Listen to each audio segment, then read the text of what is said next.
What's up? It's Tuesday, it's Disco Elysium Day, and it's also drop all of my frames day, so I have to lower my bitrate by 2K for reasons unknown. I really should just talk to my ISP. What's this? What the hell am I looking at? Oh, wow, that's not what that was supposed to open on. Well, frick you, Tenjin.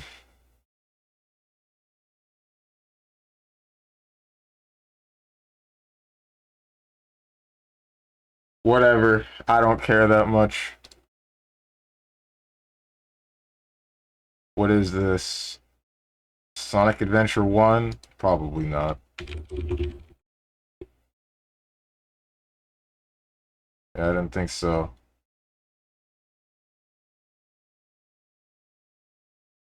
Probably not Killer 7.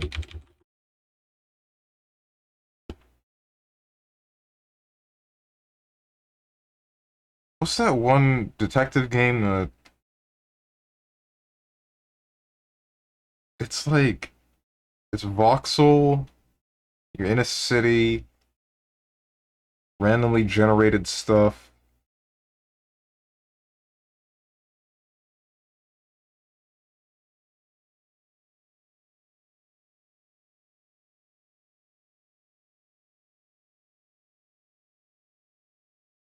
Caught in 4K. What do you mean?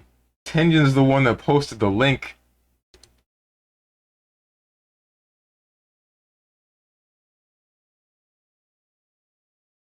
What is the context of that image anyway? Guess this right away. That's great for you.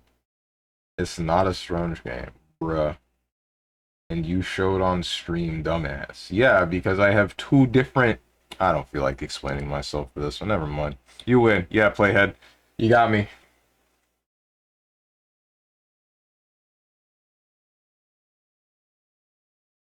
This is Mirror's Edge, is it? Whoops. It's not in here for some. Oh, wait, it is.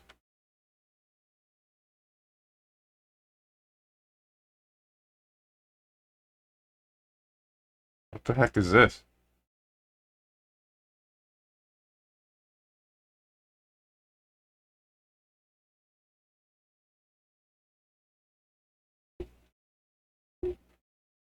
Is it Sim City? Okay, well, it's one of them. 2000? Nope. Or? Bruh.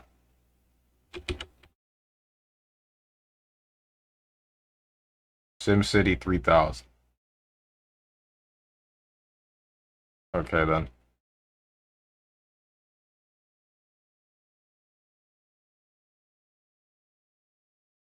I don't know what this could be. Probably not Skyrim.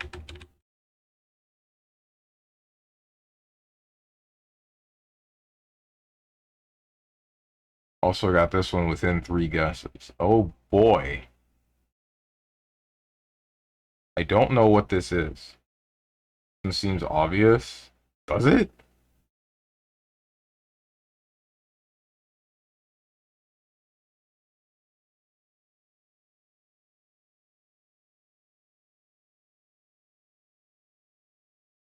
Probably not Metroid, right?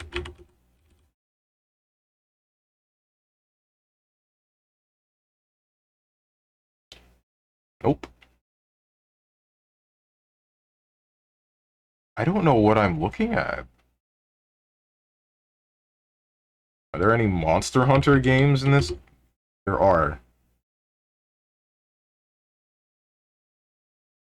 Also got the keyword one very fast. Today's was pretty easy peasy. I don't know about that one.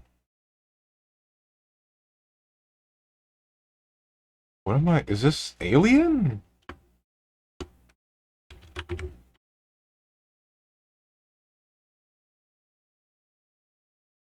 I have never seen this thing before in my life.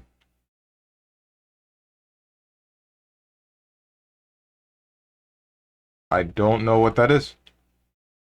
Is this Dragon's Dogma or something? It's not Dragon's Dogma. It's too dark to be Dragon's Dogma. Is this Warhammer? Probably.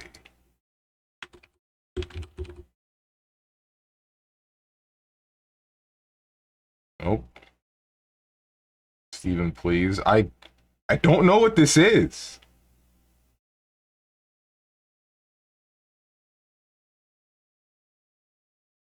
Anyways, I demand a Rankdol. Sorry to break it to you, but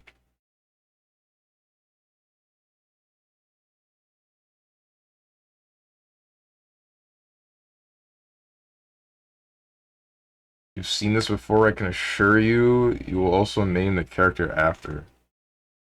This Diablo?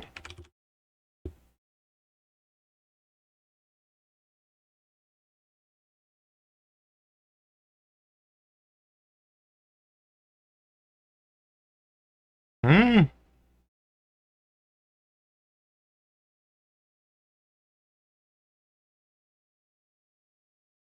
RTS strategy, Windows and Mac.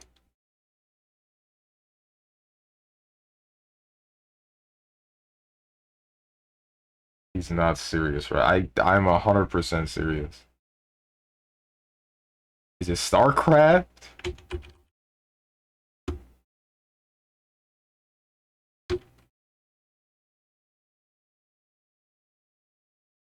Wrong with me. Brood War. This is not real, right? It's 100% real. It's StarCraft 2. Frick me. Uh,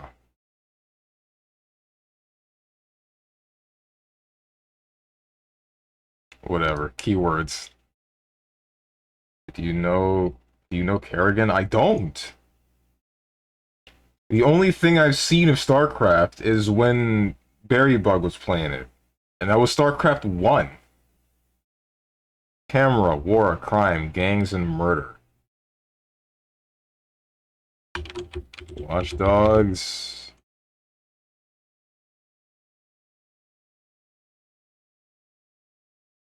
What's up, Game Trickster Pizza Time? How you doing?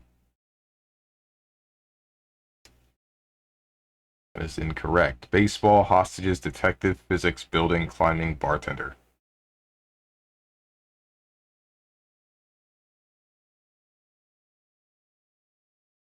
LA Noir? That's not in here, apparently. Never mind. Or is it? No, that's just not in here. Were you searching? I'm not searching anything. This is Gamedle. It's like Wordle, but you do it for the cover of a video game, or the artwork of a video game. Or in this case, right now, the keywords of a video game.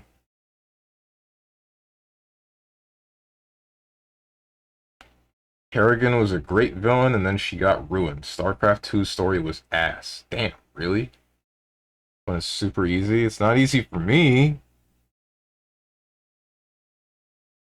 Camera, war, crime, gangs, murder, baseball, hostages, detective, physics, building, bartender, and climbing. And you tell me it's not a Watch Dogs game. Is it Sleeping Dogs? Exploration, action adventure, achievements, PlayStation 3. I already knew that. Car chase, interrogation, Civil War. Civil War? I saw camera, war crimes, gangs, and murder. My first guess was Dead Rising. Yeah, You hear the Twitter's changing? It's called X? Yeah, because that's the symbol I click whenever I see one of Elon's posts.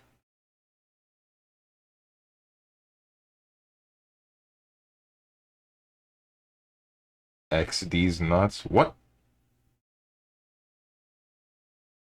Want to commit non-alive, Steven? Do you know how to spell noir? Is that not what I typed the first time? It's not in here. Dude, what? What? L.A. Oh my god.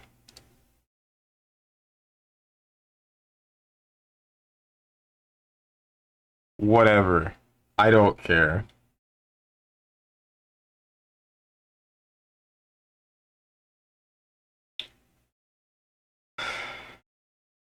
Just had to search noir. Well, whatever.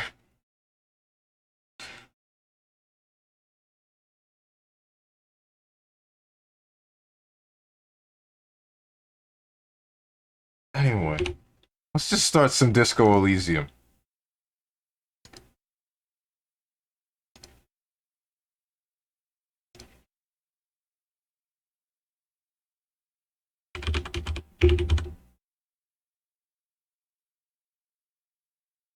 Where's the game?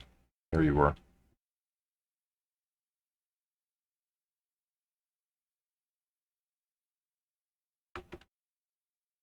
I didn't set the capture for the game. That's sick.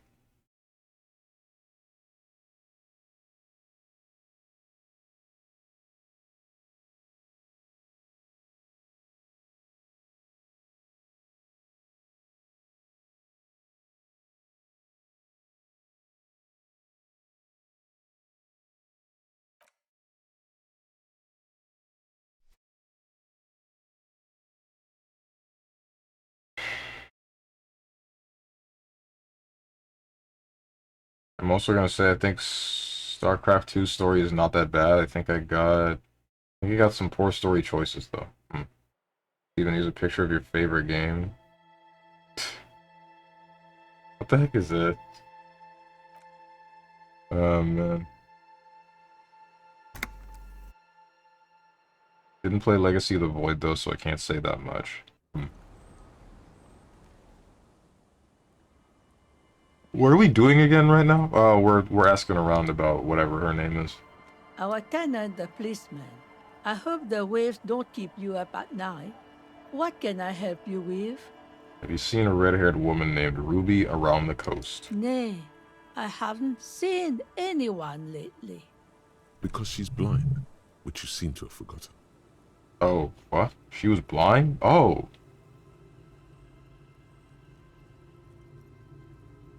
Okay, but do you know who I'm talking about? This is my little cinder block town.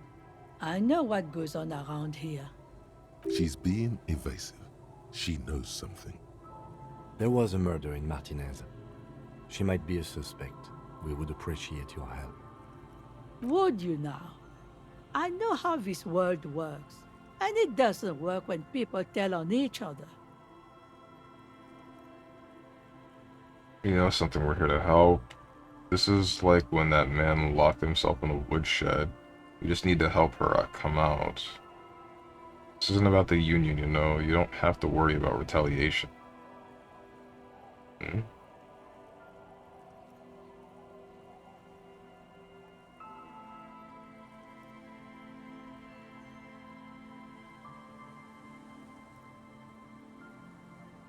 Wait. What man who locked himself in the woodshed?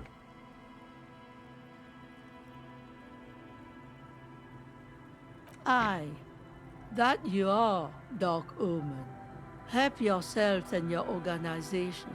Help the storm clouds gather on the horizon. Enough of this. She better start talking right now. Half-Light, relax. God damn it, I know you know something. This is important. I see you know something, but you've decided not to tell us.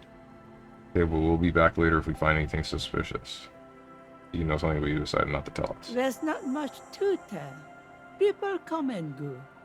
Now, was there something else? I see, ma'am. I hope you don't mind if we look around anyway. You should look around your shack.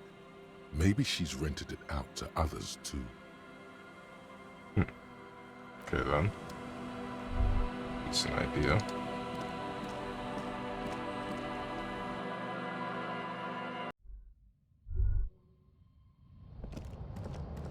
As you look at the floorboards in this corner of the shack, it's clear one of them isn't quite level with the others. The edge of a floorboard next to it looks scratched. Move the board aside. Hollow space underneath the floorboards is dark and damp. You can barely make out the mixture of sand and sawdust below. It's in there. Search for the sand and sawdust. Oh, I don't want to stick my hand in there. It's in there. Nothing particular catches your eye. Looks like more reeds. There might be something hidden inside the sand, though. Search the sand and You sawdust. stick your hand in and start combing through the sand. Dry, not like outside. Fine dust. And then, something hard wrapped in paper. What is it? A small cylindrical object. You pull it out. A bullet.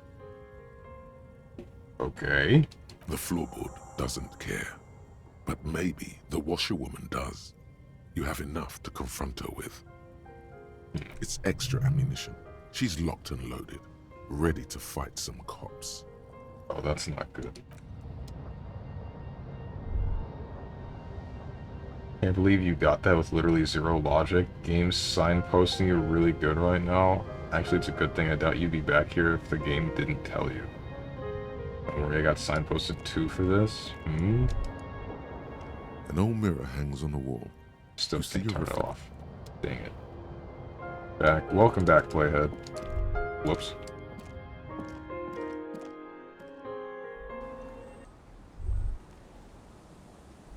Do not turn that off. I'm gonna turn it off. I want to turn it off. Regretted shaving and you will regret that. Our tenant, the policeman. I hope the waves don't keep you up at night. What can I help you with? Why was there a bullet under the floorboards of your shack? Damn that girl. She murmurs softly. And without anger, a long and harsh life has taught her not to buckle under pressure. A bullet? The lieutenant turns to you and gives you a little nod, then turns to the washerwoman. You didn't put it there, did you? She did. Gone and hid things in there? She's usually a good tenant, and not a stupid one either. You rented the room to her? Yes, I let my room to that Ruby girl. She speaks slowly, wringing out a rag after a long silence. Her hands move into the water bucket. Some water sloshes over the edge. As I've done before when she's been in trouble or just looking for solitude. I've made it clear. We welcome all kinds of people here. When was this? She came last Friday, left on Monday in a hurry. What has she gotten herself into, that girl? That's for the police to find out. Right then. Please answer each question to the best of your ability. I'm sure we have a few.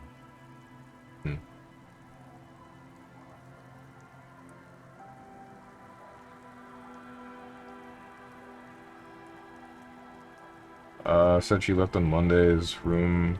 Is the room exactly as she left it? What is she like, Ruby? Why do you think she left a bullet there? Did she have any technical equipment with her, like radio stuff? Let's just go top to bottom. Yes, early with the dogs, around 8 o'clock, I think. The room exactly as she left it? I cleaned it, like I always do.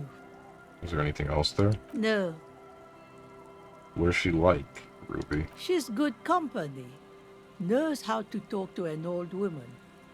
At my age, you don't get a lot of quality conversation. So I really appreciate that about her. Did she talk to you much during her last stay? No, she was mostly silent this time. Kept to herself. What do you mean? She tried not to let it show, but I could tell she hadn't come to fish. Usually she likes to cross a few lines, but this time she mostly stayed in her room. Why do you think she left the bullet there? How would I know? She's a gruff one, but not violent. She doesn't go around toting a gun. She looks back toward her shack, thinking. Did she have any technical equipment with her, like radio stuff? Not that I know of, though she was into nice music. She once showed me a few mixtape millions she'd made. She brushes her forehead with the back of her hand. Water drips to the ground. Although I guess she was pretty handy with the mechanical and technical stuff. Even fixed the heater in the shack. You should be thankful for that. Where does she go? I don't know. Further up the coast. She tried to leave quietly, but the hinges on that door screeched like a cat in heat. Woke me up. I heard her rushing in those heavy boots, heading up north. You'll never find her, you know. She knows the coast like the back of her hand. You only just arrived. I wouldn't worry about that, man. We are persistent. Further up the coast we go, but that place is huge. She's a needle in a haystack. Wipe your brow, man. I was really hoping she'd be hiding in this village. Sure she didn't go somewhere more pleasant and less wet. Further up the coast we go. Are you sure you'd rather stay here? Get a nice cozy fire going in the heater? Seems like a better idea to me. The failed electric mural. You feel like you should go look at it again. Step closer this time. Why did... Okay. See. One thing, officer. If you do find her, please go easy on her. She looks around. The air is getting colder. She really means it. It's an honest plea. She's a good girl. Whatever she's gotten herself mixed up in.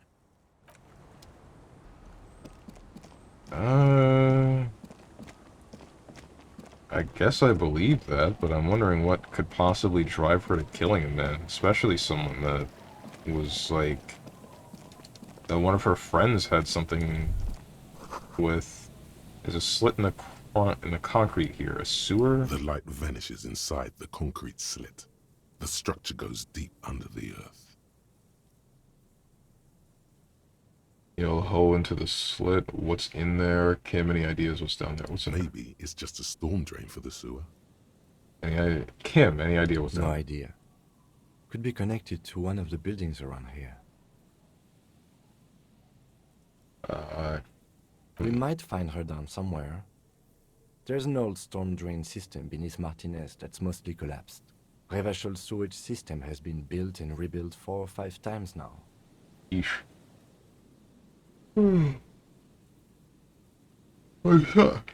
What's up, Gert Locker? How you doing?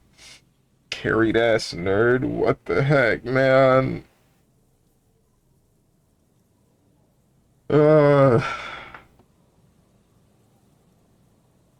Good to see you too. Fun session of Street Fighter we had yesterday. Still carried, you can be brain dead. My god. Gert Locker, what do you want me to say? I don't know what you want me to say here. Ooh, nothing? Okay. Then I guess I'll just sit here and take it. I find it on this somewhere. There's this old storm drain system beneath Martinez that's been mostly collapsed. Okay. In conclusion, she could be under any building. But not in there. I hope not. Yell ho into the slit. Why not? There's no echo and no answer. Well, then that's that. Wondering why that depended upon visual calculus. Just to know if somebody could be in there?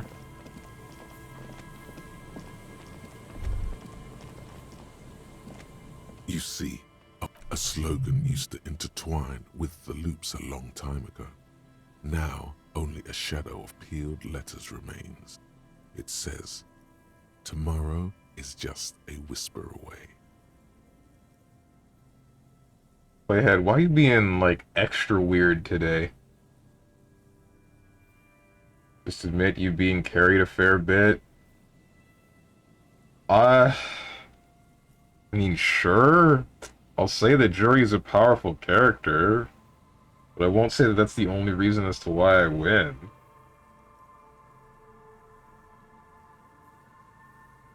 You can be handed a powerful character, but if you don't know what to do with their tools, then you get nothing. I would say that I know just enough with the character to actually perform at least semi-decently.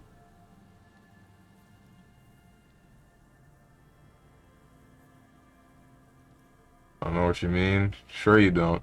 Step closer. Above the mural, a collapsed roof, broken windows set in walls that are cracking and will soon also fall, and the coastal breeze rustling and sighing in the remains of the edifice. There's something in the wind. Sometimes the only way to go forward is to fail first. Could Ruby be in there? In there? She could. Or she could be in the identical room over there, or in that boat shack. In that church tower, maybe. Shivers. Listen to the wind. Very high. Even though you're sure you succeeded, all is quiet. There is no cold hand brushing against your forehead, no rustle in the reeds. The wind has died down. The ruin in front of you is silent as a tomb.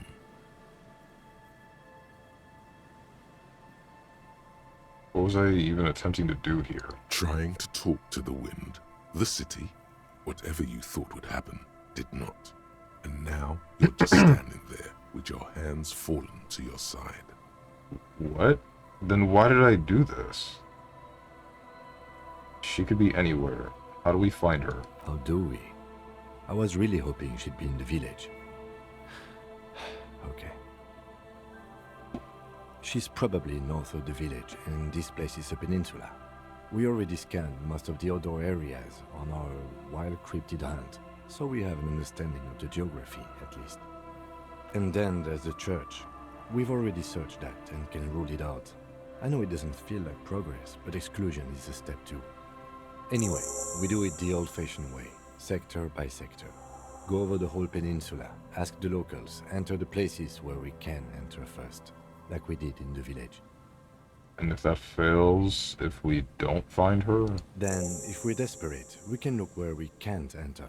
Bunkers, tomb drainage, this place. I'm sure it won't come to that. He looks behind him at a dark red box crumbling across the chasm. Walk the coast, the old boardwalk, the reeds. You can always come back here and talk to the wind again. Look where it already got you. Why would I do that? Found the empty trap, heard Lena's true story, established a nightclub, discovered the anomaly, death notification.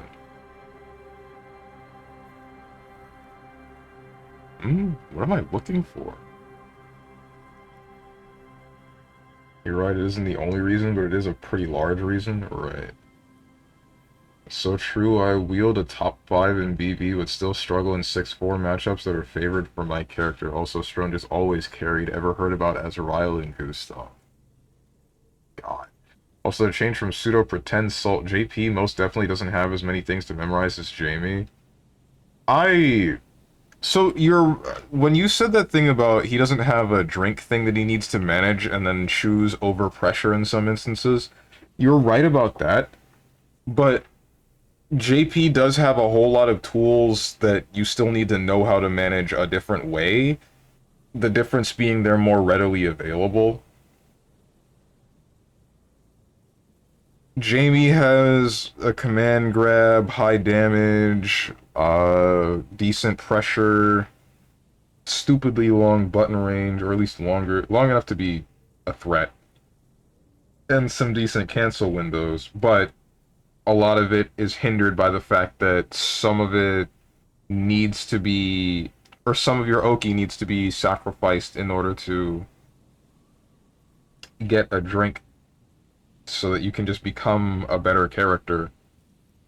JP, meanwhile, he can just throw high-low fireball, set crack, and then either teleport or activate, or just do invite hell, the floor pillar thing. Like, you don't get Oki with Jamie 90% of the time. Right. Strong is the JP apologist based? I didn't know. What? Said earlier, there's one check you have to pass to progress the game. This is it. And you already did a bunch of stuff for the bonuses, so you're all set. I do advise creating a separate save before passing the check for reasons. Okay, then. Sure, why not?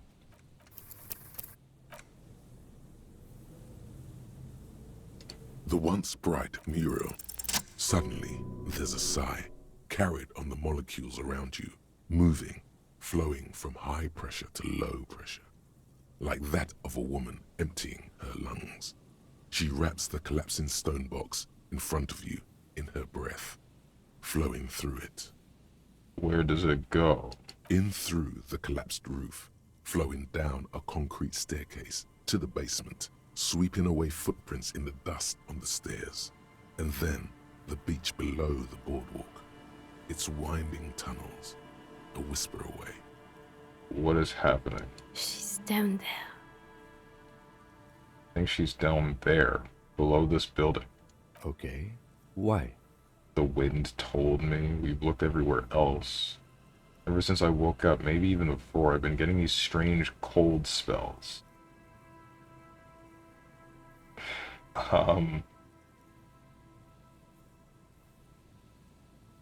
We've looked everywhere else. Right. How do we get in there?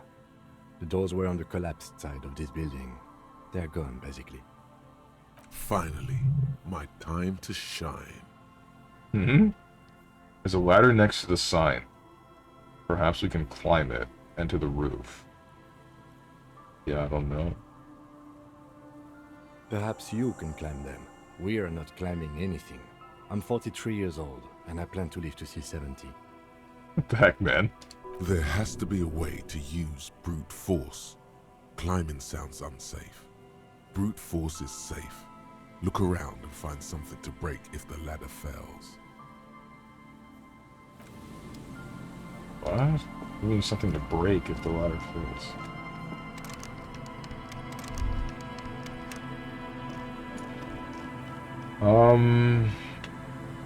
You already read that. Strongest character's dive kick is a good tool versus JP, so he feels less pain when fighting. I don't use it that much. I use the dash more in the JP matchup, because that matters more. As long as he hasn't set the crack beforehand, then you get a free dash after he does a pillar. You do Rekka mid-screen with kick or punch versions, you just don't get Oki. You do palm, you can only combo to light palm for mediums, and you still don't get Oki. If you do DP, you might get a jump in depending on if they normal rise or back roll. But come on, who doesn't back roll like 90% of the time? Oddly enough, I don't. I don't back roll for every instance of knockdown versus specifically Jamie. I don't back roll because being away from him I find is really bad.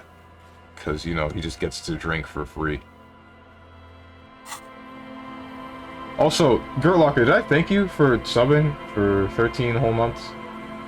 Forgive me if I didn't. I did greet you, I remember that one, but don't remember thanking you. If I didn't, then thank you. If I did, then I guess you get two. Oh boy. A rusty ladder leads to the rooftop. Some of the rungs are missing. Yeah, that doesn't look good at all. Assess the situation. The distances between the remaining rungs are rather wide. You'd have to use the mounting brackets. However, they seem corroded and the peeling rust is razor sharp. In addition, the first rung is going to be tough to reach. It's what, 3 meters above the ground, and you're 180? 180 seems about right. 190, I'm a giant. Okay. 180 seems about right. Not to mention that the roof is collapsing and the wind gets pretty brutal up there. Dismounting from the ladder is going to be hard. Perhaps if you were to not climb the ladder. Instead, yeah, because falling from that height seems, well, splat. So don't do that. Just, you know.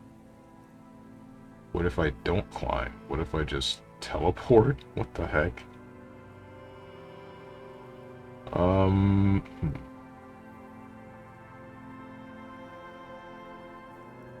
You do DP, you might get a jump. I already read that. Breakdance mid-screen also doesn't give OT, so Jamie pressure is only after you get to the corner. If you throw mid-screen, get nothing as well. I think throw, does that not lead to a drive rush, Oki?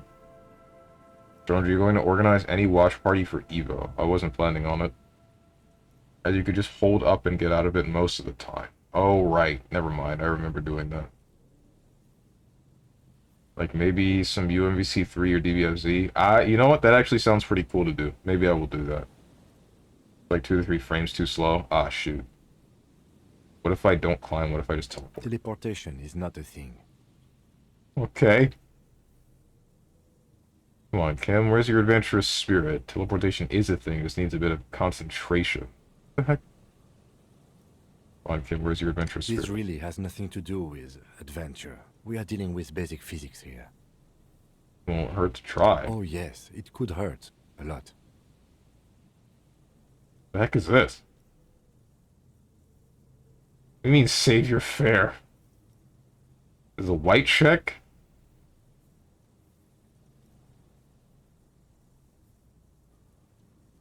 Teleport to the roof? Not ready to do this step.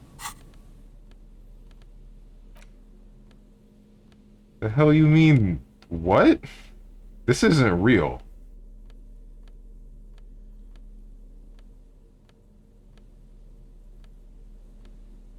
Do I have anything that increases save your fare? Yes, I do. These glasses.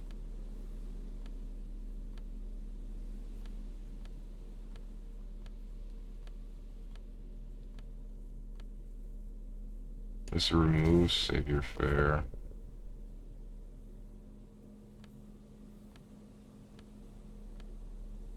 And this removes save your fare. I guess we're going up. Just teleport Jesus, not that hard. You're also getting -1 save your fare from your current pants or shoes. Yeah, it was both, really. Is BBCF on Evo? Does anyone know? It's probably not. As a side game, maybe. Oh, and there's Street Fighter 6 Evo. I don't play the game, but even I'm interested a bit. Aren't there like a bajillion people in Street Fighter 6 Evo? Like in the bracket? How many people are there? Instant transmissions to the roof. The rusty Nothing ladder personal, leads to kid. the rooftop. Why is this 83%? This shouldn't be... What the heck is this? On second What? thought, maybe teleportation isn't a thing. Because Why? you're just standing there squeezing your buttocks and nothing is happening. What the heck? Kim, it isn't happening. I'm not teleporting. Don't say the stupid thing. I'm not gonna say this. The lieutenant looks at you with that. I know you're thinking the stupid thing look as you grow tired of clenching your buttocks and give up. Nah, we're teleporting. How? Save your fare. Where are you? There you are. We're doing this.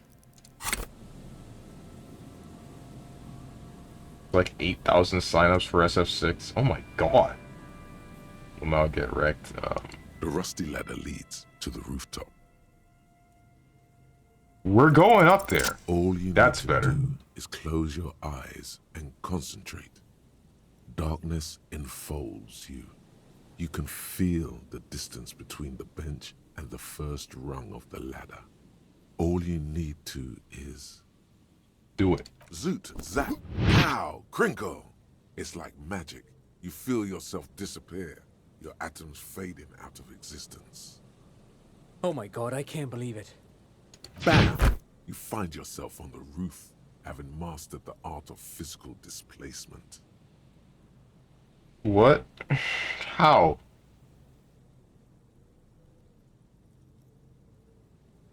Don't gloat, just stand there like a Sumerian master. Nah, screw you, Kim, I did it. I just saw you climb the ladder. You just climbed it like a regular person. No, not like a regular person. Like a phase spider.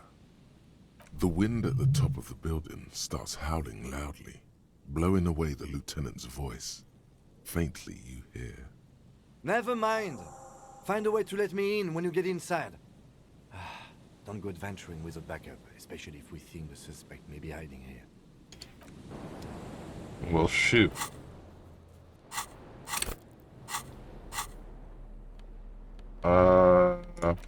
Shoes, pants. Take the glasses off.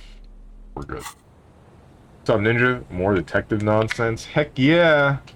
Hopefully we're reaching near the end of it. The central support beam has been destroyed by artillery fire. Raven. Jones teleported up and now he should tell Kim, let me solo them. Okay.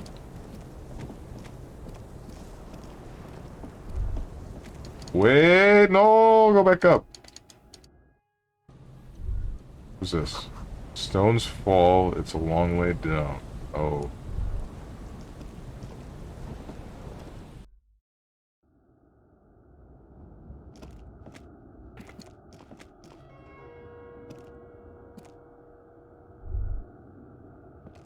I better not get shot. Glass is covered with grime and dust, you can barely see out. I feel like I'm gonna get shot.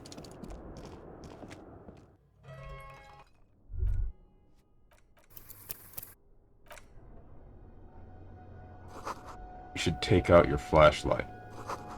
It's collapsed and nearly sealed the basement. One can barely squeeze by.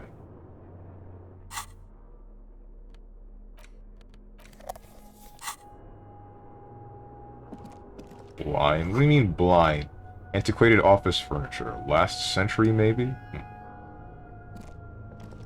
Just finished some sets in the Majesty of KOF 15. Was able to win using Team Garou because Team Garou is manly like that. Well, 2/3 of that team is manly anyway. Wait, what? Who's Team Garou? That's not... Oh, wait, Team Garou is, Rock... The one...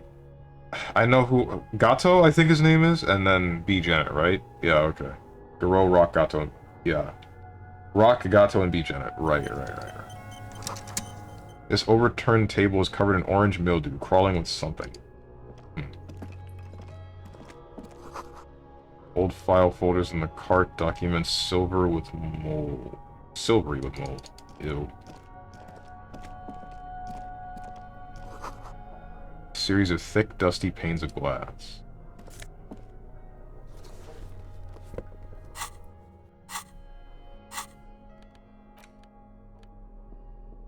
Suggestion. Inter-isolary suit jacket.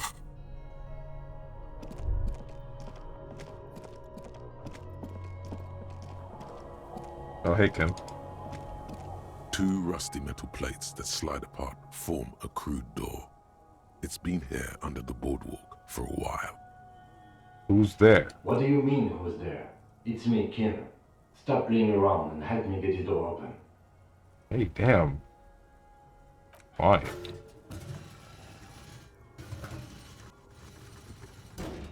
The doors seem to be on rails, but they've gotten jammed.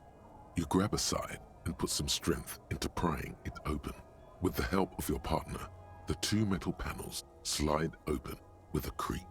Could we have not done this on the other side together? Huh. I hope no one dangerous heard that. How did you even get there? After you climbed up to the roof, you mean? There's a maintenance entrance under the boardwalk. It's next to a drain pipe, possibly a storm drain. It was easy to miss before. Bruh. He's quite proud of himself. Could have saved me the effort. Maintenance entrance, so pedestrian. At least now we know a quick way to get in and out. Yes, we have an exit, so let's get going. Time to investigate these passages. He peers into the darkness.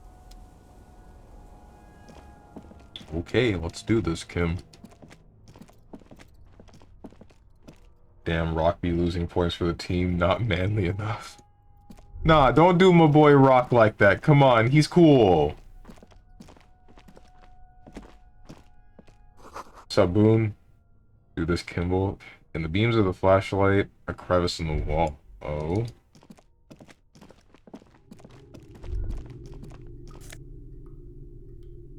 Revolutionary's hat.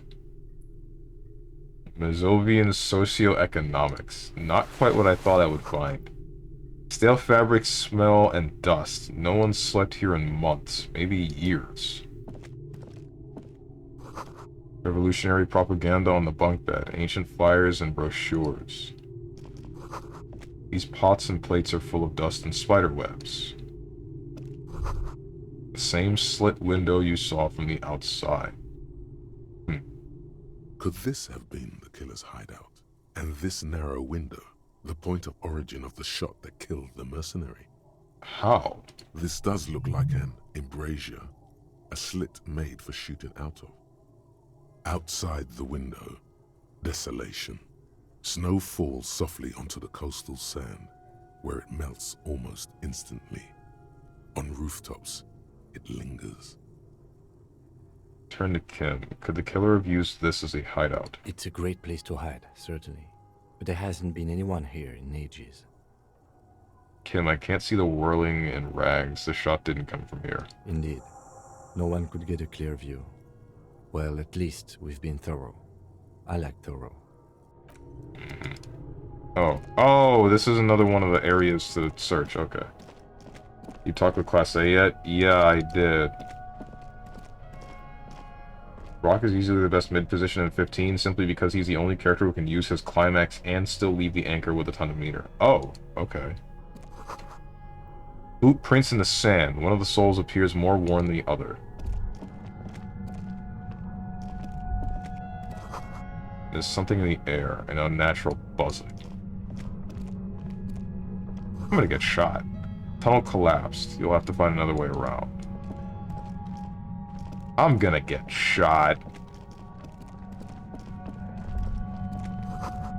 Getting louder, the buzzing sound. There it is again, like a swarm of hornets buzzing under your scalp. A strange tingling you can almost smell. Lieutenant, do you feel something? No. What do you mean? A pain, a strange tingling, a ghost, nothing, it's just my mind playing tricks. Pain. I don't feel it, but we should still be careful. There were footprints back there, and I'm pretty sure they were fresh. Hold on, you really don't feel anything? No, but you are the sensitive one. I saw them too, the footprints of the right sole worn smooth. Looks like our suspect. If she's in here, we need to plan our next step carefully. What do you mean? Once we detain a credible suspect, who knows what the Union and the Wild Pines will do? We'll set in motion events we have no control over. Keep calm. Go over the whole situation in detail. We've met the Union leader, but haven't gotten any info from him. Maybe we should talk to him more first. How bad do you think things could get? The Union leader. However corrupt he may be, nothing happens in Martinez without him knowing. We might have to dirty our hands, but... In this case, we can't afford to be squeaky clean. How bad do you think things could get? Well, we are not responsible for what we can't predict, are we? I don't think the entire city will be razed to the ground. He smiles in the dark. If you can't predict it, there's nothing you could have done. What do you think is waiting for us there? I think I see a cavern. Maybe more cellars? I think we've been careful enough. We still have the element of surprise. I wouldn't be so sure. You haven't exactly been sneaking. Or maybe not. Either way, once we go deeper, there will be no turning back. Think you should ready your gun? Yeah, readying my gun would be a great idea. That's a very good idea. Get right on that. Concrete pipe buried in sand and dust. Polar anorak. Dude, you don't have your gun? Exactly. Your entire body is paralyzed. Aggressive white noise fills your skull. A strange pain, like you've never felt before. Through the static, you hear a woman's voice. It's like 1,000 radio stations are being blasted into your head all at once. But her words are the only ones you can make out. I know you're feeling pretty uncomfortable right now. Don't move too much or fight it. That'll just make it worse. Says the shadowy figure by the machine. Can't say it's a pleasure, officer. I was really hoping not to make your acquaintance. But here we are. As she says the word officer, you feel a spike in the agony. It sounds like the entire radio frequency range is screaming directly into your neural pathways. Cover your ears, don't cover them. I don't think covering my ears is going to help. She said it herself. That's an awful decision. Why would you not want to shield yourself from it? It's an entirely new type of experience. Way worse than all the previous ones. What the heck? I'm gonna die! Dude, you know, in case you missed it, the game just told you this is a point of no return. He does not have his gun because he did not want to work with Ebrard. Uh-oh, bro, you better top off on health. Oh, no. Kim, give me your gun!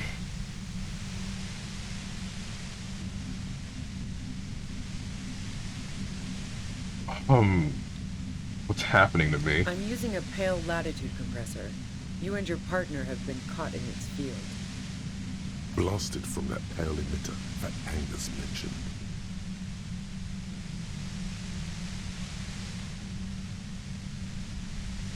Saw your equation, that's the Ulan frequency. Fat Angus said you had a pale emitter. You're using one of those devices to send signals through the pale on me. What the heck? Saw my equations? You've been sniffing through my lorry, right? I expected as much. I am a bit surprised you knew what you were looking at.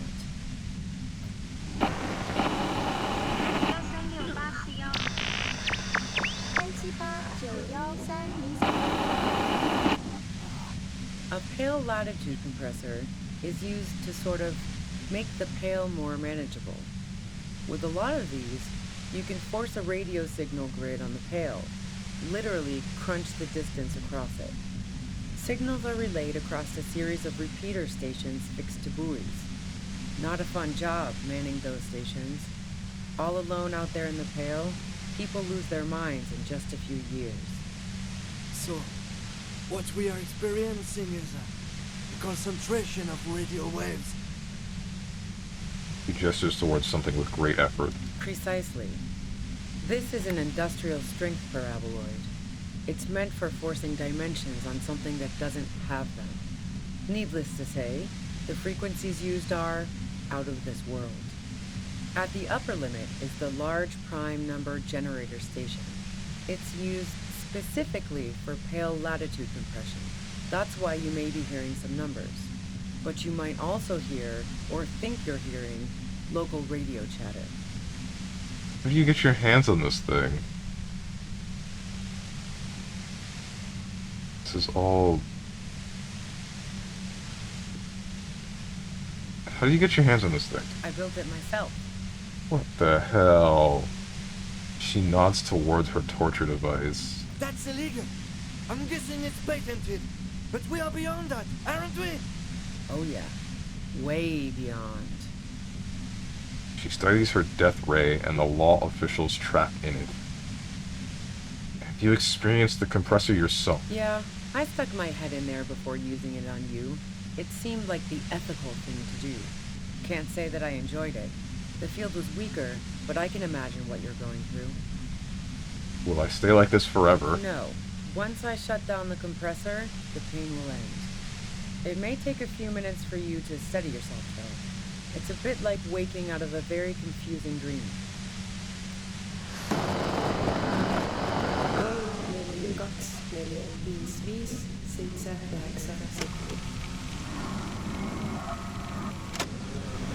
I feel like this would have ended if I had a gun. Like, we would have been able to shoot the machine, and then we would be fine. I'm about to get DMCA stricken. So why don't you have it again? Because I didn't want to help the guy open whatever door. This is all great, but let's talk about the man who was killed. Yeah, let's not talk about that shit. You were hunting me and fell into my trap instead. That's all there is to say about it. Please, could you just turn it down so I can ask you something? If you've got something really important to say, you can do it through the white noise. What the heck?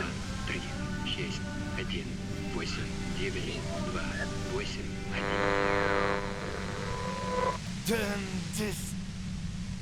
The lieutenant clutches his head, grimacing. God damn it. She regards you and Kim with sudden sympathy. Fine. If you really want to talk, I can dial it down. I've also got a gun, by the way. She steps reluctantly out of the shadows. The pain lessens. She's carrying a 2-barreled front loader. Remain careful. Well, it doesn't feel much better, but she can form sentences now. Thinking doesn't seem to hurt as much. Pain threshold. Destroy the machine. How did you know we were coming? Did you shoot Belly? Can't take it anymore. Just go. Don't attempt to destroy the compressor. Screw this piece of garbage. Break it.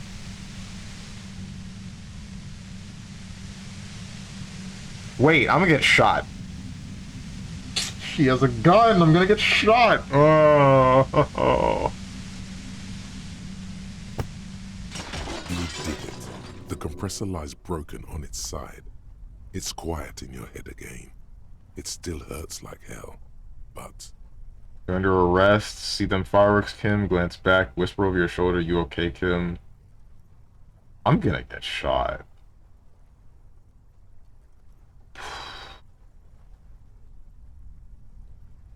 I don't want to turn my attention away from her for even a second, dude.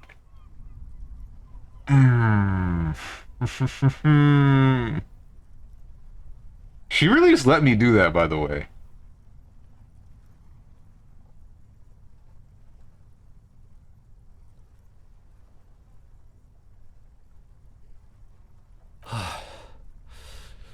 All good, officer. Be careful. She looks at the machine, assessing the damage. Her hand trembles. Oh, fuck it. Hey, whoa, hey, oh, hey. What are you doing?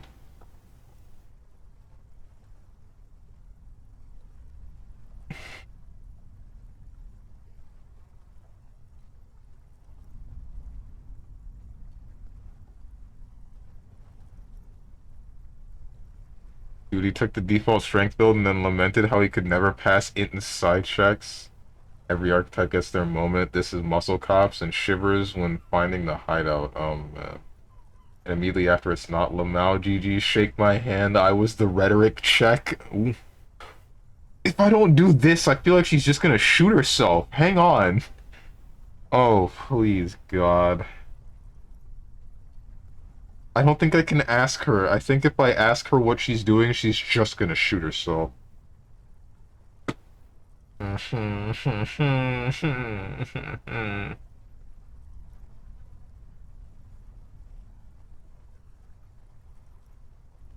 no, bro. Double sixes always wins. Oh. You should know the words to say. You've been here yourself. So why is it not coming to you? Why am I standing here like an idiot? Because you've misread the situation from the beginning. And now her finger squeezes the trigger. Come on, one idea. I need one idea. A smirk crosses her face as she watches you stand there, mute. Then she exhales sharply, shakes her head, and pulls the trigger. You watch as her brains trickle out through her neon hair.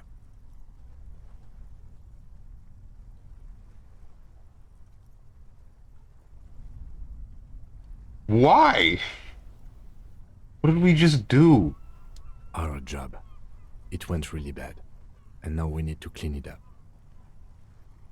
You killed yourself, but failed to talk her down. Lieutenant Yefreitor Dubois, control your emotions. We did our job. This won't be the worst thing that happens on this case, believe me. You can't let this break you. There is no coming back from this one. It will stay with you in nightmares.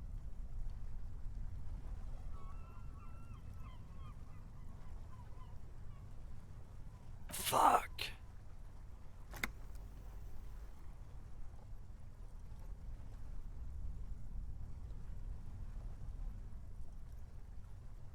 What do we do now? Godly failure.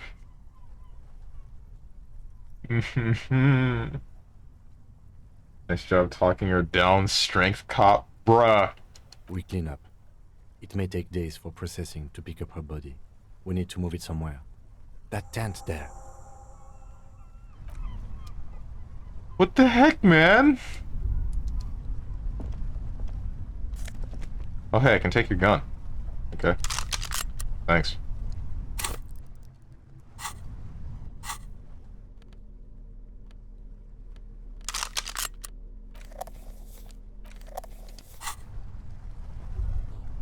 Kim. You have the skill points to use it? Maybe? Yes?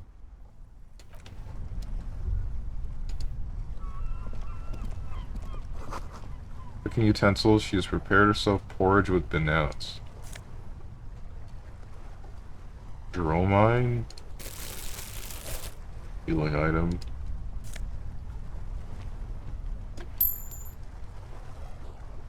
The plain red tent stands by dispassionately.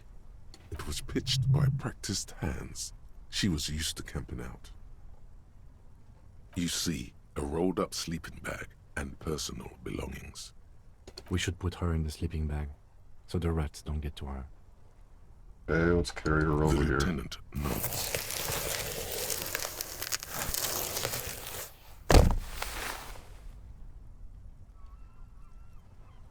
There she lies, cocooned in the sleeping bag, surrounded by empty cigarette packs, books, and half-read magazines. Magazines? You should look through them. Shine your flashlight on the books and magazines. Assorted soft covers, mostly pulp horror. A motor carriage lies buried in the snow on one cover. On another, a ghost airship. You also see a collection of radio enthusiast magazines. See anything? Lieutenant peeks in over your shoulder. Sift through the magazine. Rager Monthly, Journal of Material Science. More Technological Digest. One of the magazines doesn't have images on the cover. It's not a magazine. It's a leather notebook. Take it. You pocket the worn brown leather journal. We should read this immediately. Like, right now. Hey.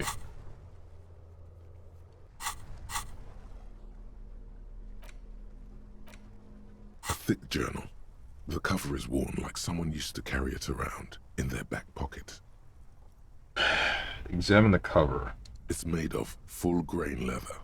The lower left corner of the back cover sports an embossed brand name, Schneller. This was important to her when it was still hers. Unwind the strap. The journal falls open. About 2/3 of its ruled pages have been filled. Study the handwriting. The large cursive of someone who writes quickly and confidently. Perhaps too confidently. Many phrases and even paragraphs have been crossed out, with tiny corrections scrawled above and in the margins. Look at the It's pages. a mix of logistical notes, diagrams, and personal reflections, all dated. We could learn a lot from this. What kinds of logistics? What are the diagrams of? Anything personal? How far back do the entries go? Where does she write the lady? Where does she write the day Lily died? Anything personal? Short, wry observations of people and places, probably a way to pass the time on the road. Also, what appears to be attempts To sort through some difficult decisions, there are a few passages with many questions in them. What kind of logistics? Hard to tell exactly. It's mostly noted down in code. Looks like contact information, quantities, directions. There could be useful information about local operations in those notes. We have a junior sergeant at my station who's good with codes. I can give this to her after we finish this. What are the diagrams of? Esoteric radio technology. The most recent ones probably pertain to the latitude compressor, sketches, calculations of distance and density. You make out a familiar spiral shape. How far back do the entries go? The first entry is from August 2nd of last year. It reads simply, I know my position is precarious. All I can do is make myself as useful as I can while looking for a way out. Remember, no one is indispensable. Where did she write the day Lily died? Nothing on March 4th. March 5th, though, well, that's bound to come back and bite me in the ass. I'm bad at this. Loyal to a fault. But that's another matter entirely. You have no idea what she means. These are personal notes. Don't expect to understand all of it. God damn it. It's the most recent entry. The most recent entry is from today. It reads, even when I leave here, if I leave here alive, what's my next move? Staging a lynching is a crime, even if I'm not accused of murder on top of that. Forever on the run. Not really my idea of the open road. Man, I was really looking forward to winning. I don't think she killed the mercenary. It looks like she might have been framed. Too bad we didn't really get to hear her side of the story. This whole thing was a detour, and a fatal one, he thinks. So she died for nothing.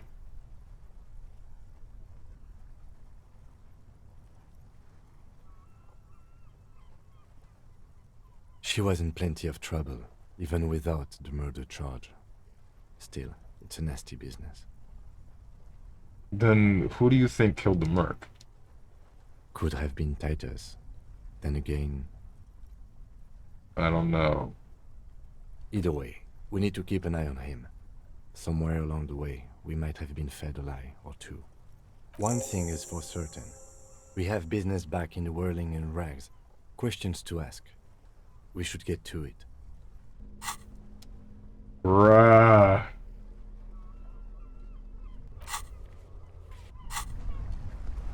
The plain red tent. We freaking lost. Dark water trails into the distance. There's no way out. Could she not have... Why did she do this? Why did she do this? I don't understand.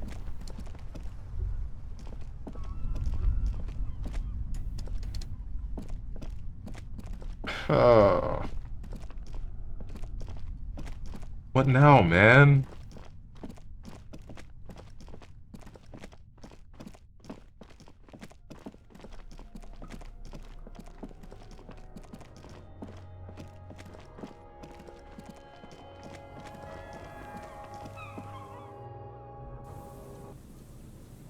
What frickin' now?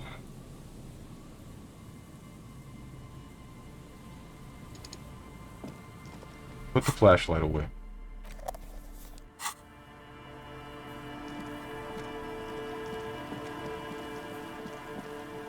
Wait, what am I doing?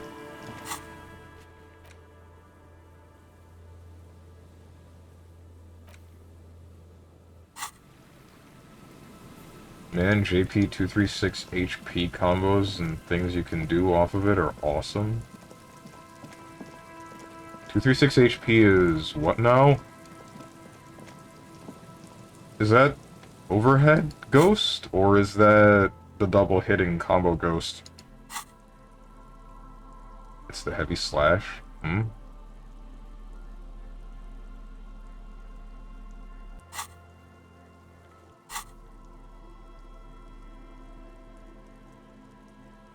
Wall bouncer. Okay then. Where am I going? What am I doing? This map. Why can't I teleport? I'm at the church. Don't tell me I gotta walk.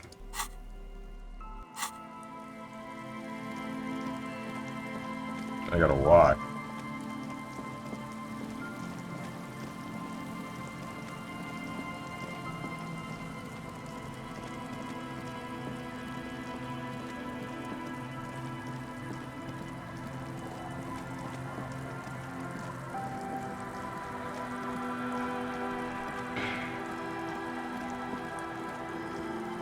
Shoot, dude.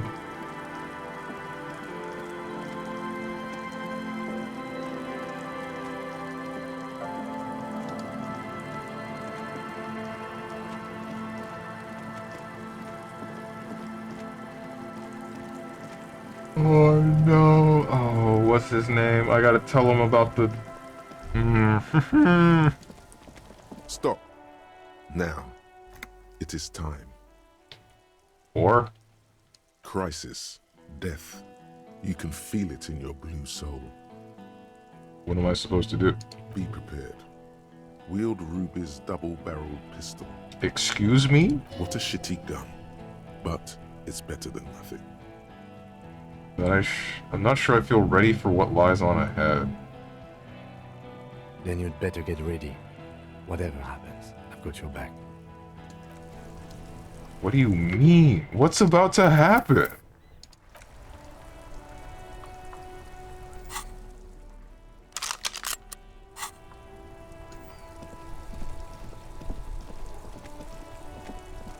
Hello?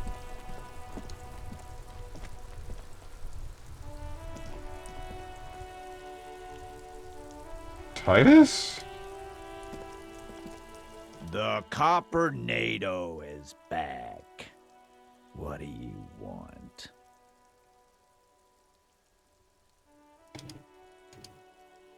Gonna let me continue? No?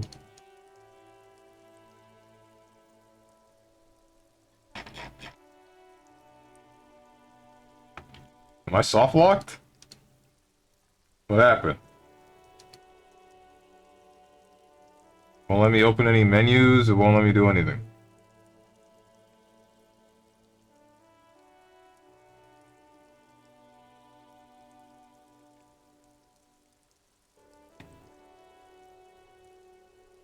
What the heck happened? I think I gotta restart. Why does every game I touch break?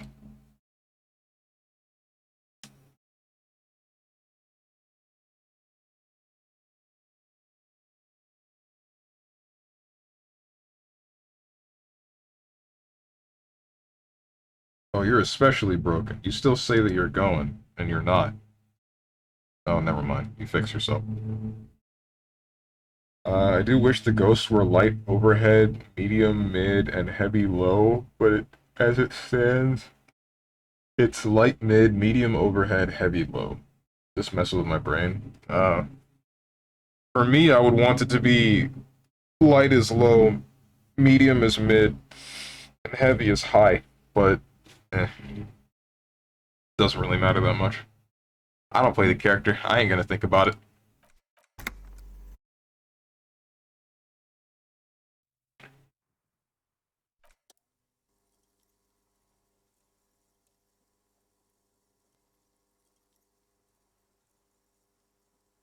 Wait, hang I'm on. all out of shits to give, loincloth. Welcome to the fucking reckoning. Hold up.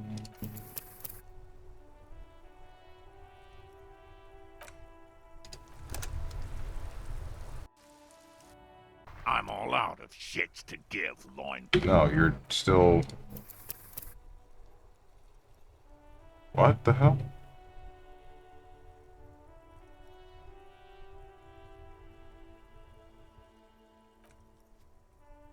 I'm going to assume... Yeah, no, we're fine, I guess. Put your damn gun down. People are gonna get hurt. We need to talk this through. All right? Shut up! You're not gonna talk yourself out of this, loincloth shit fuck. This is the mercenary at the gates. His chest rises and falls under the ceramic breastplate. His fingers reach for the butt of his sidearm. There's something very wrong with him. He's dangerous. Shh. And raises his left hand. This is a misunderstanding. Nothing irreversible has happened yet. You can just return to your unit and forget all about this. The Kypt is merciful, willing to spare us if we just forget about our murdered and humiliated commander. I think we should just kill everyone, Courty. You are all drunk. Come to your senses. You won't gun down 7 people in the middle of the street. This isn't a frontier town or a jungle outpost. Easy, Lizzie. Let me handle it. I know guys like this. I'm sure we can come to a peaceful agreement. Ain't that right, fellas? Peaceful. Sounds like the armored figure is weeping. Nest in your abdominal cavity like a little wild mouse. The masked man's words are barely intelligible, but you can hear them. Fuck, there's a third one. How did we miss something like this? Lieutenant points to the helmeted figure. This third one, he is the most dangerous of them all, heavily armed.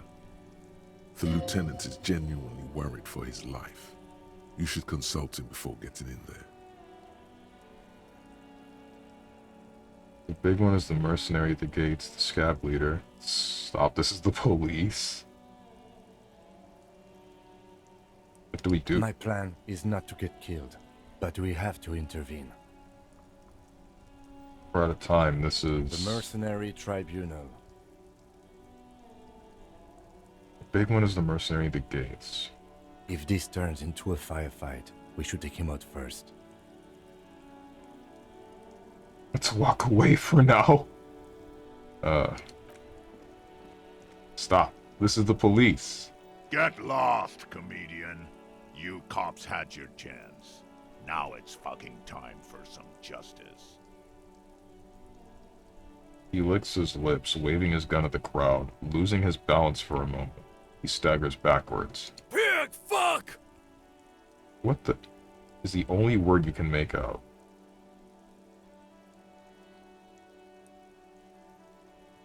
Easy now, no one needs to die here today. Oh, people are gonna die today. We're not leaving it like this. These tribals hung him up for everyone to see. No one is going to kill anyone. Let's just put the guns down and talk like civilized human beings. With a wordless gurgle, the killer loads his long rifle. The leader gives a small nod to the helmeted man.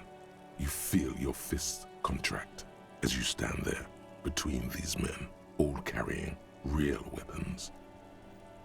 I'm barely keeping you together here. The more you talk, the harder it will get, I'm afraid. Oh, that's not good. Peace. Always peace. It has worked thus far. Start with the first idea you have. Move down from that. Please. Who was that? Point to the man. I didn't know who you had a third guy. Listen, they didn't do it. You're all drunk. The Wild Pines rep does not approve of this. Think of an argument. Talk about the hanged man. Shoot Courtineer. What the heck? Where's Class A? She can explain this. Stand there, hope nothing bad happens. Listen, they didn't do it. Yeah? Who did that? Wait, I just need a little time to figure this out. Think it was Titus, think it was Class A. It was Class A, it was Ruby, it was me. It was someone else, someone who's not here now. How fucking convenient. Gives you a drunken stare, then puts his hand on the gun. His fingers are twitching. That's a draw reflex. He's about to draw. He was shot from a great distance. A sniper did. A lot of people could have gotten to that roof, like Gart, the cafeteria manager. Actually, they are here. Point to the enemy. It was one of you. Change my mind. I can still change my mind, right? Hmm.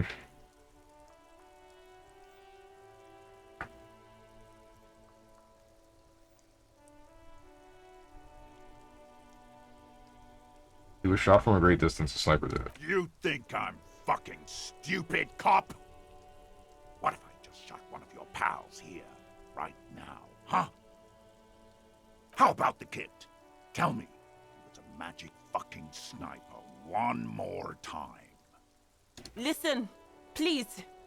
This cop and this drumhead court marshal won't decide who...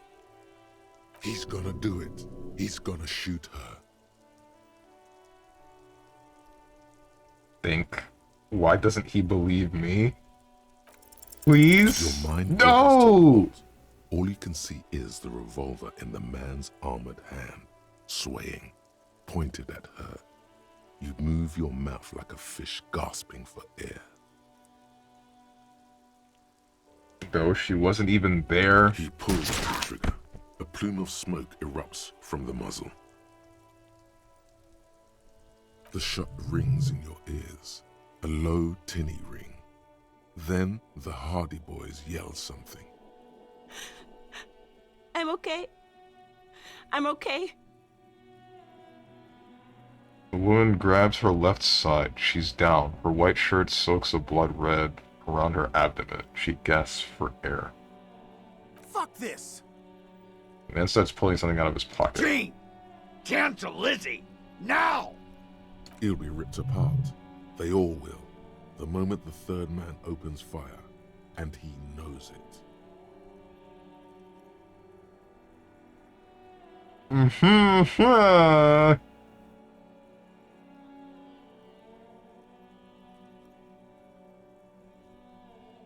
sure high half-light and high physical instrument will be huge assets in this situation. Definitely!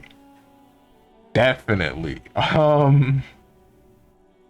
Talk about the Hanged Man? I don't know what you want me to do here.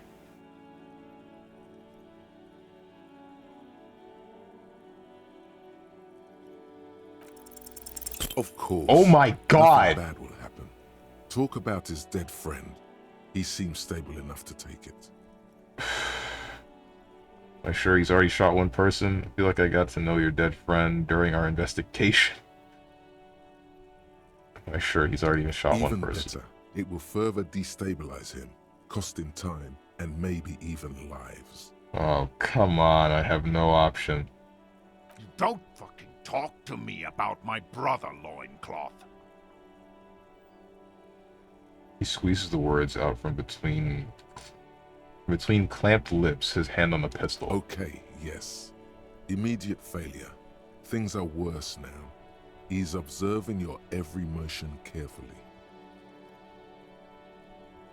Gardner is dying. Ooh.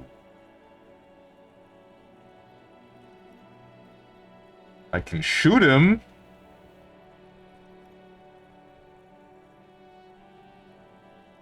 Who is that? Rude. Rude is the killer. Rude, the killer, Owen Cloven. He doesn't talk much. All of you cunts inside out. What the heck? The killer? The gunner. The raddest. The killer. He points to the figure clad entirely in ceramic plate. What do you think he does? He kills, tends to the stables. Your real top palm, this is killing. Think your real top palm, this killing is meaningless. Did I kill killers? Point to your chest. What the heck? Kills? Smart Loincloth. He fucks natives up. Soldier of the apocalypse style. Now is the time. Stop waiting. Now is the time for what? Shoot him? I don't want to shoot him.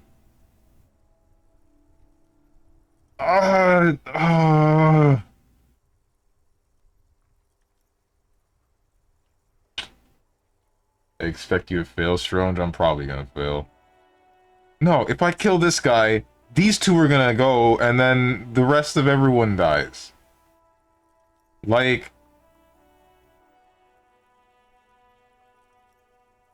Half-Life, leave me alone.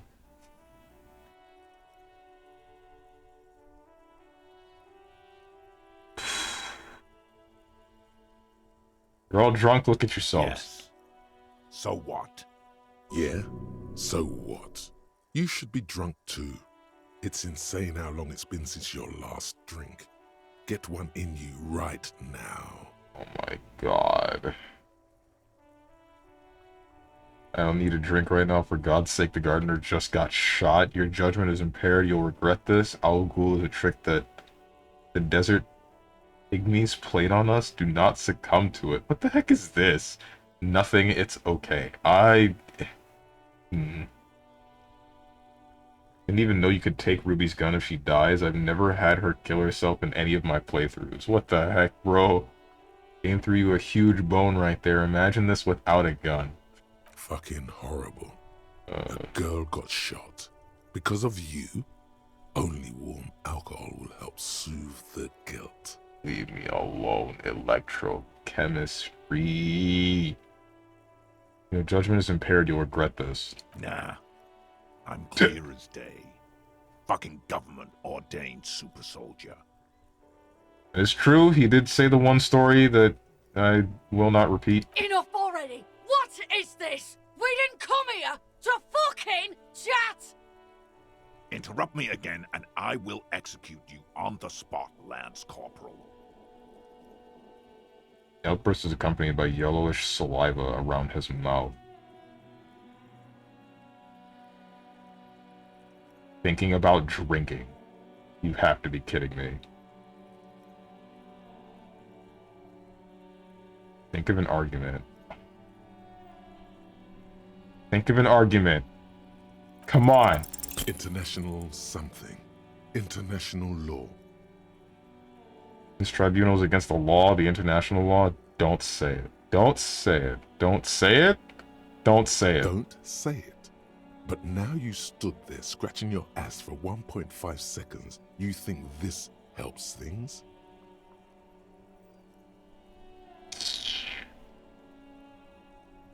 Screw it. Shoot him. Oh, I'm getting shot. A small explosion expels the bullet from the chamber. With a puff of smoke, it hits the man square in the chest, producing a soft clicking sound in the armor. Like dice rolling. Go ahead. Give it another try.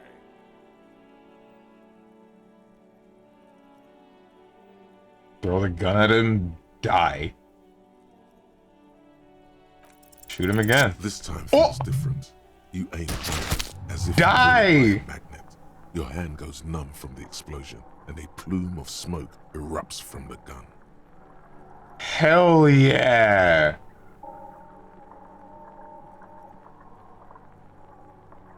Look through the smoke rising from the barrel. Look at Courtinier. There is a hole in his cheek. He's not smiling anymore. He stumbles backward, eyes filled with disbelief, gurgling.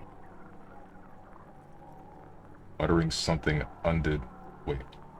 muttering something unintelligible. To your right, the killer raises his rifle and takes aim at you. His moves are steady, but the long barrel of the rifle sways slowly. Kim, where's Kim? Blink. Think. Dodge the shot. Please dodge the shot.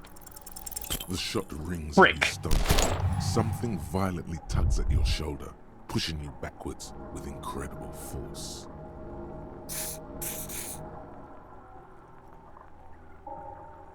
Ooh. A volcano of burning pain erupts from your left shoulder. The pain flows over your entire body like an awful shock. A grim knowing rises from within. Half of your body must be gone. God, please. Lieutenant says quietly without trembling. He aims, face pale. Then, 2 shots ring and you hear a scream, but you're too hurt to see who got hit. Kim, did he hit the rifleman? Who screamed? No, please, God, no. Please don't. What's up, Hermit? Thanks for the raid. You're at a pivotal moment in this game. Oh no. I really hope what I think just happened did not just happen. Please, for the love of God. The heck is going on? People are dying. Kim, did he hit the rifleman? Blood gushes from the helmet's eye sockets as Rude staggers back, disoriented. The sounds coming from his helmet are not human. The heck? An unbelievable shot from the lieutenant. Who screamed? Glenn, dying in a Oh! puddle of blood behind you. His mangled torso has 2 gunshot wounds. Blood gushes out of them like red geysers. You see 2 crazed eyes stare at you through all the smoke and the panic. With blood gushing from his face, the man raises his pistol at you. Then he squeezes the trigger. Oh no, bro. Well, it's over.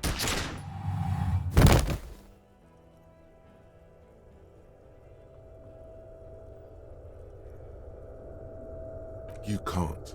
There is no time. Something inside your pelvis explodes. Your entire lower body is on fire, and your legs can't support you. You fall down like a rag doll.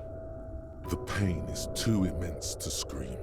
It pushes the air out of your lungs. Everything goes dark. A distant blur as you recede into it. Listen through the darkness and pain. Touch your lower body. Try to open your eyes. What do I see?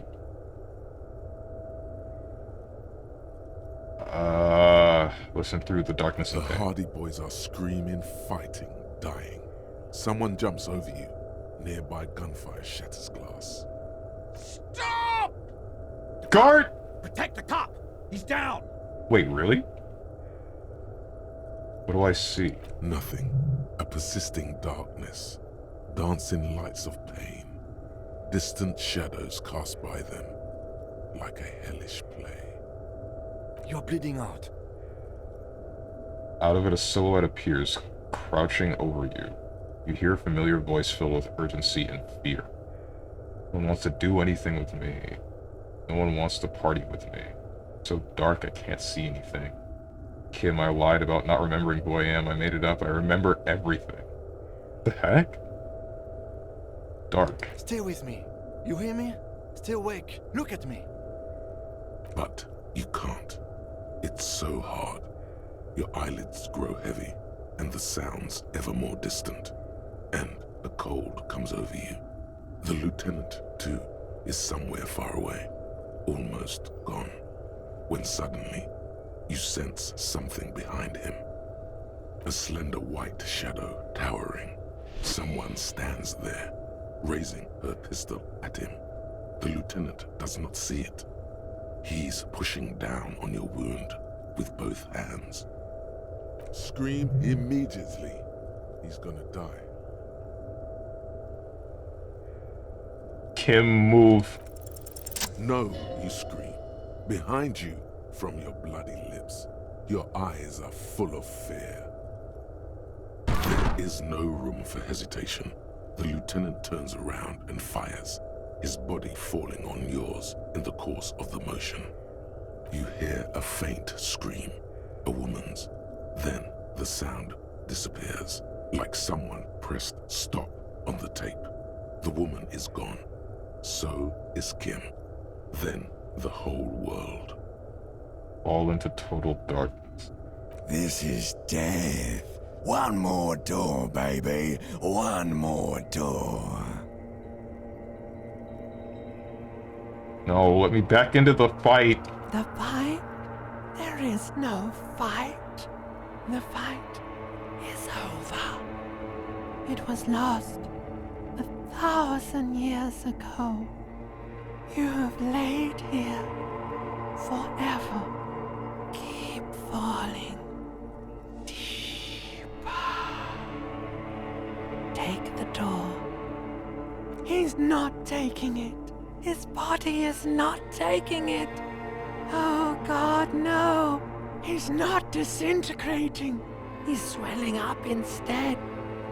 Over the hours, hurting, moaning in his sleep, and rotting, and being disinfected, and smelling of drugs, and feeling saliva in his mouth, drifting in painkillers, thrashing in his wound sleep. There is a radio in the distance, a radio of the world, playing sounds. Good morning, Elysium. Soon you will return to the world. Hours turn to days. Soon we will get up again and go through it again. Finally, we know what the infernal engine was outside. The clarion call. It was him. He is the infernal engine. He never stops. He only gets worse.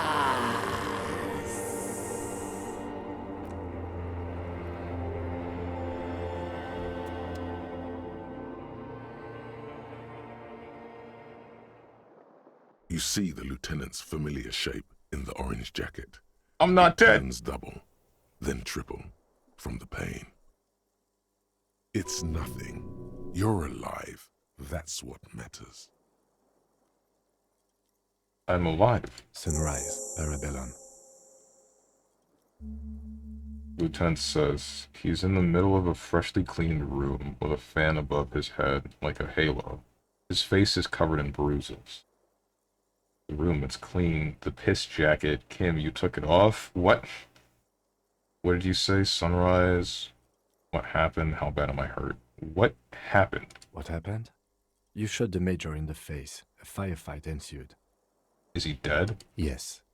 Okay. You're a real killer, Harry. I'm a killer. You're an officer of the RCM. Continues without waiting for a reply. As retaliation, the rifleman shot you. He hit with his carabine. I was looking for a clear line of sight. When I found it... He sounds a tiny bit sorry he did not find it before you got hit. I shot and wounded him, while Glenn took a bullet in the spine. It was meant for me. He did not survive. Damn. This is not the first person to die in his place. He goes on. Jesus. Titus, Fat Angus, and Theo charged. Angus and Theo did not make it. They both died before they made it to intensive care. Titus survives. So do Alain and the musician. I forget his name. Eugene? Yes. He's still alive too. You were bleeding out. You said something, I don't know what. And you warned me. I was able to disarm Officer De Paul before she got the jump on me. Thank you. I killed her. And that's what happened.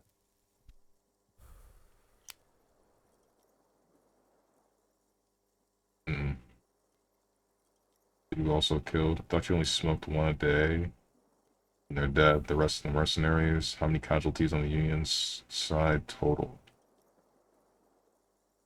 5. Glenn, Theo, Shanky, and Angus. The fat one. He took a lot of bullets. Jesus. And Elizabeth too. Elizabeth Beaufort was her name. The gardener. She didn't make it? No, she bled out before Everard's surgeon could help her. Everard sent his personal doctor, but a costly loss for the Union. She was being trained for leadership. Mm-hmm.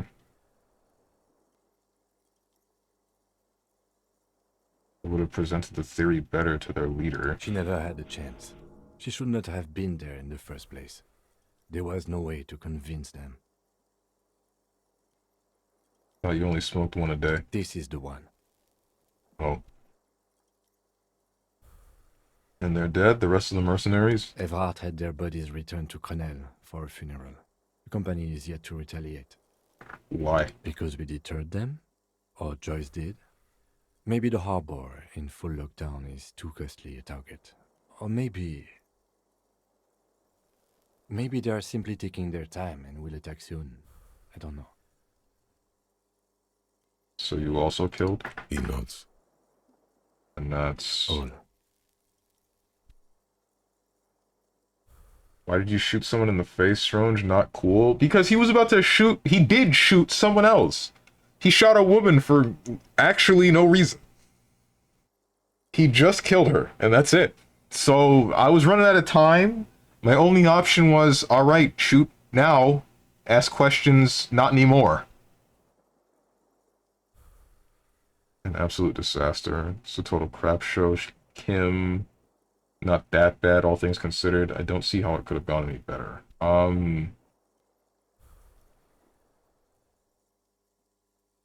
Total crap show, Kim. Yes, officer. 6 people are dead. It's not a success.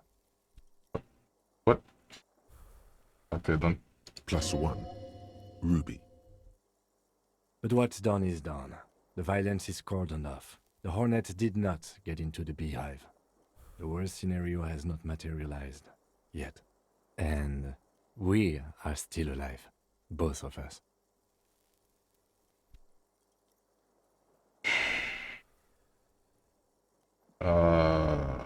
Where did you say? Sunrise? Sunrise Parabellum. Sunrise, prepare for war. It's an old revolutionary saying. Is it war today? The gates of the harbor are boarded up. The streets are a little more empty. Apocalyptic violence is yet to erupt, I am relieved to say. It's out the window. I think we may have held it off, for now. Barely. Good. Yes, we have also completely failed. But that's okay. How bad am I hurt? Pretty bad, officer. You've suffered 2 wounds. The first is below your shoulder. The bullet passed through your shoulder blade, luckily missing your lung and heart. The second shot hit you in the thigh, the left quadriceps. No major arteries were nicked, but the bullet had to be removed. Bacterial infection was treated with mercurochrome. Can I walk? We will see. Are you hurt? Not very. I have a concussion from that woman beating me with the butt of her gun. I tried to not move too much. Things would be worse if you didn't warn me. Thank you. I did not see her coming. Stupid of me. Has anyone from the station been to see me? No. A man and a woman sit in the front seat of an armored motor carriage. The woman is driving. The man lights a cigarette. Jean Vicmer is his name. The asphalt vanishes under the wheels of the machine. Ahead, harbor cranes rise to the sky. Back to that shithole, he says.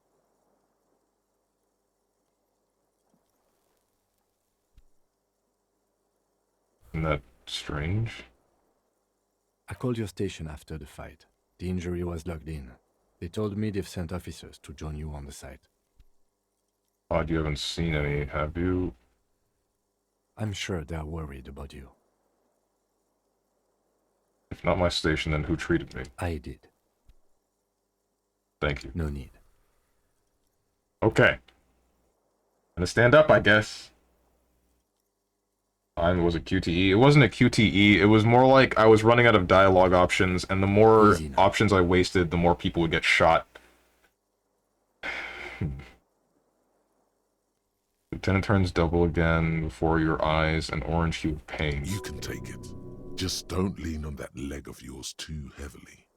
Okay. How are you? My disco days are done. I feel fantastic. Let's rock. Who cares? Who cares about me? It doesn't matter. I'm very bad, Kim. Things are very bad. The lieutenant doesn't reply. Just looks at you, teetering on your feet. What happens now? I honestly don't know.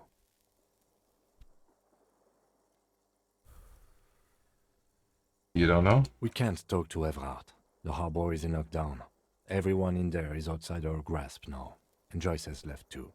Joyce is gone? Yes, she left yesterday morning.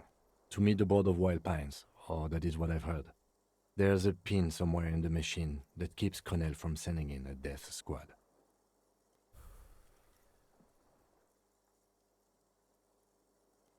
Maybe it's her. Maybe she kept her hand. Either way, Ruby's gone, and Classio too. We really should have arrested her, you know? Classe is gone too? Oh yes, she left 20 minutes prior to the tribunal showing up. I asked Mr. Gart. Turns out it was a bad idea not to arrest her, but maybe it was a good deed that will pay off in heaven. Who did it then, Kim? Who killed the hanged man? I don't know.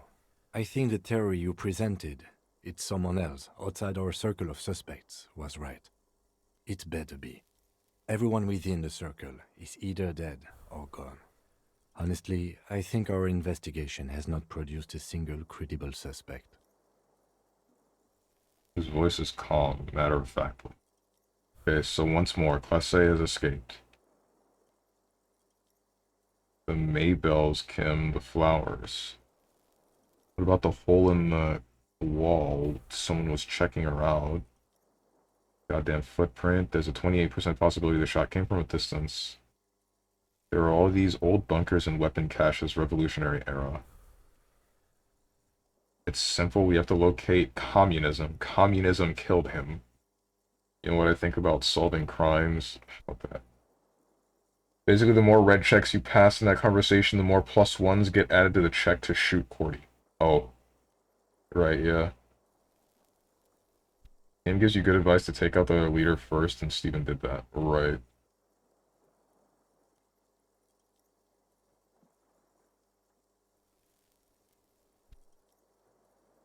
%28 possibility the shot came from distance. We should go upstairs, rethink the ballistics in situ.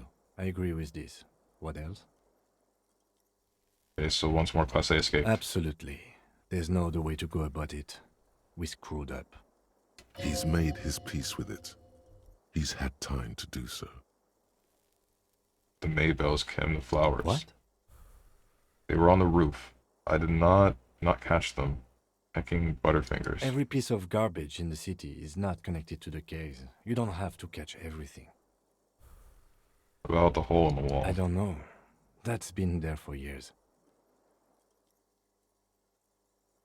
Goddamn footprints. Yes. God cursed the footprints, not solving the case for us. Au diable.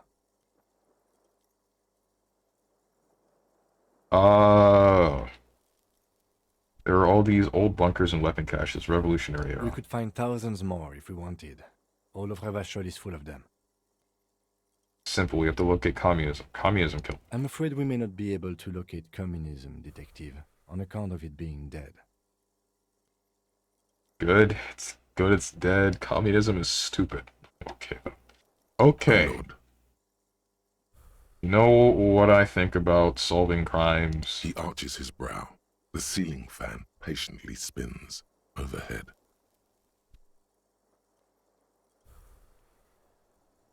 Hard, almost impossible, super easy.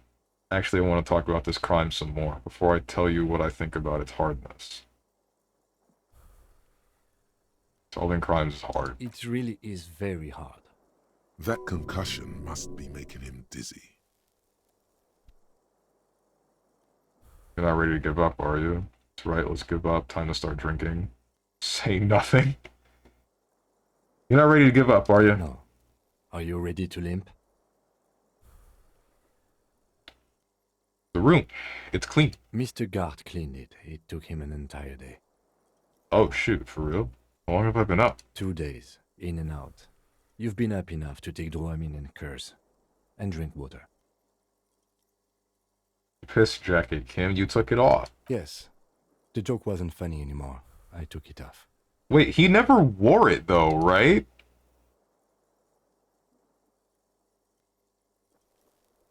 Ouch. It's not ouch time yet. You just got the Dramamine pill an hour ago. Wait until it wears off. Oh, that's great. Good. I'm ready. Where do you want to limp to? A gust of wind blows in from the bay. The duraluminum box around you vibrates imperceptibly. A familiar cold, a red thread on the roof upstairs. Taut, plucked like a string by the gust. We should check Class A's room Why upstairs. not? He extinguishes a cigarette on the sole of his boot. And you Another just look at drop the it in the window. room? The one he was shot through. I don't know. I can't think of anything better.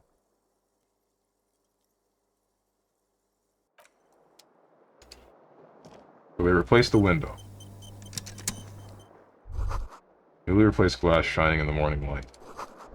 You hear traffic outside, back in the world again. See gleaming white enamel, no bottles inside.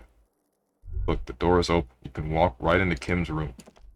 The bathroom mirror has been wiped completely clean. You see the reflection of yourself in the mirror. The expression fixed to your clean-shaven face. You're still not accustomed to it.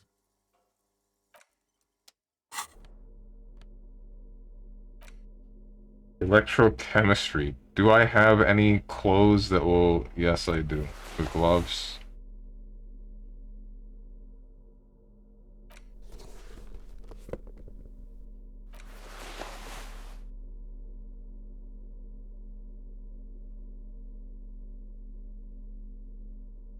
Logic, pain threshold, drama, save your fare.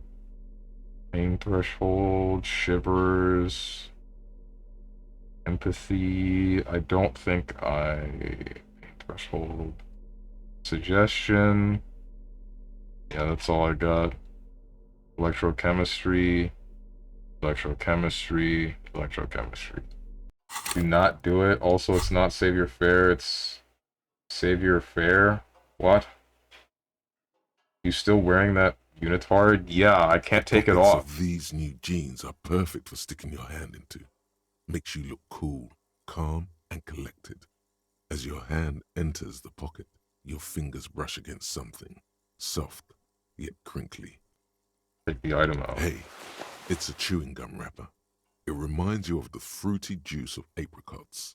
You should inspect it closer if you have time. Something about the wrapper's texture is familiar. Not familiar in a good way, you might say. There's pain in there somewhere. What? The bathroom mirror has been wiped completely clean. You see the reflection of yourself in the mirror. The expression fixed to your clean-shaven face. You're still not accustomed to it. Turn it off. It's like something snaps in you. A nerve ending. A thought. A sadness. Your face in the mirror is suddenly clean of the layer that had distorted it for God knows how long. Just like that, it's over. The running gag that your life had become. A sad old man looks back at you. Oh. Oh.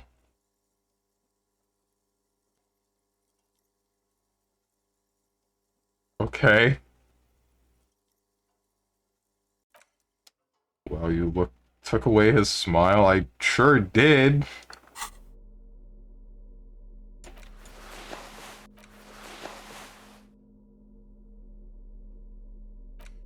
What's up with this? Gleaming chewing gum wrapper found in the pocket of the laborer jeans. It gives off an ever so faint scent of apricots. Your mouth starts watering. Crinkled chewing gum wrapper. The worn label reads, Tutti Frutti. It smells faintly of apricots, with a barely noticeable twinge of cinnamon. Why do I even care about this? Good question. There is no answer or secret phrase written on the inside of the wrapper. Yet you're drawn to it. Drawn by regret. Stop before you hurt yourself with a Tutti Frutti wrapper. Throw it away, please. I'll hang on to it just in case. You carefully fold the wrapper into a square before putting it back into your pocket, lovingly even, despite the strange feeling of regret. What?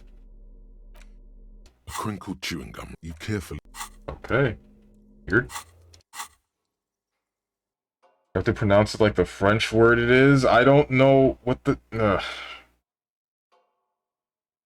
Took away his smile and his beard. God, you're a dick. I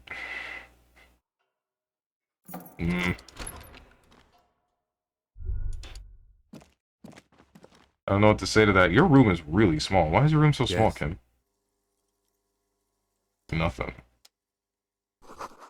The alarm is set for 6:50 a.m. Medicinal supplies in the cupboard. Mercurochrome, a scalpel. I don't know what the heck else it said. These papers bear the stamp of the RCM. They appear to be fragments of the lieutenant's paperwork, half finished. You make out notes on this and other recent cases. I had Garth open the door to your room. You were running a low bacterial fever the first night.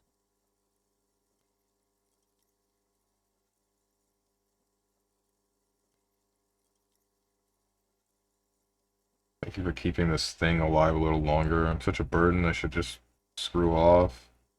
Saw apocalyptic visions of the darkness, behind darkness, behind darkness. What? Thought I was dead for a moment. Thank you for keeping me alive. It would have been easy were it not for my concussion. We both got lucky, considering the odds we faced. Let's go?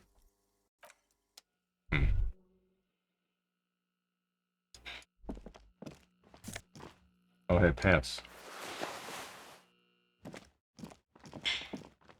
Don't worry, everyone shaves and turns off the expression their first time, and they all agree it makes Harry look awful. I don't think this looks that bad. Maybe I'm weird.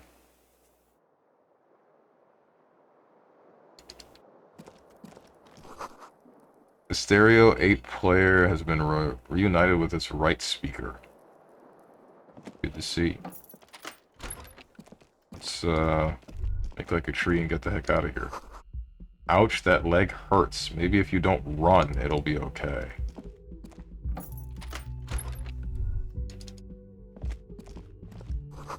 Looks like she left something on the table.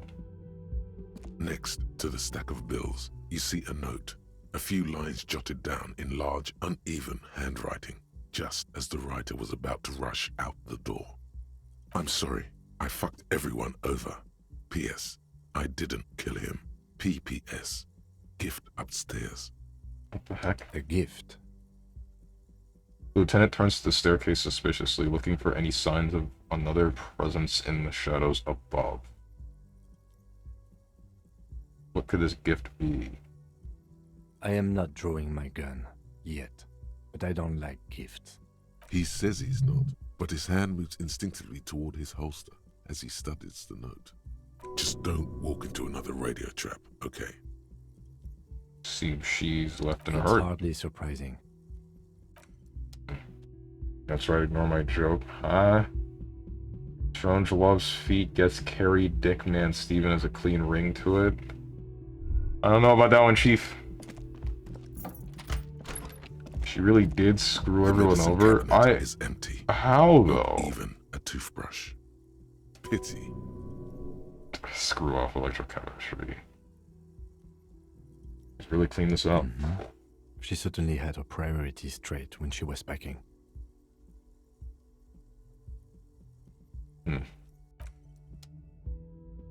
Steven, do you regret not arresting her? I am indifferent about it, really. She might have been able to provide a little bit more information, but I don't think the... I don't know, maybe I'm missing something. What is this? A red thread made of nylon. It leads out of the room and onto the roof.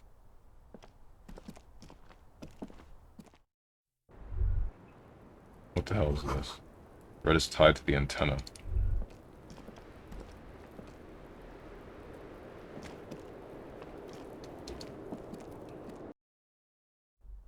Just gonna start adding stuff to your name and make it super long, mostly because I'm like 12 years old mentally.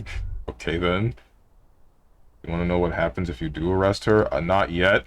You see the same two neon-lit shapes, a man and a woman, only now a red thread bisects the room, pointing from the antenna outside to the cupboard on the wall. This is ballistics. She's left a trajectory for us. The lieutenant tests the thread with his finger, drawn taut. It rebounds instantly. A ray of backward motion explodes from his mouth to the roof outside, A prime, to then widen into a radius of locations in Martinez, B prime, B double prime, and B triple prime. Where does the thread lead? It suggests the bullet came from the extreme upper quadrant of possible angles, from a point beyond the roof, B triple prime, the island in the bay,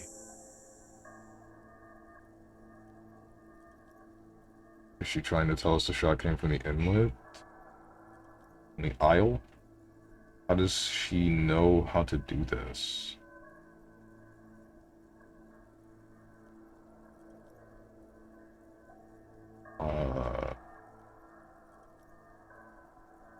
She was there that night. She would have known precisely where the bullet hole was in the glass. It also looks like there may be more to her skill set than we know.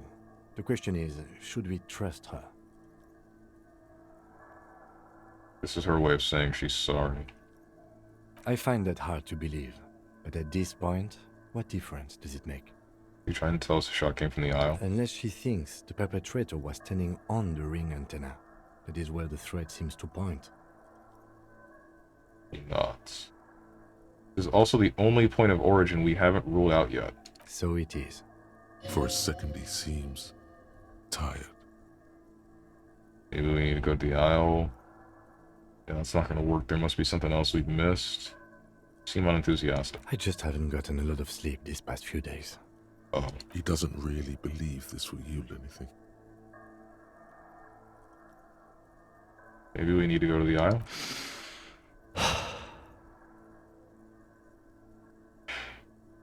The wind blows in from the open window. Lieutenant sighs, looking into the cold distance across the water. He sees danger.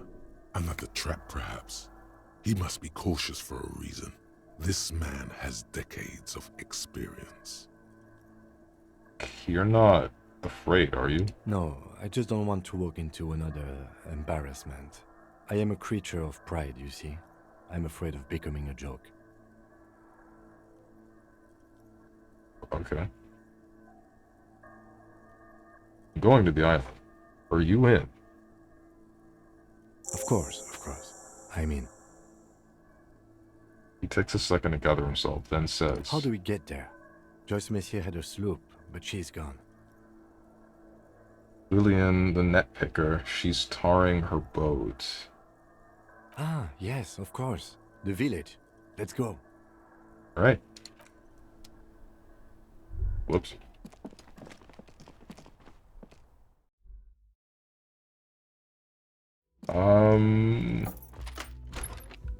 Just gonna start adding stuff to you. I think I already read that. I did. Even though he's probably not going to play this game again after he finishes it, I still don't want to know now what happens. I'll ask once the game's done. He'll always say no, because and that is a big hecking if he ever plays this game again, he will consider that a spoiler. It's not so much that I'll consider it a spoiler, it's more so I don't want the information that I might get from whatever that is to sway my decision making in the current run.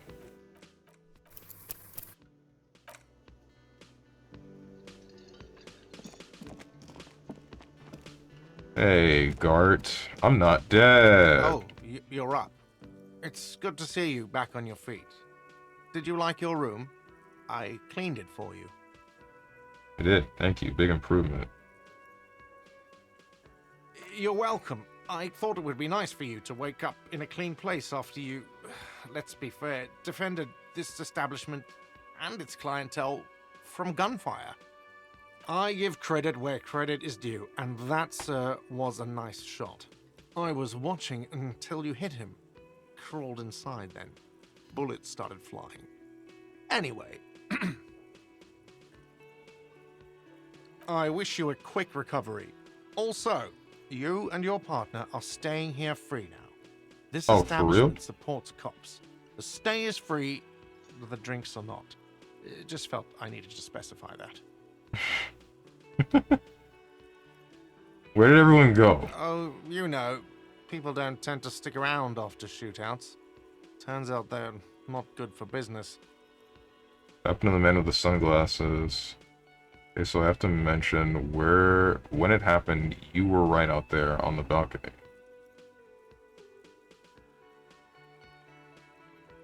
What happened to the man with the sunglasses? I don't remember everyone who comes here. And many people wear sunglasses inside lately. Must be a fad. Okay, so I have to mention, yeah, on the balcony. Yeah, I was. Yeah. That's because I'm a badass. You say so. It says two different words like that. Sounds like... If you say it as two different words like that, sounds like there's something wrong with your ass.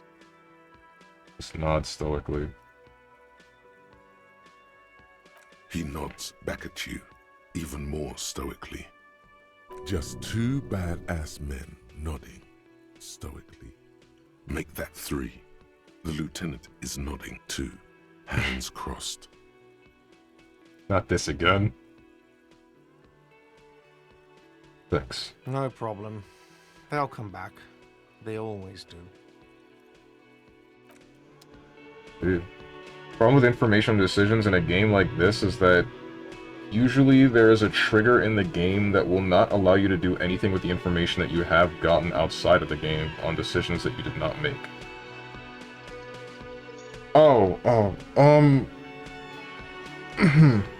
What's up, Supreme Killin? Haven't seen you in a while. Where you been? How you doing?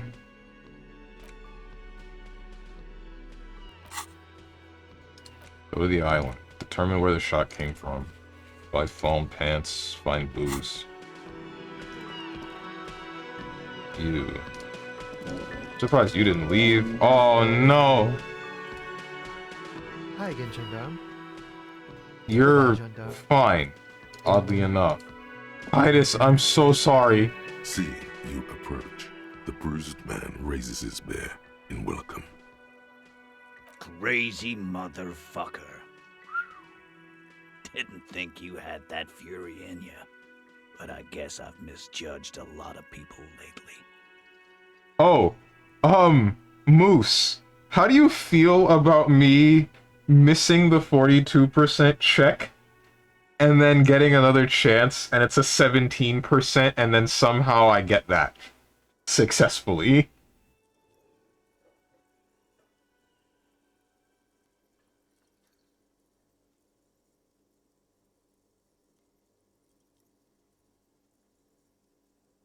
Working hard, getting certified for blue-collar work, machining. Precision machining. Okay, cool. Working to make 30 an hour on weekly pay. Oh, man. Starting out, too. Jesus Christ. Just letting you know, because that is a thing in a lot of CRPGs / old school RPGs. Get 25 an hour on weekly pay as well.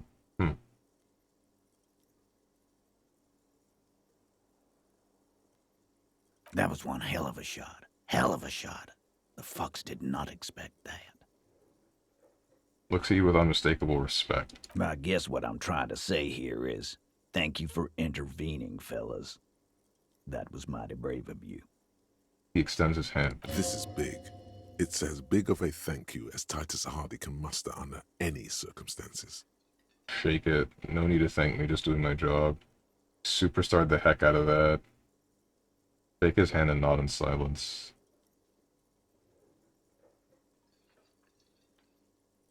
Shake his hand and nod in silence. Now, how can I help you? His grip is strong and friendly. Sorry about the people you lost.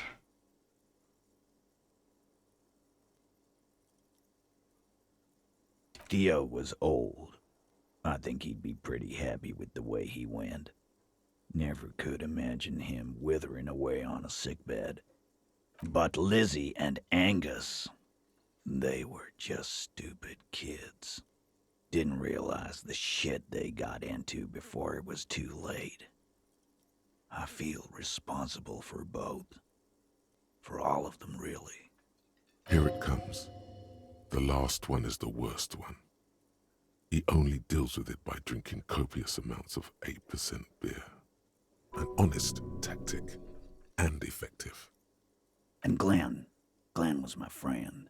Best I've ever had. I'd love that crazy homo like my own brother. We're all fucked without him. But what do? This job is shit.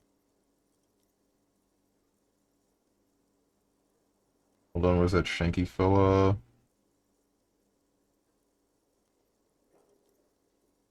We're born into this world to die, it seems. Maybe there's redemption in that. At least it ends one day. Getting dark. Let's talk about happy stuff. They were good people. I'm sorry it went like that. Well, yeah. Memento Mori. Right. Yeah. Totally. Absolutely.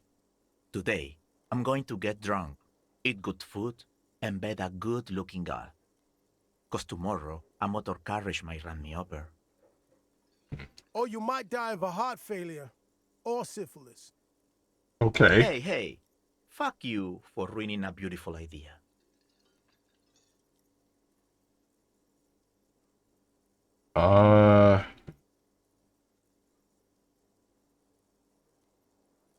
Respect y'all truckers. I would go insane doing what y'all do. Respect all of you factory workers. I would go insane doing anything in a factory. Oh man. They've maybe high-low. High-low. Anywho, I'll be back. Need to change her baby and get her up to nap time. Alright. See ya, Gert Locker. What's going to happen to the Hardy Boys now? I guess I'll take a closer look at our union members. There's bound to be some ambitious fellows there who'd love nothing more than advancing social democracy by busting some heads.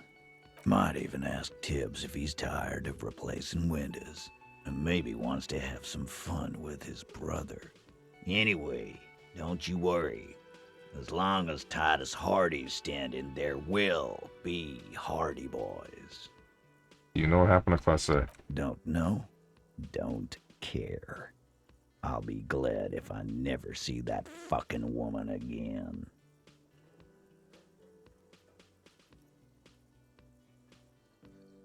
Okay, got it. He nods and takes another sip of whiskey. Any idea what I should do now? Judging by the sight of you, I'd suggest crawling into bed with a bottle of whiskey in one hand and a big tit in the other.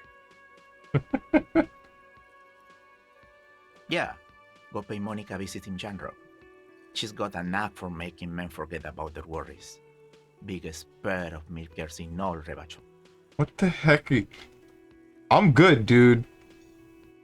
Hell, you both look like you could use some feminine company right now. Thank you for your advice, Eugene, and you too, Alain. I do always appreciate a good use of the expression milkers. Kim. You're welcome, Bina Claude. You're all right in my book. Holy. Ay.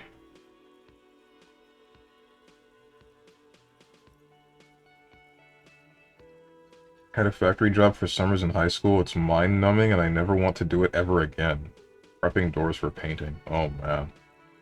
Type of factory work. Nothing. I worked in an Amazon warehouse. Worst job ever. A friend of mine worked for Amazon for a while and he didn't seem to have a problem with it. Makes me kind of wonder what's so bad about it. So long, fellows. Could be good so I don't have to come back here again. Take care, coppers. You two look after yourselves now. Death passed on you today, but men don't get that lucky twice. Copo loco. And normal cop, I guess. Good luck in Shamrock. Scars made the best tattoos, they say. Thanks for getting involved, guys. Not a lot of cops would step into that line of fire, but you did. And if you ever feel like the uniform is holding you back, I've got a few vacancies. You'd make one hardy boy, copper. And Titus Hardy himself would make a good officer. That man was born to lead. RCM could really use a man like you, Titus. Think about it. I will, capo. That's a promise. Now scoot, because the Hardy Boys got some mourning and drinking to do. Take it easy on the drink. The danger has not passed. This town needs you on your feet. Good point, Bino Claude. We'll keep the vol under 12% tonight.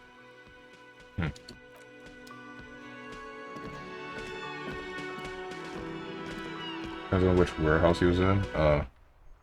Basically, you had to sand the door down and put tape in certain areas, paint where weren't supposed to get it. The graffito has been painted over the traces of the fight that took place here. It smells of blood and heavy fuel oil. Okay. This was Cindy the Skull. Looks like Cindy the Skull finally found the words for her masterpiece. The lieutenant crouches, touching the fuel oil with his finger. Looks like it, yes. This is still fresh. It wasn't here yesterday. No heavy fuel oil. And blood. Some of it is even yours. Heavy fuel oil. Isn't that flammable? Step back, Lieutenant. Set the graffiti on fire with a lit cigarette. The fuel oil catches fire immediately with an ominous hiss. A bright orange flash across the surface of the letters. Black smoke rises from the burning message.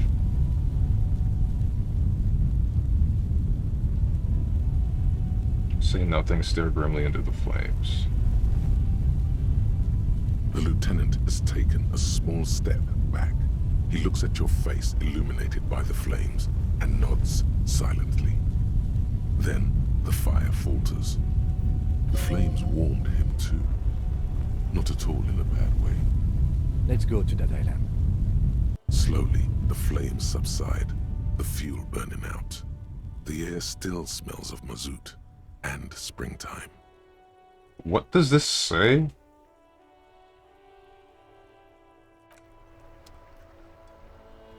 And we're talking about entry level, do this and get that work. Yeah, it was a summer work for a high school kid, right? Yeah, that stuff is torture. Weren't allowed to let me operate anything more complicated than a hammer or a punch press. Wouldn't wish that type of work on anyone. Bro, one day I will return to your side. That's what it says? Okay.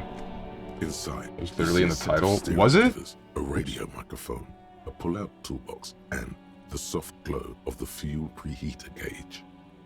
I don't know if there's anything to actually port. Never mind.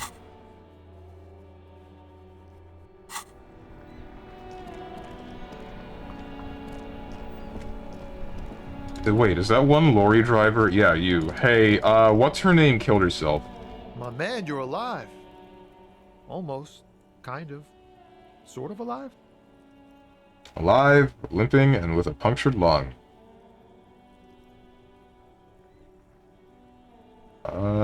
Man, what a day. I missed out on most of the action, but I heard it was quite the encounter. Had a strong sense of finality to it. So what's next? You guys heading back to Jamrock now? Talk is local union muscle were behind it all. I'd reckon the case is closed, even if it kind of turned into a shit show. Still looking around, loose threads to tie up. It wasn't the local union muscle, by the way. Hey, that's just what I heard. Old wives' tale. So, what next? Still looking around. Good luck with that, my man. Ain't easy being you, but hey, you're still breathing, right? I met the lady driver on the investigation. She's called Ruby. Okay. Seems a little apprehensive. The lieutenant throws you a quick glance. What are you doing?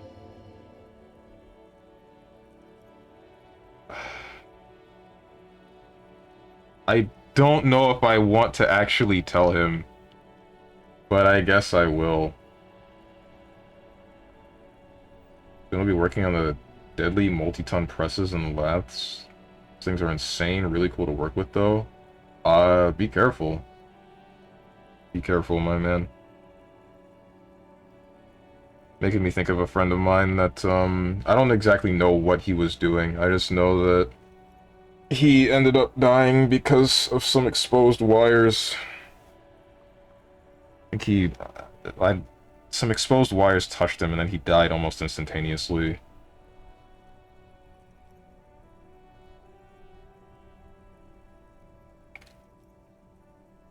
She shot herself.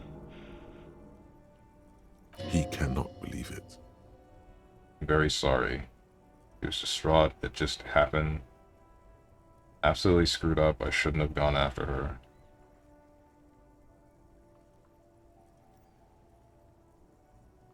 Very sorry, it was my fault. I told you not to go after her. I told you. What happened? Is she... Yes! He can't say it. Don't tell me. Just back off and don't talk to me again, okay? I can't talk to cops anymore. I can't be involved in this shit. He cleans his hands of it. It's too much. Let's go. The lieutenant is too tired to be cross with you. He just wants to go. I just want to make sure that you know.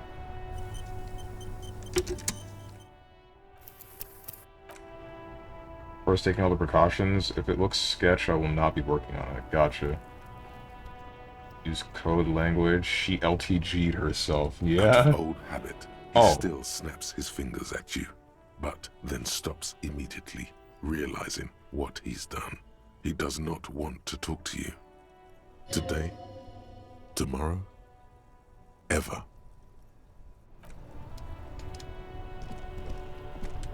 Just talking to him in general damages my morale. I'm gonna freaking die. I'm gonna die due to lack of morale. Oh no. Push comes to shove, I'll resort to doing digital CAD and modeling work for precision blueprinting. Ah, cool. I learned how to use some CAD stuff in high school. But only so much. I've forgotten most of it at this point, I believe.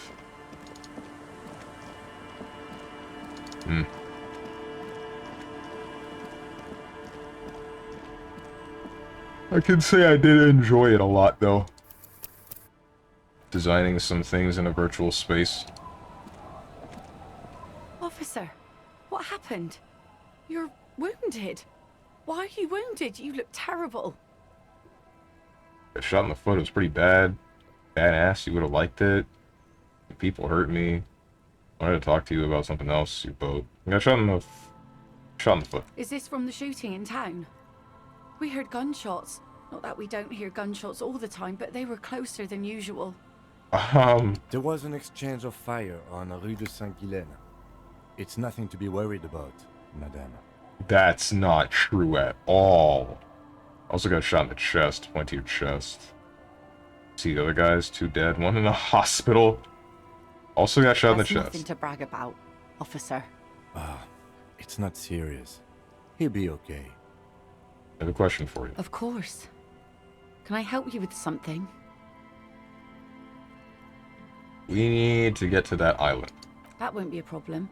It's wind still and the tide just dried. We've got 2 days of relative sunshine ahead. Can we borrow your boat? 2 days of sunshine. I just got a bacterial infection. Can we borrow your boat? If you promise to bring it back, and no scraping the hull. I just got it nice and yellow. And no drinking on the boat. And no joyriding either. Of course, ma'am. It's only for a day or 2. Official police business. Aye. Not along attentively. The crow's feet disappear from the corners of her eyes as she smiles at you. What's on that island? What the heck? Nothing, just ruins. Used to be some kind of fortification there before the war for the communards. An anti-aircraft gun, I think. Bombed to bits in the landing. Haven't been there myself. Always steered clear of it. Hasn't been there herself. Who has then?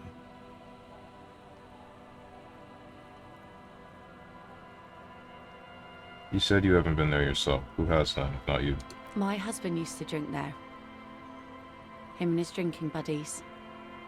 Always seemed like a bad place to drink to me. People died there during the landing, you know. My mother told me. The kids sometimes go there too. I know they do, on rafts. I tell them not to, but they bring back old bullet casings and such. Which kids? The twins. God forbid they bring the girl along on some rickety barge. Can we maybe ask your twins about that place before we go? Would that be alright? Be my guest. They've a strange way of talking.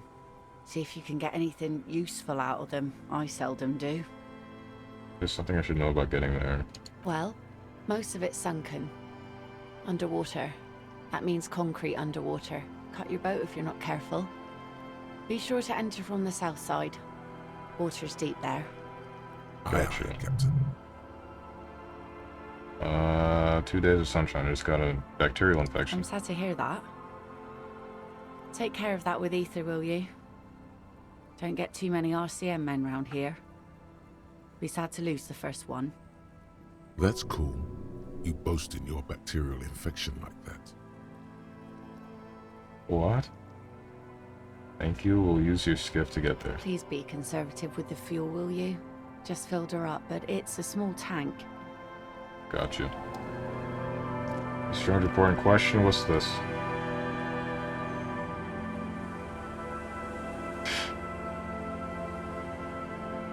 I go with the top left image. That's what I do. That's how I keep my phone in my pocket.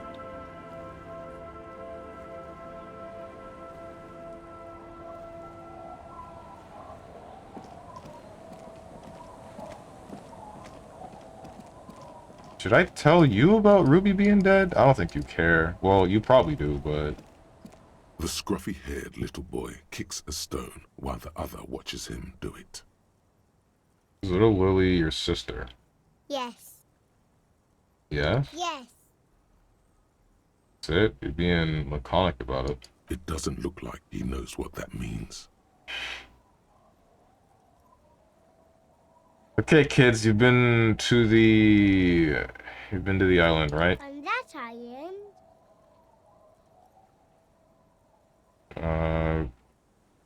One who's busy kicking his stone points to the bay. Yes, that one. That's, nothing. It's just a seafort and some plants. You can take a raft there. It's great. And we make a fire. We make a fire. Mm-hmm. Gather the sticks for the fire. And bullets. Or not real bullets, empty bullets. What then? They're lights. The fire guy comes and asks us to put the fire out. Your nerve endings sting from the mention of a guy. Someone lives on that island? You mentioned something about lights. Your father used to go on that island too, didn't he? But oh, you know. Someone lives on that island? No. Yes. What? Let's go with yes. And that raises his eyebrow and whips out his notebook. Why is he the fire guy? Because he asks to put the fire out. Why does he ask you to put the fire out? I don't know. He doesn't like it. He don't like people to be there. You shouldn't go. Yes. Other one adds laconically, standing with his hands glued to his sides like a little tin soldier. A suspicious request, made out of fear. The way I put my phone in my pocket is not on there because I have a belt clip. Oh, shoot. Is there anything else you can tell me about this guy? Age, does he live there? No, he doesn't live there. I don't think. No, he lives there. Been there twice, 2 times. He doesn't live there. He isn't there sometimes. Anything else? What does this guy look like? I don't know. Okay. We ran. He just yelled we shouldn't be there. Mentioned something about lights. I don't know. Did you mean there are electrical lights? He points to the street light. Yes. Boy looks at his toes. Your father used to go to the island too, didn't he? Our father killed himself. Okay. Don't say that, he didn't. His brother punches him. The boy's eyes well up like he's about to start crying. Your father did not kill himself. I don't know. The boy who made the claim finds himself unsure. He looks around. Doesn't even have anything to do with this, you. Father isn't the fire guy. Is that all you know about? Yeah, is that all you know? Is there anything more you can tell me about the island? Boy says, rubbing his eyes. It's clear that he has no intention of finishing the sentence. Lights, fire guy. We should check up on that island. Okay.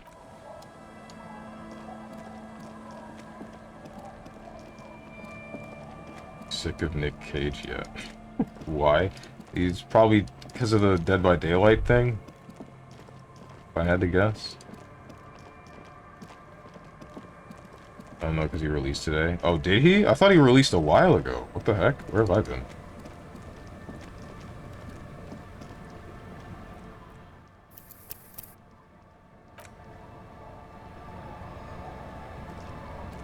A skiff with a small steering engine in the back floats on the calm mirror of the sea. Its 2 seats are empty.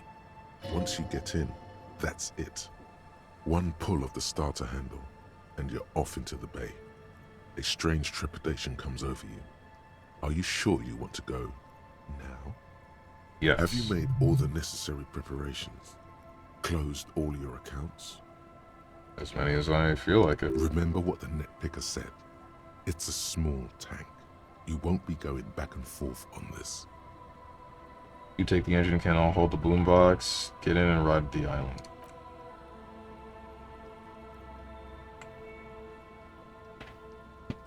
Top left is the best way to go, most efficient. Exactly, right?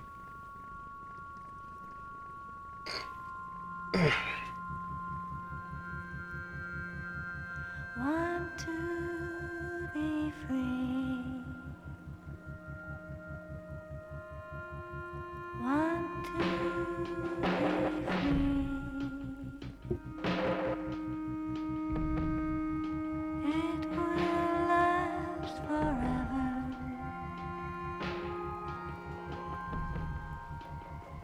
Eternally.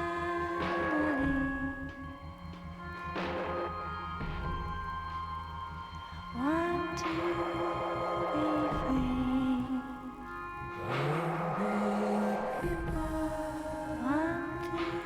be free.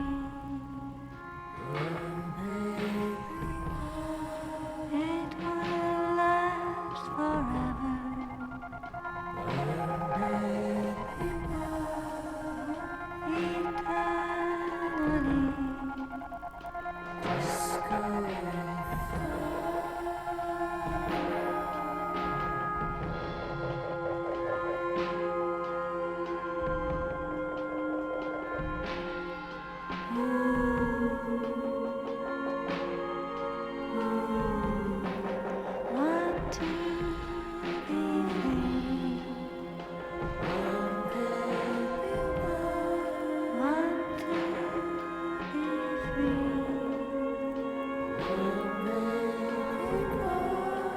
It will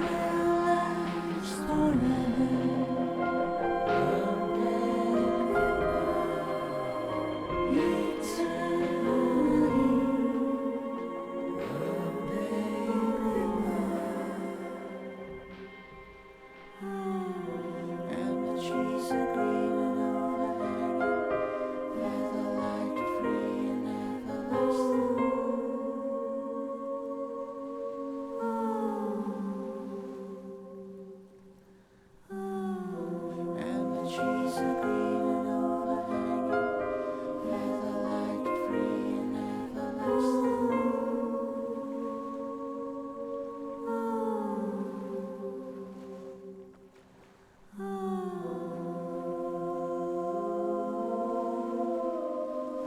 Want to be free.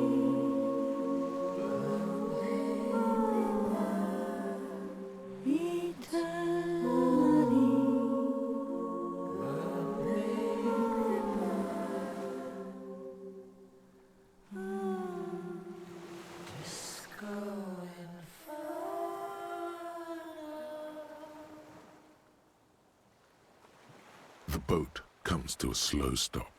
The lieutenant turns the engine off. Then there's silence.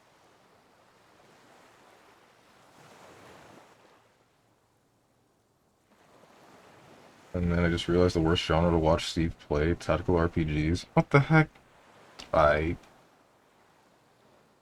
WTF was that? Oh, were you talking about...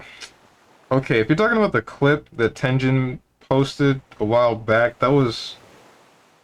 Tenjin baited me by showing me an image.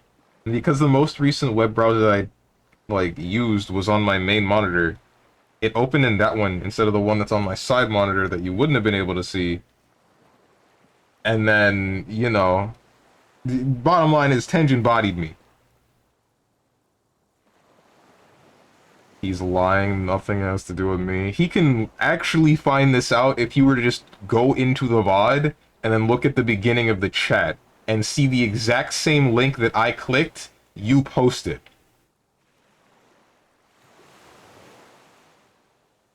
In the silence, a sputter of wings. A flock of quails takes off in the distance. Let's go. VOD doesn't exist here, you could just be lying. It does, though. You can actually just look at it. You can look at a VOD while it's running. Something that's bothering me about this boat right now, why doesn't it have oars? I was thinking about that the entire journey up here. Rusted chains trail off into the ocean. The chain trails off into the ocean, connecting the island to the supply depot on the coast. This leads to the depot in the Land's End. Ah, yes, so it seems.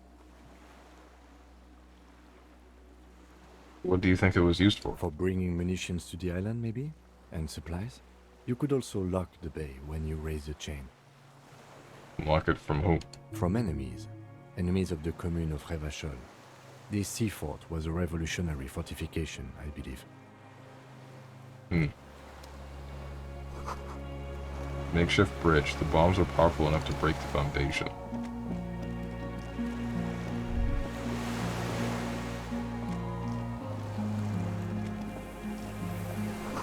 These tires are falling apart. They're at least 50 years old.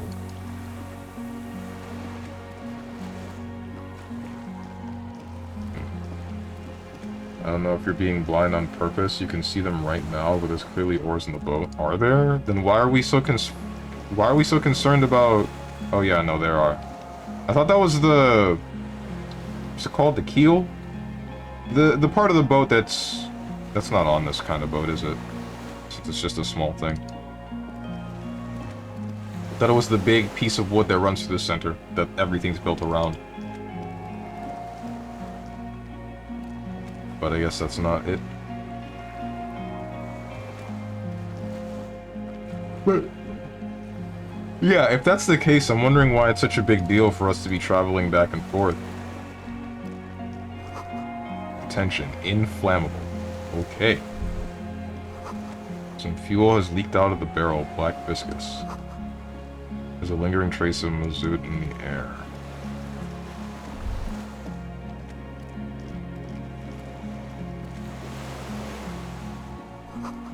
This barrel says ICM. You see a star with little specks in it. Warm blood trickles down your armpit. Ligature is off. It's nothing.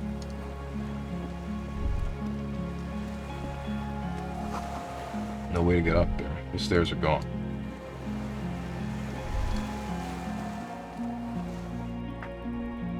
Local Florida streamer educates chat on boat blueprints. I don't know anything about boat blueprints. The most I know is from One Piece. This was once an armament or rest. Books, mostly fantastique and historical fiction. Dishes stained with sauce and fire. A survivor's kitchen. A moth-bitten bedsheet keeps the wind out. You can see candles planted on a broken rangefinder. Careful, these stairs have collapsed.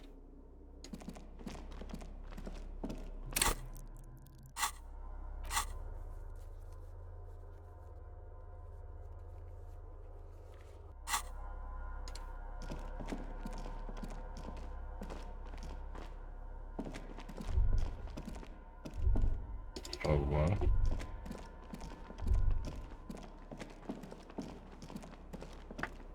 An old cylindrical generator is nested above the ammo lift, with makeshift electrical wiring running out of its side and across the floor.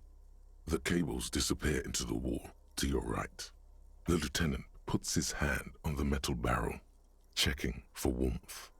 It's cold now, but someone has been maintaining it. The wiring has been repaired. What kind of generator is this? Liquid carbon. I would imagine it takes mazout.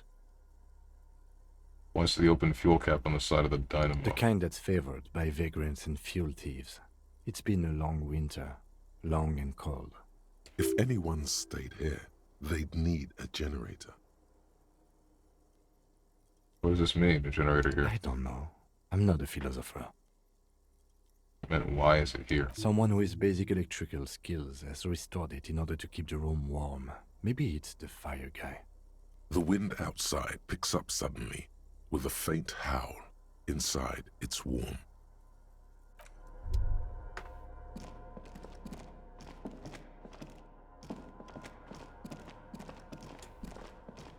There's a greasy old spring mattress in the corner, resting on piles of soft cover books. White linen and a pillow are visible under a worn-out caracal blanket. Someone has been squatting here. The linen is fresh, recently washed. How recently? You force the rest of the sentence out through pain, thick as molasses, no longer able to hear yourself speak. Am I dying? You know, officer, you can rest here if you are feeling tired. I will keep watch. You could use some rest for what's ahead. Maybe a little shut-eye, just an hour. You face the concrete wall. There's less light there, in the dark corner. Like a dog, you lie there. Curl up with your knees close to your chest. The blanket feels cold. The entire room does. Concrete and cold. Minutes pass. Half an hour, maybe. The sounds of the sea beyond grow distant. Your eyelids close. Until you feel yourself standing up in the darkness, right next to the mattress. Slowly, the world begins to hatch from the blackness. It's evening. Sleep. Where's Kim? Where's Kim?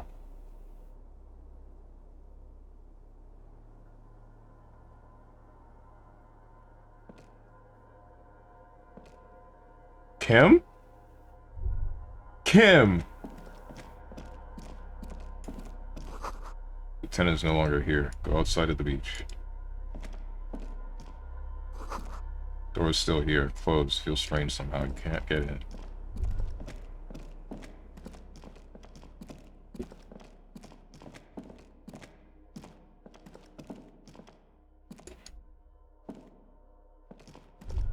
There's nothing to click.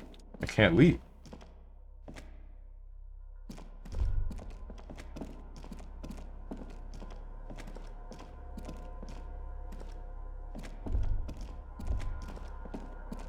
Am I soft locked again? Long way, my boy. The stairs that are broken? Or wait, am I able to walk past this if I go down these stairs? Okay, I can. I didn't realize I could do that.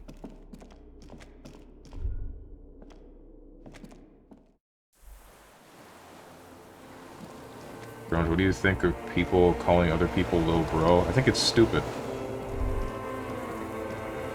If I find out Kim is dead, I'm turning the game off.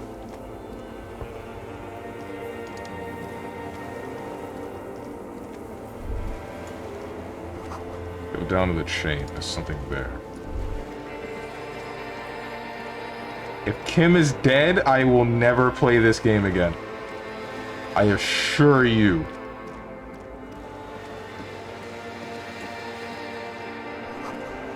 Walk into the water now. No, no, no, no, no. See footprints on the water. What? Further. Okay, I'm dreaming. I'm dreaming.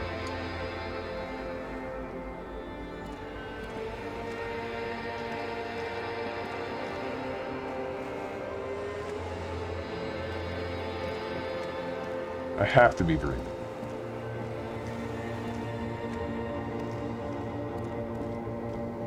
Dolores Day, the innocence of humanism, internationalism, and the welfare state turns around to face you.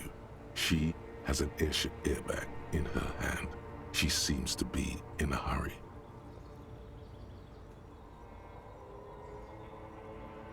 Where are you going? I'm going to Morova. To live there, in Grad. It's 1 million kilometers away, Harry. Might as well be another lifetime. What's in the bag? Just my scepter, my globe cruciger, a spare silk gown, a toothbrush, travel documents, the crown of immortality. Crown of immortality? Aren't you already wearing one? Oh, this. She corrects the wreath on her forehead. This is just a wreath. The crown of immortality is made of rarefied light, mana and raw palladium. It was passed on to me by the rulers of late antiquity. She looks at the suitcase, not knowing what more to say. Then, over her shoulder, silence. Her nuptial gown flows in the wind, wraps around her holy body. Anyway. Her skin is holy and soft. No, Harry. It's just regular skin. I'm not as beautiful as you always thought I was. Let's not get into.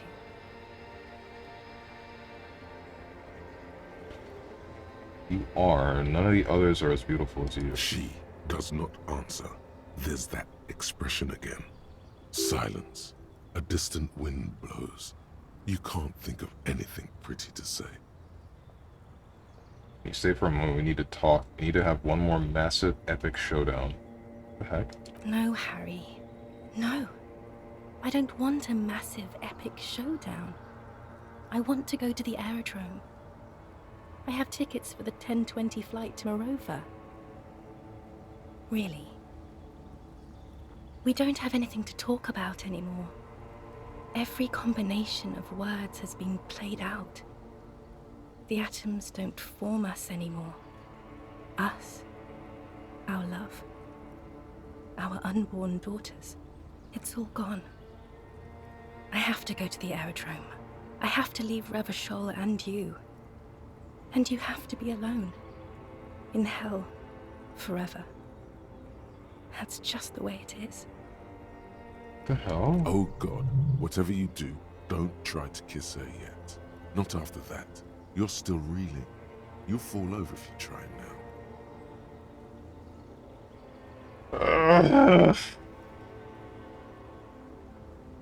It's a 72% chance red check. I can do it. I can do it. I can do it.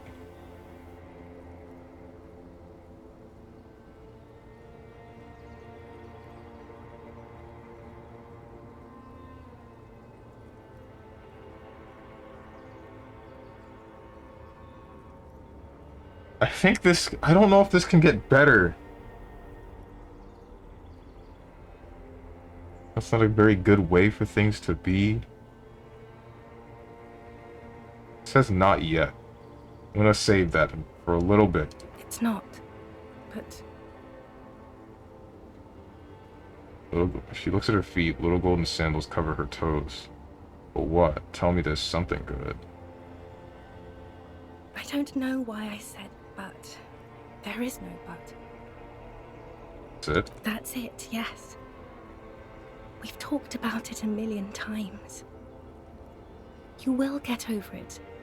Just like I did. People do. Things will get good for you again. Not getting over it at all. It just takes some time. For you, I think it will take something like 20 years, maybe? It was hard for me too, you know? I used to think I couldn't live without you. She looks you straight in the eye. Her irises are light blue, flecked with green. But I can.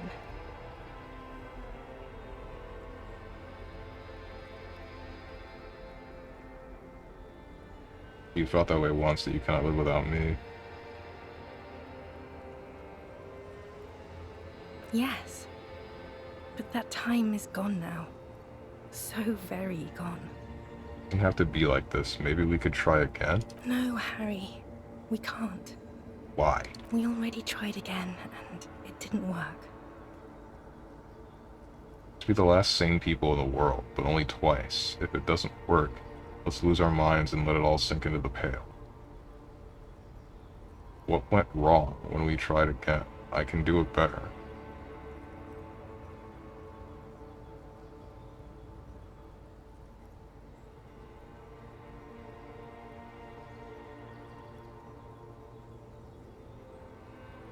Yes, of course. You've got everything under control, and I'm hysterical because I don't want to keep hurting you. She looks away from you. I don't know.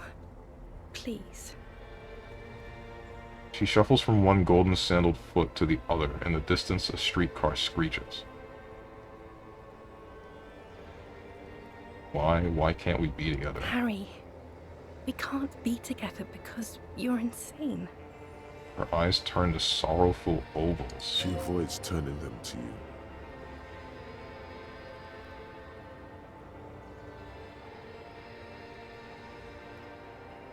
Insane how? They're turning moist now. Her eyes. She slowly shakes her head and tries to get hold of herself, brushing her hands in her gown. What do you mean by insane? You know what I mean.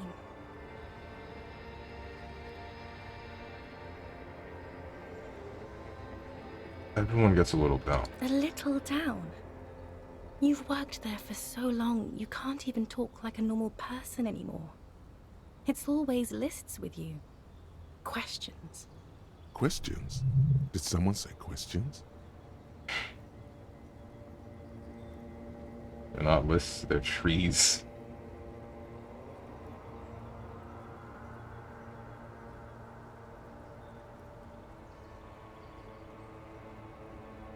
This is another one, isn't it? We're in a tree right now.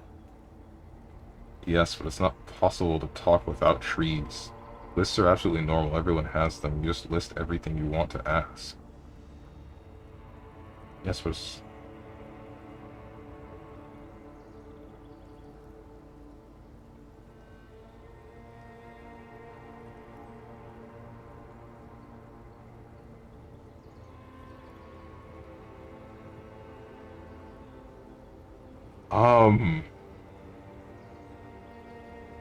Lists are absolutely normal. It's not just the lists or trees or whatever.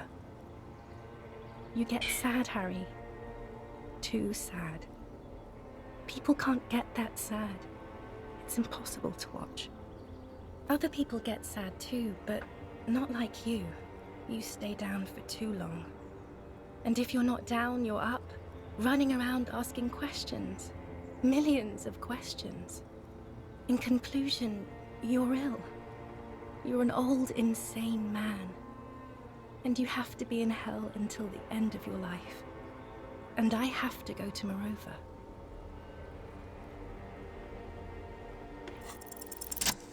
Thank God.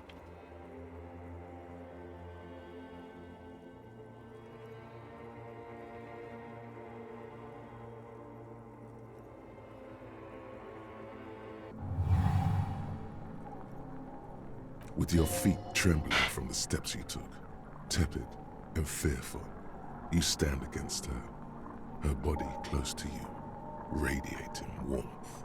With your eyes closed, you move your lips on her mouth. She is not kissing you back. What the heck? But I succeeded. Her cheek against mine. I feel her breath, cold silver against my forehead.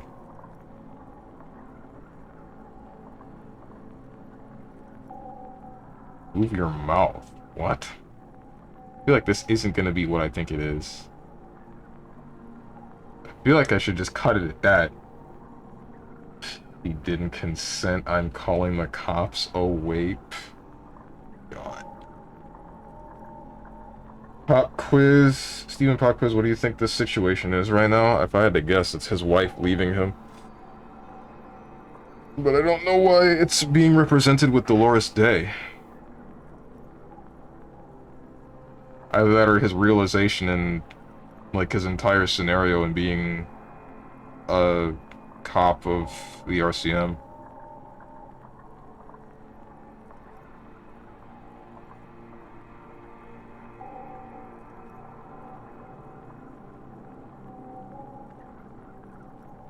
You're not kissing me back. The moment is ending. She is going to move her face away from yours.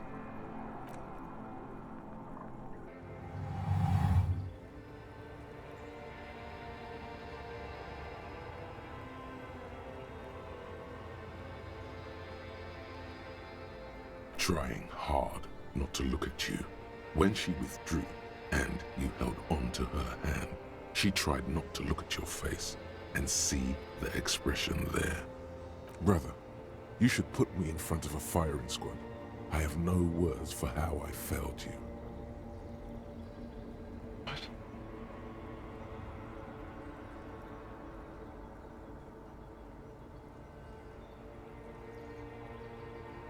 And before he's hallucinating, he's trying to kiss Kim. That's what I was thinking for a second, but I'm sure that's not what's happening. You didn't kiss me back. She breathes out heavily, as if something painful has passed through her, and shakes her head. Thought you would. I know you still love me. You can't not.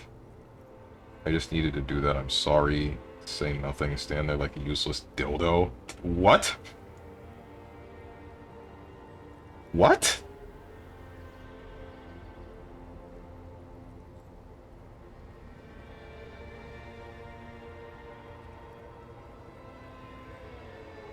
I don't know what to say in this situation. Like, I feel like apologizing is wrong, but I also feel like saying nothing and standing there is also wrong. There's nothing to say. There's just nothing to say. She shakes her head one more time. The evening wind rustles her hair, blowing old newspapers and fast food wrappings down the street. Why didn't you kiss me back? Why did you do that to yourself? You know I don't cheat, Harry. I never cheated on you. Hmm? That's it then? No, Harry. Not yet. There is one more thing you have to see. She slides her hands down her chest and onto her lower stomach and smiles. I'm pregnant. What? Is it mine? Of course not. Then up. What? She looks down at her belly, then up into your old aunt. I terminated yours. Hey, yo! Don't you remember? You poor fuck. Poverty-stricken fuck. Now, go ahead. Ask me more questions. Let's talk about something else. What? Wait, you can't just drop that on me. What do you... What? No, this has to end. Do the last one. Huh? Yoshi's based? What? Okay, I have to be missing something. I don't know what exactly I'm missing. Mass murderer or don't go. Who was Dolores Day? Something about communism, right?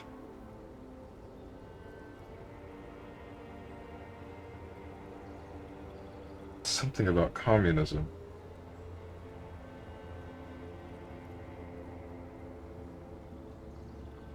Shoot.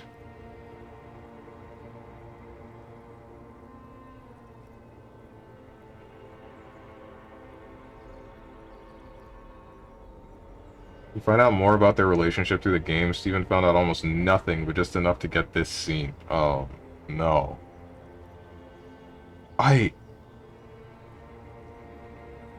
What the hell do I say here? Don't go. I have to, Harry. Really, I've already missed the 8:30. I'm gonna go now. Wait, can't we sit down and have a coffee first? There's a cafeteria in the corner.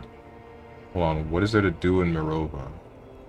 You don't want me to let you go. Not really, you asked me not to. Okay, I understand. Nod silently like a martyr. No, actually, wait, I need to see my list again. I'm sorry, where's my list? Wait. Okay.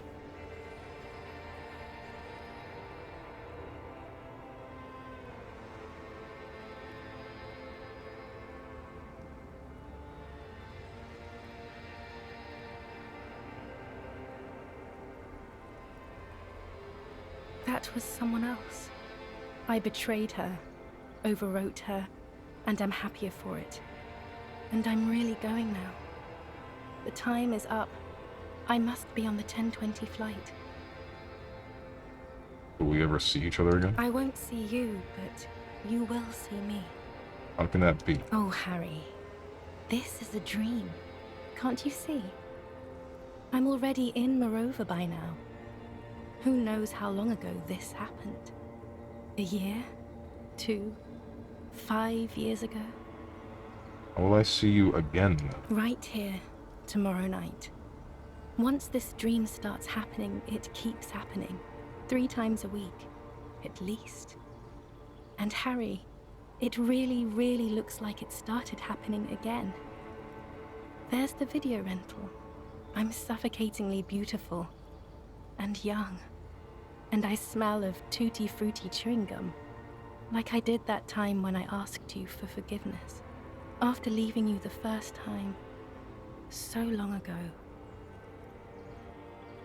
This is intolerably bad. Oh yes, this is real darkness. It's not death, or war, or child molestation. Real darkness has love for a face. The first death is in the heart, Harry. See you tomorrow.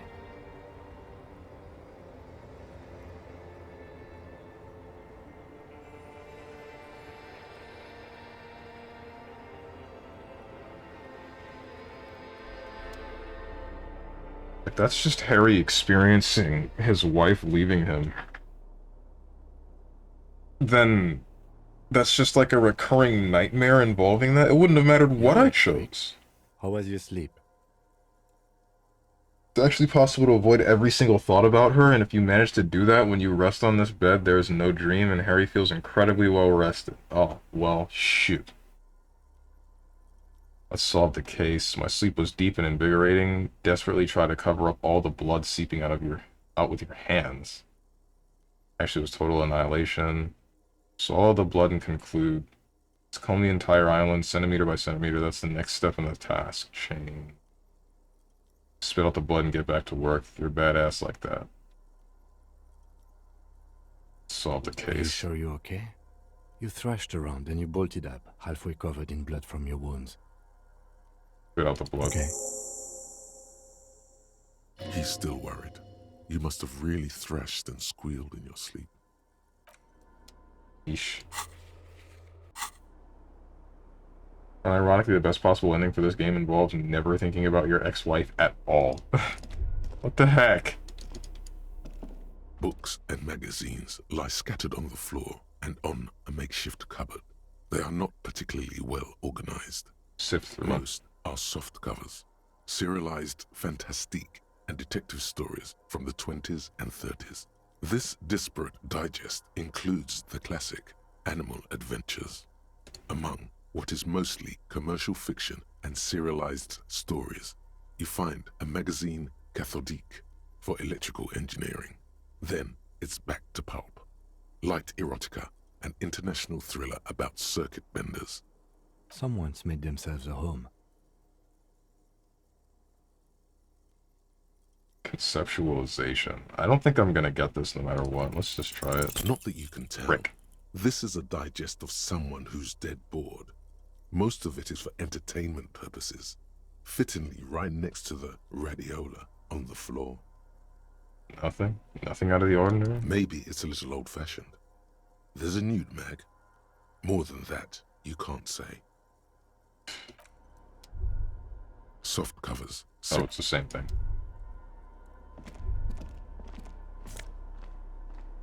A scarf.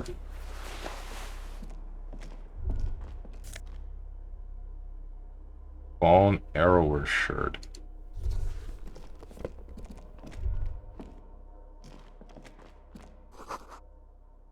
This great blast door must weigh over 10 tons. Rust peels off of it. Ooh, magnesium.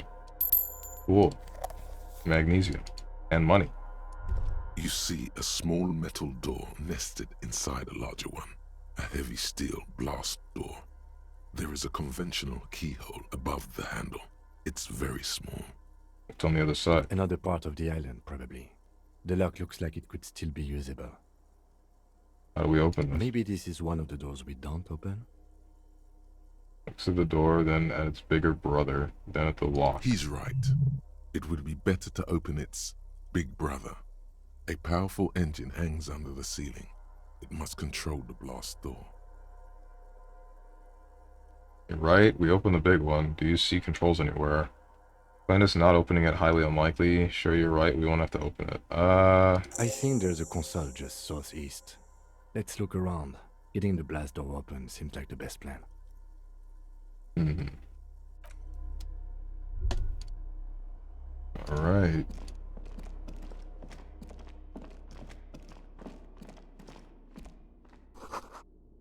The hatch is jammed shut. By the way, Steven, you're close to the end. I recommend continuing until it's done today, so next week isn't some weird 72-minute stream. Yeah, I figured I would be close to the end, so yeah. Must have been a direct hit to take out such a huge chunk. Distant sounds of cargo ships, signal horns echo on the water.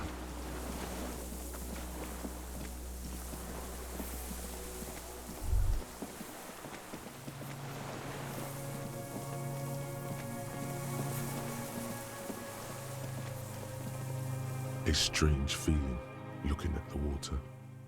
Maybe you should just wander off into the sea. Leave it all and walk in. The heck, man? With a bottle in your hand. A bottle in my hand? Always. Why? Perhaps there's someone there, under the water, waiting for you. Maybe you know it's going to hurt. But it's cold. Yes, cold and still. But love is warm, like the inside of her mouth. No. Yes, yes, yes, yes. Shake your head.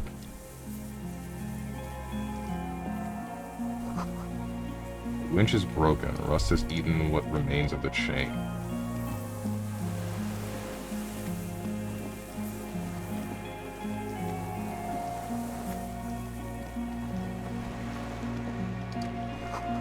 Firing slit. Can't see inside. Blind what? Water rushes below, far below. Green paint flicks off the monoblock aluminium cabinet. There are rows of switches on the front panel, a frequency band, and even a keyboard. Run your fingers across the keyboard. The keys rattle like teeth. This keyboard hasn't been functional in decades. What is this then? The console of an antique computation device. There was a generator upstairs with wires coming out. They terminate here. Could this open the blast door? Possibly. Urgence, ouvert, allumé, radiodiffusé. It sounds like this device was used to control the electronics here. Maybe it still does. This device was used to control the electronics in the room. It could open doors, control lights, function as a radio computer. Push light interior. Nothing happens. Slide radio dial. The dial slides under the glass. Silently, you make out defunct stations on the UKV frequency. The words, Feld Insula, are written on the band. Insular. This is an off-air radio computer, I believe, used for military communications. Turn emergency open. We need to restore power before using this, officer. The generator, it didn't look like there was fuel in it. We should look around outside. There are barrels all over. Maybe one of them still has something in it. The boat engine. No. What? How are we gonna... There are oars. There are oars. Get some from the boat engine.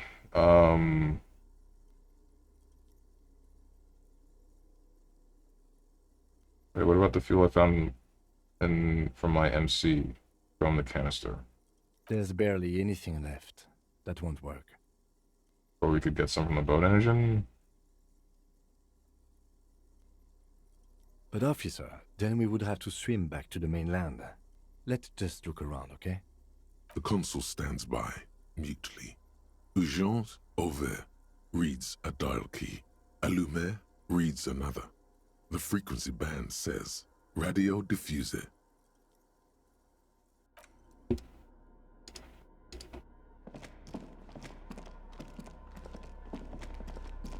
Why can't we just... Let's just use the fuel from the boat. There are oars in the boat. Let's just paddle the boat back. This old cylindrical... The lieutenant assists you, holding the canister up to the fuel tank as you tilt.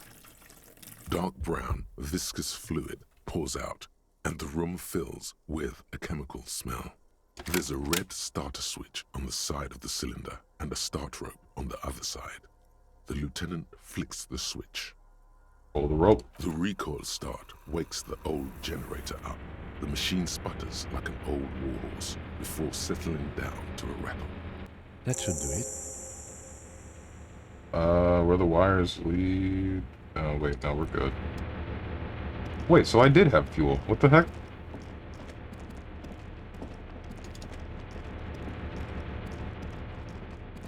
Whatever, open the door. A dim golden glow animates the console. Faint, like a ghost light. Urgence ouvert reads one dial key. Allumé reads another. It's on. Turn emergency open. Automatic boot. The blast door opens with a series of clicks. A shaft of light appears, then widens as the light shines in.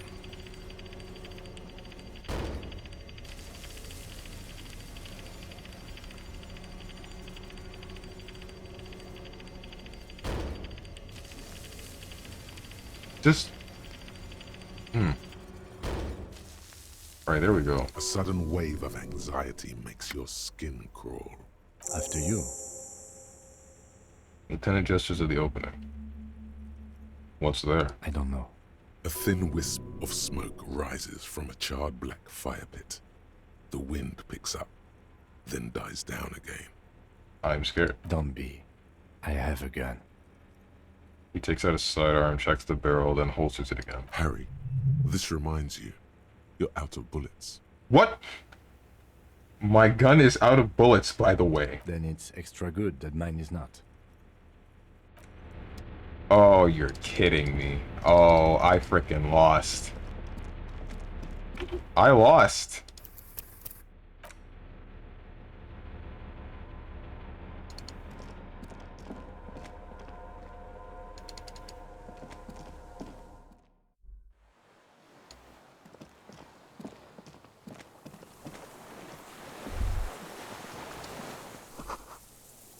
Small white flowers blossom all around. A rubber dinghy. It's deflated. Broken. We frickin' lost, bro. Wait, no, that just leads back into the... Why'd I do that? What happened? We opened the door, and then I just found out that I don't have any bullets, so... Whatever is about to happen, I don't know. You, dude, what's your problem? An old man, wearing tracksuit trousers, leans on the frame stock of his rifle. He gathers a big ball of spit in his mouth, then spits it out into the extinguished fire before him. He raises his black eyes, hooded by creased eyelids, to meet yours. Unclouded by cataracts, his eyesight is sharp. You the fire guy? You've retained your eyesight. Did you close the blast door? Nice gun you got there. You the fire guy. You what now? I can't hear you. Did you recently tell two kids to put out their fire? Two twins? I may have. All sorts of little rats have come sniffing around, trying to give up the position. The position sounds like a hiding place. Fire guy. Regressive bourgeoisie henchman. Can't even talk like a grown-up. What the hell? You've retained your eyesight. My eyesight? Yes. Helps me see all the shit. A shudder of disgust passes his right side. His left side remains motionless. Did you close the blast door? I did. And you opened it. How? Fuel the generator, then use the console. I should have burned that console down. How did you know I was coming? The boat engine. On the water. Nice gun you got there. It's not nice. It's a piece of shit. But it gets the job done. Is that a Belmar Megrave? It's a Triangong 446. A Samaran rifle. How did you get hold of one? It was sent to us by our brothers in the Sinyao commune. Military aid. He pats the rifle. It has stayed true to him. He can still make it sing. Sinyao commune? You heard me. It's good now. Like chalk, white from the board. His gaze turns inward. Sir, I need you to put down that gun so we can talk further. We're with the police. I'm with the police. You can keep the gun, but keep it down. Not one move. Please put the gun down. The lieutenant pulled his pistol from the holster. Yo, relax. You are a glorified night watchman. This is a service rifle. I can only lay it down before an enemy commander of corresponding rank. Red check.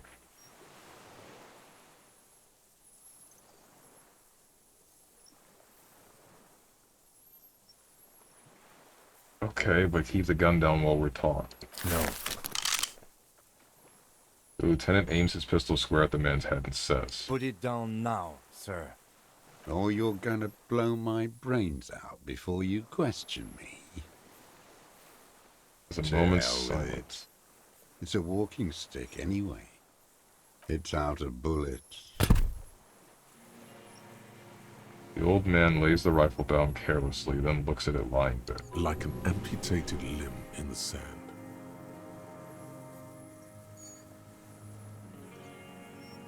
Pick up the gun lying in the sand.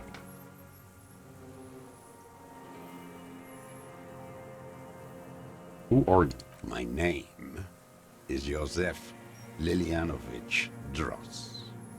Political Commissar of the 114th Anti-Aircraft Division of the 4th Army of the Commune of Revachol. I am a deserter, a partisan, and a prisoner of war. This is my terminus surrender. His eyes turn to the reeds again, dead and dull. The commune of Revachol? Do you mean the ICM? You're a holdover from the...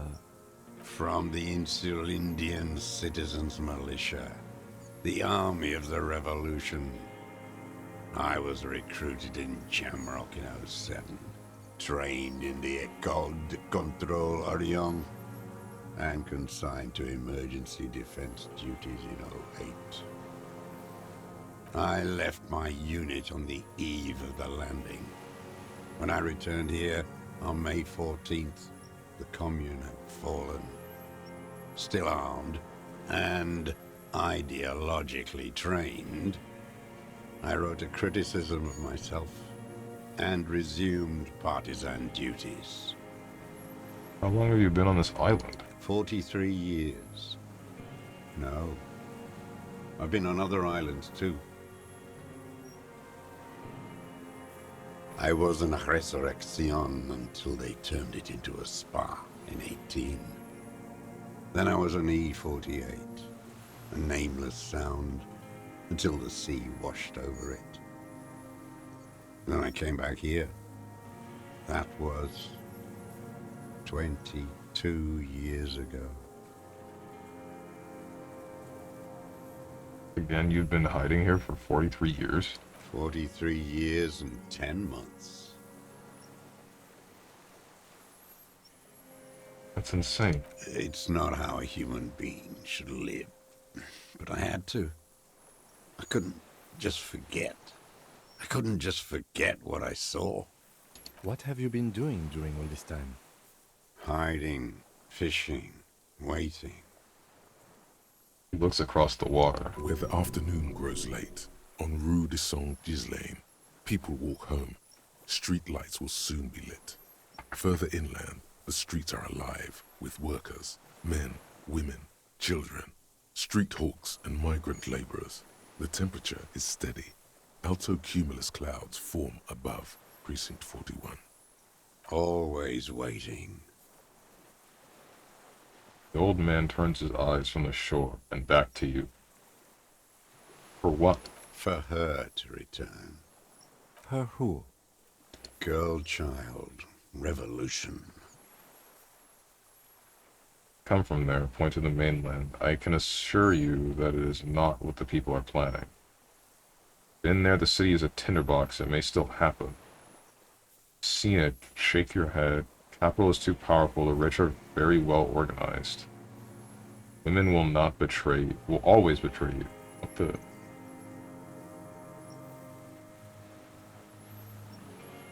Come from there, point to the mainland. I can assure you that is not what people are planning. I am not a fool. I know. The material base for an uprising has eroded. The working class has betrayed mankind. The historic opportunity for a revolution has passed. It will not come back anymore, however hard I try, whatever I do. You said you deserted your unit. I was just 16 years old, 15 when I volunteered. I had a lapse of faith. And of courage, too. Lapse of faith? You could say I misunderstood the historic role of the proletariat and thought Mazovian socioeconomics were fallible. For a second, I doubted the irreducible laws of historic materialism. A second is all it took. For what? For reaction to take hold. What's reaction? Petty bourgeois terror. It's in all men. It wasn't reaction, you were just afraid. It's the same thing. You haven't seen it. Not really. Not naked. It's impossible not to be afraid. And this was when? Lieutenant instinctively looks to his notebook, but does not take it out. May the 13th, 08. 44 years ago. The horizon was black with coalition airships. Their petroleum rose to the sky, and it looked like it formed the clouds. Storm clouds. When they started shelling, it was dark magic. Dark magic? The combined might of international capital. All at once. All the greed and terror in the world tore into Revachol. It lifted streets from the ground and turned houses into ghosts. We were in the flak tower. He gestures toward it. Huddled on the floor. The artillery was 80 kilometers away in Ozon. But I knew the commune would fall. We would all be turned into ash. So I said I was going to the map room. He looks east. What then? I ran. I climbed the chain link across the water and hid inland. In the bunkers underground. Like the weakest of the weak. A mouse. Frightened of the ordnance all night. And the sound of the rotors in the morning. Whirring. Looks at the sky. What was that? Airships. I climbed out into hell. The landing was complete. The chain was submerged. I had to swim back. The fortress was half submerged too. Shattered. They'd all drowned in the lower levels, or got torn to shreds above. The anti-aircraft gun had malfunctioned. So had I. I left them without ideological direction. It was real. I'd seen it. I'd seen it in reality. Some kind of great terror. Worse than you've ever seen. Seen what? The mask of humanity fall from capital. It has to take it off to kill everyone, everything you love. All the hope and tenderness in the world. It has to take it off just for 1 second to do the deed. And then you see it, as it strangles and beats your friends to death. The sweetest, most courageous people in the world. You see the fear and power in its eyes. Then you know. What? That the bourgeois are not human.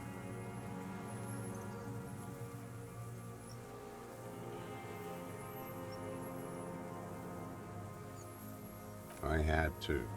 I had to fight it. I had to never stop. The old man falls silent. His black eyes keep piercing your skin as he looks to some great distance behind you, shaking his head slowly, retreating from it. Wait, so then... You're telling me this man... So he fought during the revolution in Revachol, on the side of communism, and then during his time there, that's when the coalition came in, and they just attacked, very suddenly. Him knowing that bad things were gonna happen, ran and hid, then went back to look at what was happening, and saw as the coalition was just decimating everything that he knew and loved at that time. And then from that instance, just kind of went crazy. Just now he's doing what he did here. He vowed to basically just attempt to not necessarily overthrow the coalition, but I guess be against capitalism. Is that his whole thing? What is this place, this island? It's not an island, Dwat. It's a defensive fortification of the commune of Revachol. And I am its last surviving defender. What was it used for? The congenitally deformed King Philip II built it to restrict access to the Bay of Revachol. We captured it in '02, retrofitted the fort with an AA gun to defend against an airborne landing. Against the whole world. In the landing. Red King of Revachol? Coalition military called it Operation Deathblow. I later found out on the radio they called it Deathblow. You're one of them. Tell me, who speaks like that? We had 50 million people on Caillou alone.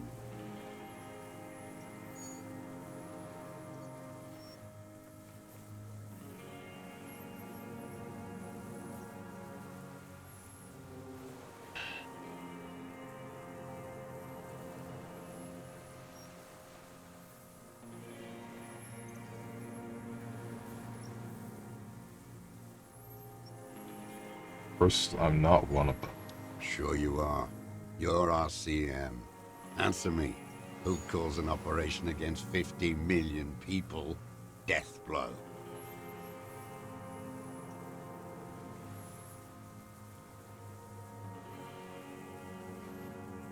Someone who's come to end this madness. Murderers, I know what you mean.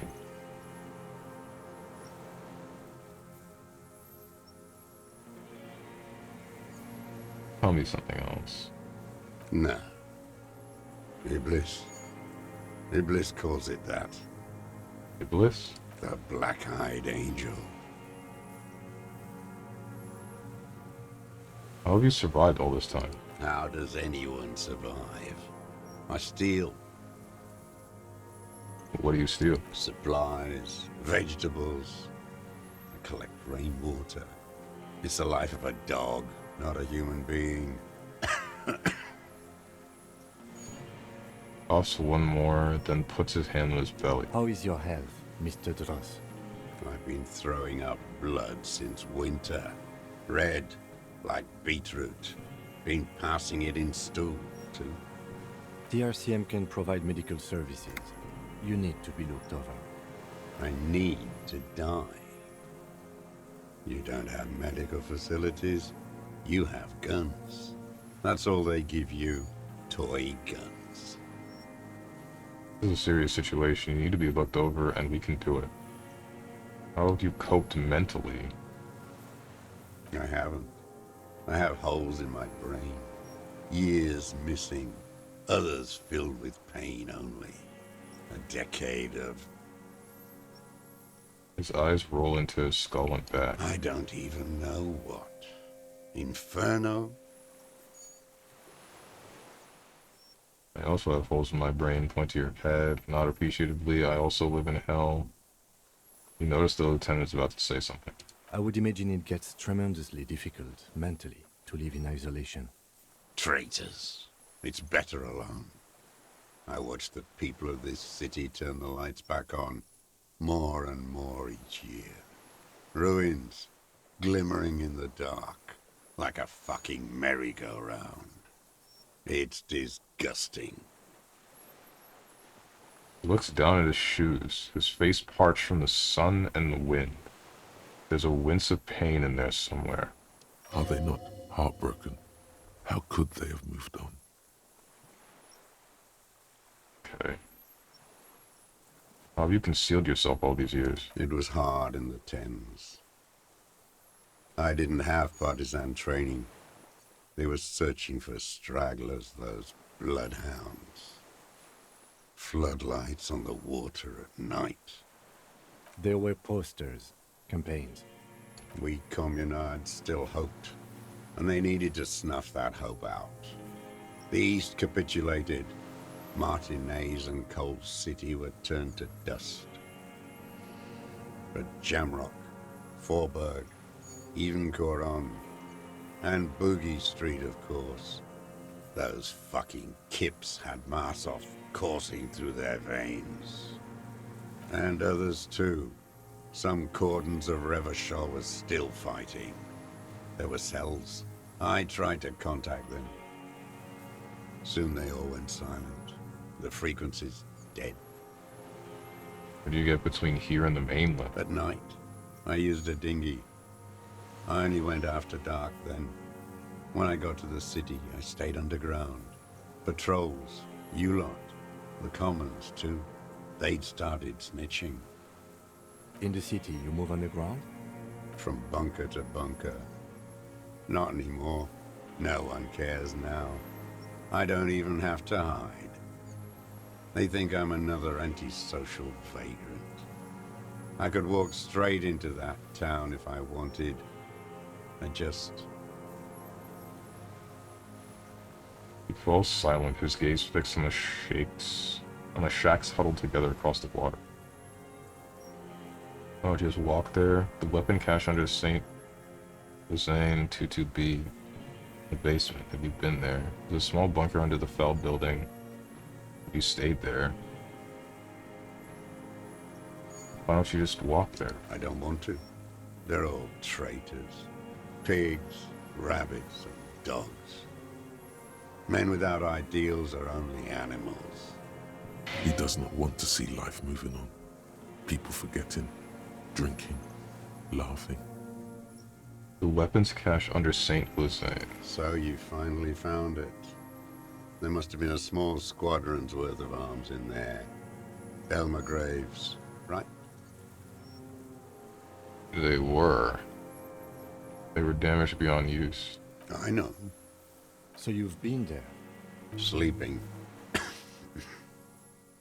Some nights, ammo scrounging on others.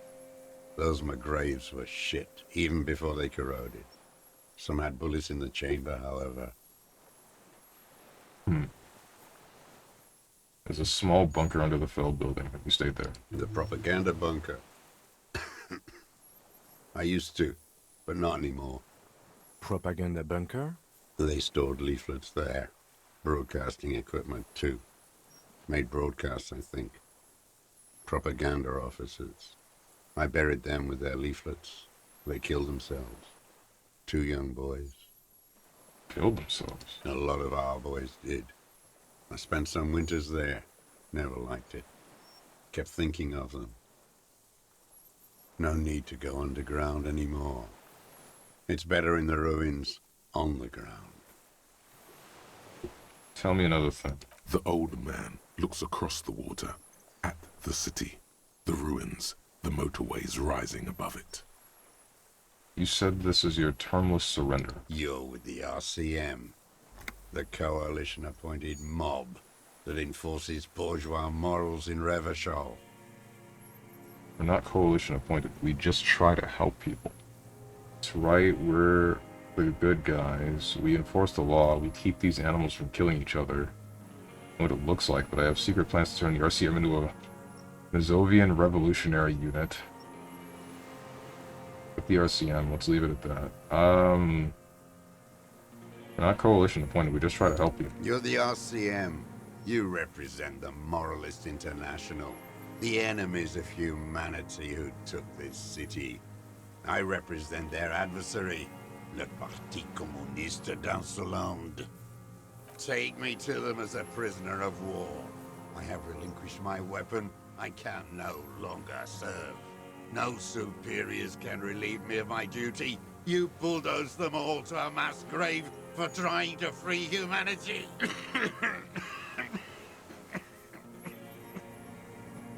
A spray of blood from his mouth on the black charcoal in the fire pit. So you're a communist soldier from the communist army. No, I am not a soldier. I am an ideological officer. I belong to the party, not the army. But you said you were trained and assigned to the Defense Corps. Trained in historical materialism, then assigned as a political commissar by the party. These things used to mean something. Wait, what does a political commissar do? The old man does not answer. He tilts his silver head and looks at the reeds. You see a small tremor pass through his legs. His job was to assure the army answers to civilian control and follows the ideology of the Commune. Lieutenant says softly. Scientific communism. A commissaire politique is a night philosopher of the revolution, a future human. Awakened from shutdown by the promise of ideology. That means you're a trained communist, right? He nods slowly. Then another tremor. Not really into politics myself. Not really into politics myself. You're inert lumpen with a gun. Detective, we have not come here to discuss ideology. He then turns to the old man. We have come to ask questions regarding a murder investigation. The old man spits into the fire pit. He does not say anything more. A jitter passes his lower body. I have another serious question for you. There's nothing serious in this world. It's a farce. What have you been using this gun for? I've used it for killing people. Here we go. A trail of blood. The lieutenant smells it too. Killing people? It's a gun. That's what they're for. You want a moralist euphemism? Defending your family and your property. I haven't done that. I've used it to kill people. Interesting. During or after the war? There is no after the war. Class war is never over. This is it. You can feel it, like battery acid on the tip of your tongue. Something you haven't felt in a while. But what? This is what you live for. This is the shit. The great serotonin jackpot. The solution. Going straight. No euphemisms. He doesn't like those. No. Be careful now. Slow and steady does it. Make him repeat it first. Don't mess this up. Remember, he wants to tell you. Get personal. So you're saying you killed people after active fighting stopped? You used that gun to shoot and kill a colonel of the security contractor Crown. I know you want to tell me. Have you killed anyone with that gun in the last week or two?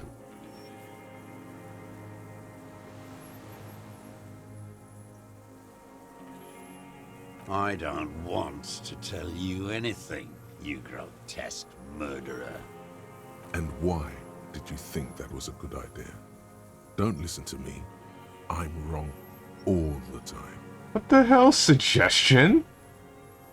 So you're saying you killed people after active fighting stopped? What did I just say? Keeps shaking his head erratically. Suddenly he brushes something out of his eye. What did I just tell you? Don't drop the ball now. Leave me alone, rhetoric. You use that gun to shoot and kill a colonel of the security contractor Crown. The who now? He leans in and cups his ear. Corpse in ceramic armor hanging behind the whirling in rags. Did you shoot him? The fascist death squad who took a bullet in the mouth on the night of March 4th. His name was Lely. He was part of a security detail here in Martinez. Beautiful, strong man sent here by the honorable private military company Krenel. You know who I mean. The corpse in ceramic armor hanging behind the whirling in rags. Did you shoot him? Oh yes, that one. Ugly piece of work, that boy. Did you kill him? The lieutenant takes a sudden step toward him. I am a son of a welder and an officer of the commune of Revachol. I do not collaborate with murderers and pederasts of the liberal regime. Tear into him. Pile it on him. Everything you got on him. The more, the better. The scent of blood in the air. But what else? There was something you can't remember.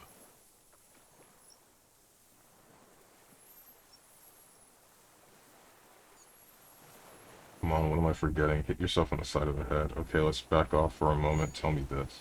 You're a communist. I talked to the dead man. He told me communism killed me.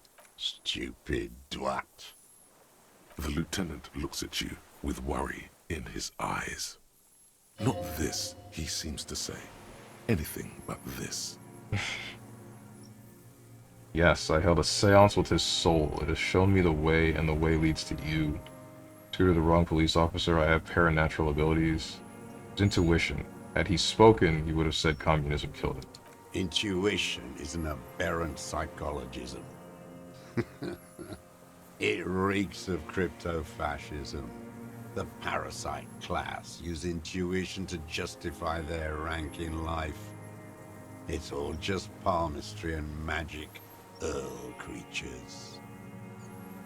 Your brain is rotting from the radio waves.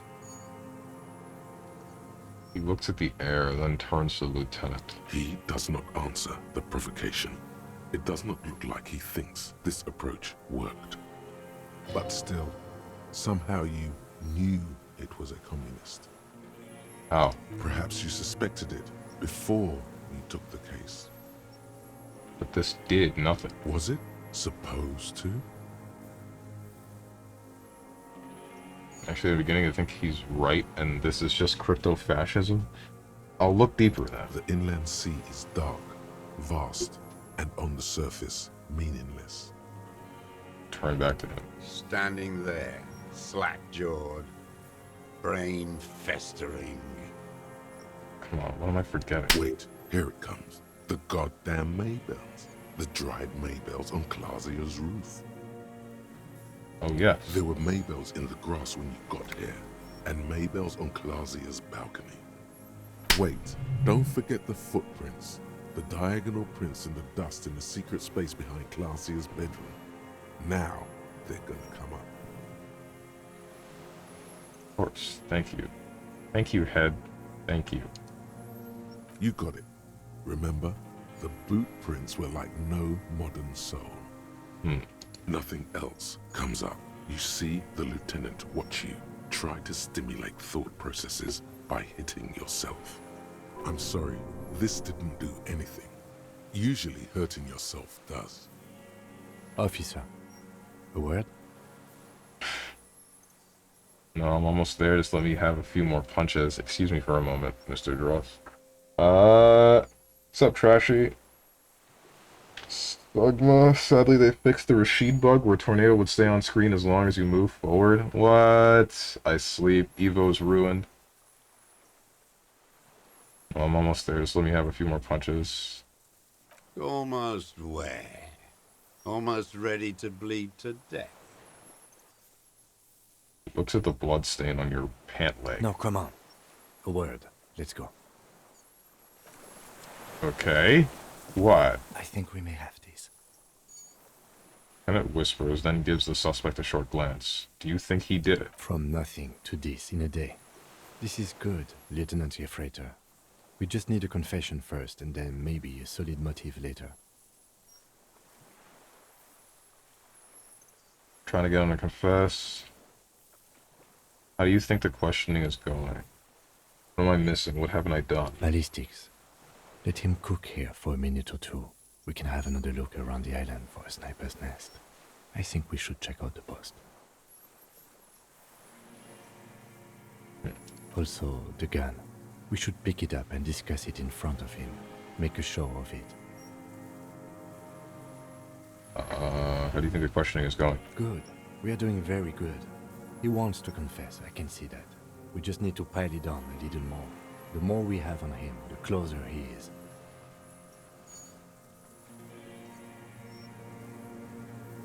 Right. Remember, he wants to tell us, but he doesn't want to help us.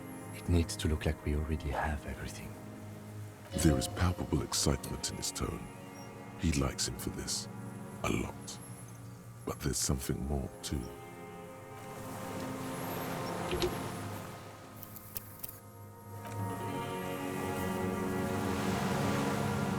Minions of capital. What do you want? Just pick up the gun lying in the sand. His gaze follows your motions. The rifle feels surprisingly light in your hand. Frame stopped and patched in places with tape and wire. Inspect it closer. The rifle's in a shabby state, like a crutch that's seen too much travel. Hieroglyphs are embossed into the forearm, made of walnut. On the butt, you see Vespertine writing, burnt into the wood. Triangon, 4.46mm, made in Sinyao. As you said, it's a Triangon made in Sinyao, uses jacketed ammunition, 4.46, still the gun. Worn, personalized even. Looks like this weapon has seen a lot of use, hasn't it, sir? No response from the old man. The plastic cape around his shoulders rustles in a small bout of wind. This uses jacketed ammunition. Jacketed, military-grade ammunition. Stable in flight. Good for hitting something that's very, very far away. He says mostly to the old man. As he speaks, he stresses every word. He's liking this. Still the gun. The old man keeps following your motion with his gaze. His right arm twitches suddenly. Some kind of involuntary response? Something is slightly off with his motorics. This looked very much like the murder weapon. It can be used against him later.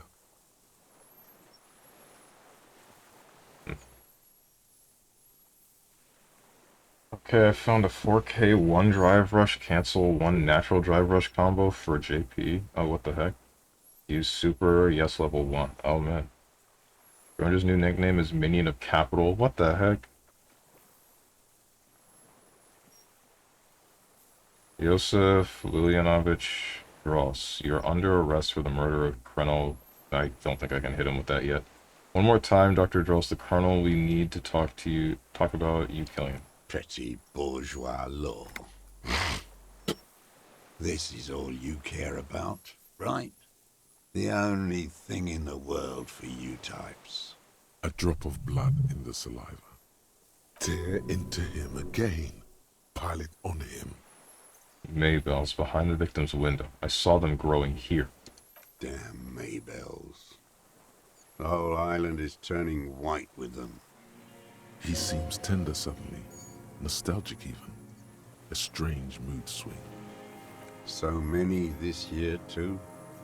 The spring is coming. No, it's already here. Wash the filth away. I haven't seen these flowers anywhere else in Martinez, only here. In London called Class A, ring any bells? Flowers like these were behind her window. They blossom on the islets before we fertilize them with our blood. Resurrection was snow white in May before they ruined it. South, the Bay of Martinez is dotted with little freckles of islets, turning green, with white flowers in white snow. The coast, too, before they piled their containers on top of it, filled with broken, useless trash for fat-fingered bourgeois children to play with. You must get around a lot to stay undetected all these years. Do you know any secret paths? Pinball workshops? I may. Curious tremor patches his face. Mean meeting of Capcom. Good one. Classier. You know her, right? She had intimate relations with the victim, the mercenary. With the victim? He turns his sight from the whitening field of flowers and falls silent. Then the muscles in his jaw twitch, a spasm. There is a small tremble. Looks like a smile. A crooked smile. Yet isn't quite voluntary. He's about to burst. What brands of boots you're wearing? Don't need your cooperation, I've got this. Show him the tree and gone. I wonder what brand of boots you're wearing. Everything is brands with you individualists. Who cares what brand my shoes are? Sansa. Looks at his running shoes covered in mud. Show me the soles, please, Mr. Duras. Fucking imbecile. The old man stretches out his leg. A black and white sprawl pattern covers the sole of the worn-out old running shoes on his feet. The maker is called Sensory. You see their V-shaped logo, but can't make out the size. These are not the unusual horizontal pattern soles you saw in the dust on the floor of the hidden room. They do, however, seem to be about the same size. The size fits, but not the sole. Lieutenant comes to the same conclusion. Wait, maybe it's simpler than that. Cares about souls. We got you with the prince too. Maybe it's printed. Maybe it's simpler than that. Simpler? Damn it. No. This is another loose thread you will never connect. Goddamn footprints everywhere. I hate them. The lieutenant raises his brow. What are you doing? He's thinking. We almost got him here. What do we do now? We're not getting these prints to match. People change shoes, detective. It was you. You were there, weren't you? Crawling and whirling in the rags. What were you doing? Some kind of reconnaissance? Preparing the scene? Listening in on her? Trying to rack your brains. You're desperate to report something back to your masters. They must have really loved that dead fuck. The old man stares at his own prints in the ash around the fire. Silence suddenly, some strange process within him. A gush of wind. Seagulls in the distance. Don't need your cooperation. I've got this. Show him the tree and going 446. Not a lot of guns around that use military-grade ammunition, are there? It's a real gun.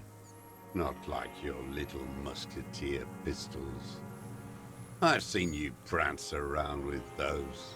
Jumping hoops for the liberals. You look like imbeciles. Why don't you ask them to give you real weapons? Going against automatic rifles with these toy guns. Of course you got those boys killed. Damn, he saw you. He's watched it happen. Saved a lot of them. With Leader Titus, we handled that situation. Stop changing the subject. We have the murder weapon. Stop changing the subject. You know what? You're right. I'm convinced this made the shot. Should we call it?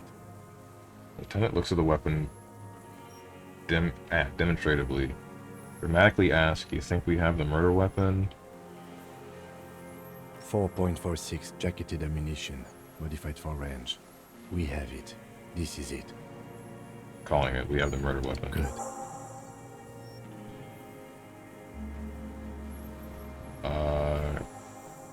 Lieutenant takes out his notebook and draws a single line. This feels good, doesn't it? Tearing things up like this. When you have the murder weapon, you have the killer. Murder. The old man does not say more. He just glances into the reeds and then twitches once more. You know who he was. A coalition-trained murderer. Armored and armed. He wasn't human.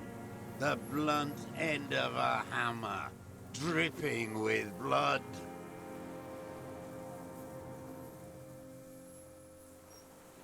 He was a rapist. I'm not saying he didn't deserve it. He was a killer, but he was still under the protection of the law. He was a soldier, too. He was a man.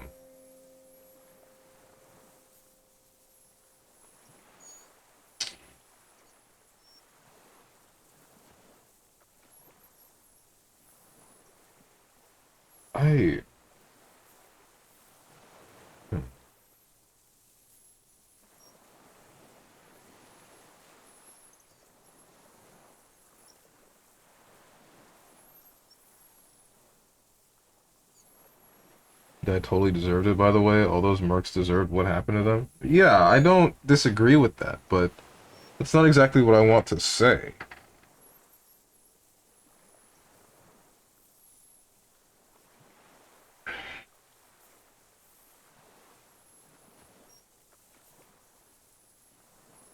I guess it is what I want to say.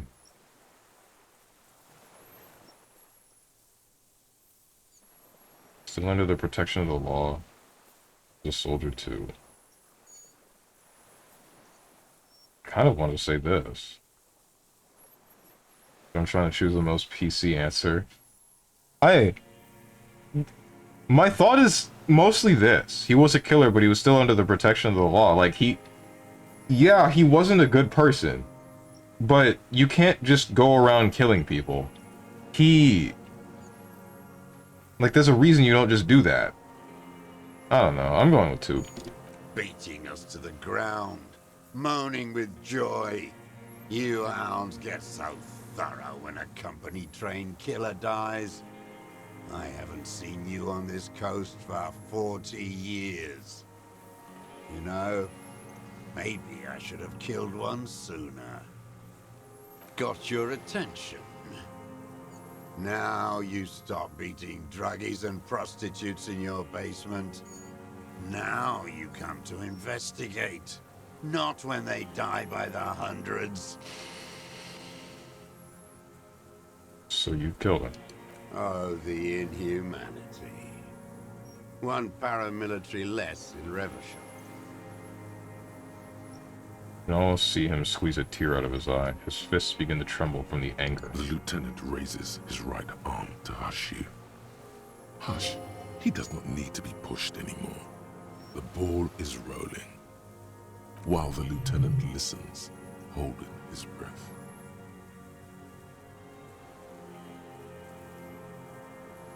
Hold your breath. I had them in my sights. Both of them.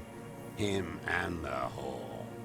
I was breathing with them, in phase, and I pulled the trigger and flew on the air until I landed in his mouth. He begins to smile.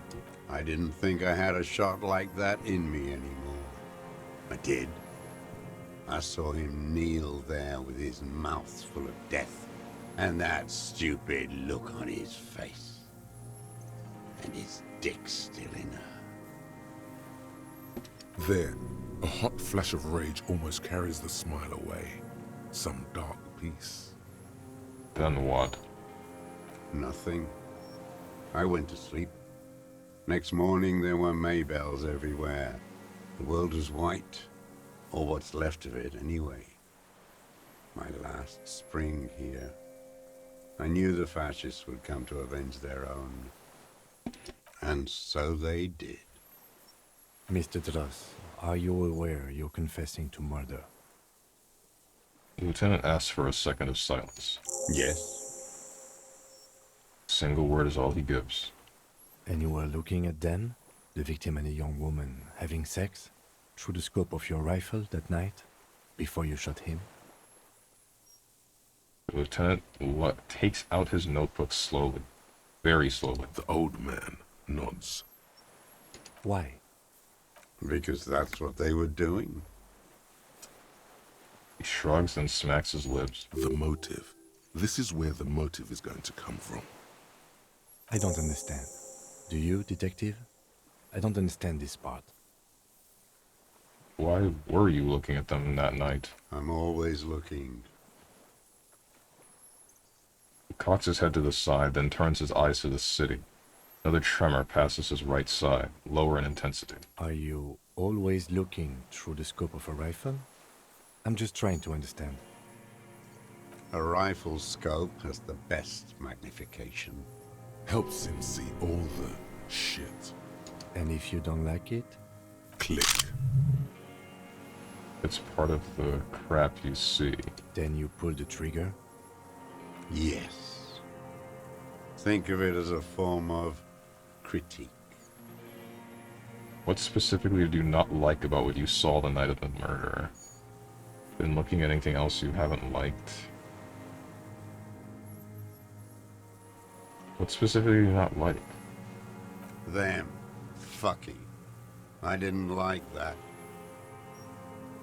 So you were jealous? Jealousy is a reactionary concept. I didn't like the Reaver enjoying himself. Drugged out, soothed in the arms of a young woman. I wanted him to die so he could not enjoy life anymore. And I wanted to see his head explode. That too. She should know better than to hold a child murderer between her thighs. I knew he'd be there for one more second, writhing. That's all it takes for the bullet to reach his head. Now that I think of it, I wasn't aiming for his mouth. I wanted his brains to spill out on her. But you can't have everything. Her body sweating from the drugs, slick from cerebral hemorrhage. How long have you been watching her? Since she came to Martinez. I saw her sneaking in the reeds early in the morning, behind the Feld building. It was dark, still winter. She didn't have her skimpy outfit on then, just a spot in the night, moving. Past the Feld building on the coast? What was she doing there? Hiding something in the water. She had a fag after she'd done it. I was up in the ruins there. She couldn't see me, but I could see her, smoking. She was nervous, but not scared. Why? So that's censored when used as a derogatory term, but not when used like... Not when used as a cigarette? The name for a cigarette? Odd? Whatever. I don't care that much. And beautiful.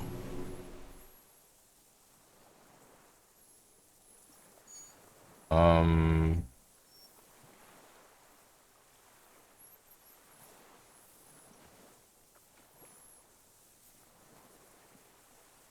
That, too. How could you see what she looked like? You said it was dark. The sun came up. Her hair was like cobwebs. She smoked more fags and snorted a line of whatever shit she was on right there. She needed it just to move. what do you think she hid there? Her passport and tickets to Villiers. And from there to Cachet Brut. Some kind of hidden container on the coast? Looked into it? Yes, after she'd gone. It was a submersible. Well made, actually. Sloppy. We should have gotten her to tell us about this. Did you take the documents? No, I put them back. Why would I take them? I'm not going to phone. Oh, I mean... Moving on. Did you continue watching her after this? I did. She had a face like an archipelago, with those birthmarks, and a body hard and lean and bruised all over, black and yellow. I could see she's taken a beating. I could see who she was, too. A spook, on the run. Revachol's the cloaca of capital now.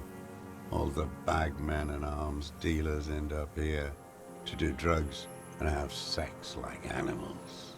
You could tell she was a spook from the documents? She had different color hair on the photo, and glasses. Forged. Some sordid bourgeois affair. I've heard about this kind of thing on the radio. Where do you see all this? The bruises that she was beaten? I'm not blind, am I? Shakes his silver hat.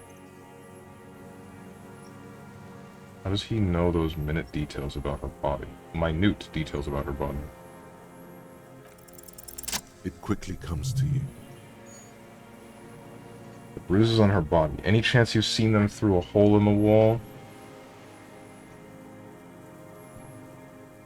Oh, yes.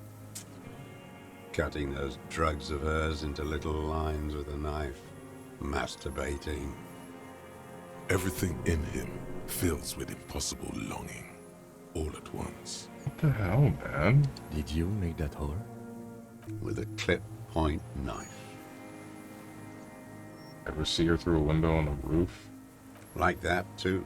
Yes. Bending like a bow against the glass. You've been through the street route behind the whirling in rags. Those were your footprints there. You just changed your shoes. I've been through all of Martinez. Every nook and cranny. And that too. Yes, that too. The things they did in that little room. What she'd do to feel good. Funny the way light works. You turn it on inside, and it gets so dark out, you can't see a man looking in.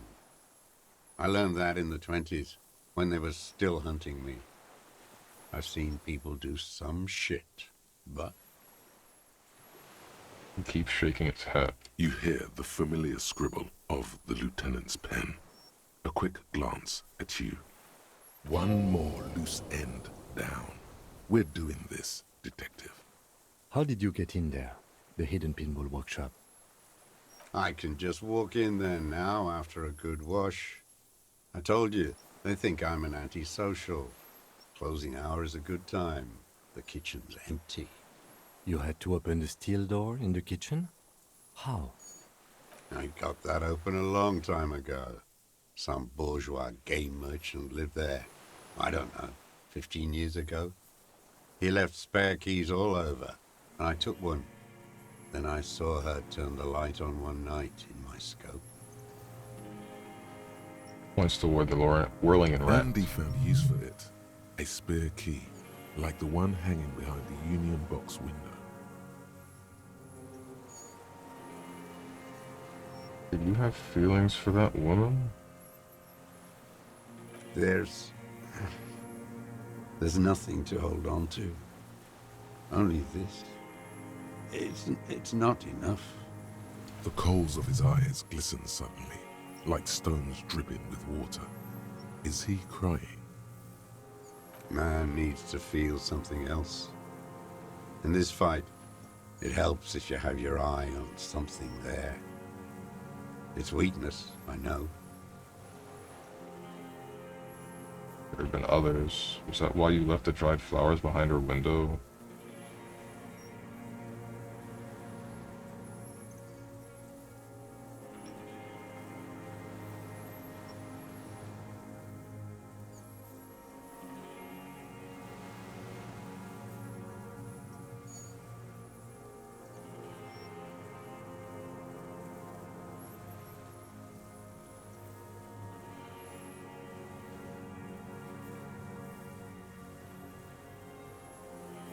There have been others?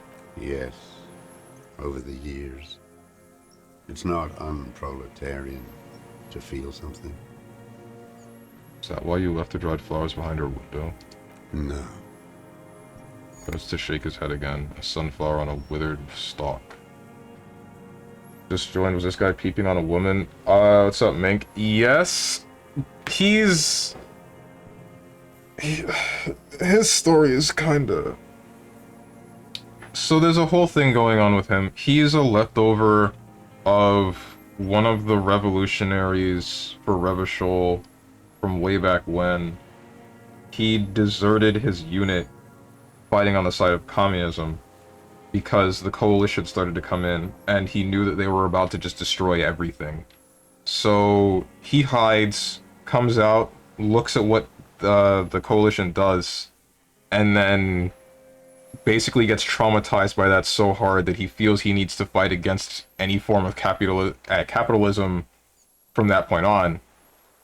And then he just comes back here where all of his friends died and then just lives alone, but also does questionable actions consistently, the most recent of which being murdering a man. And is the murderer the game's premise is based on. Yeah, that too. Basically, this guy is the linchpin for everything bad going on currently, and also a large portion of trying to make... How do I explain it? He's trying to show... I feel like the writers of the game are trying to show or use him as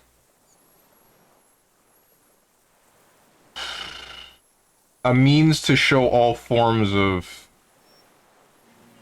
government, politics, what's the word I'm looking for? Basically just trying to show that all of these, communism, fascism, ultraliberalism, moralism, all of these are just bad in one way or another. Like, that's what they have used with him. Because he essentially killed people because they weren't good people, but he himself is also not a good person. It's not just him. Yeah, it's not just him, but he's still, like, a big portion of it.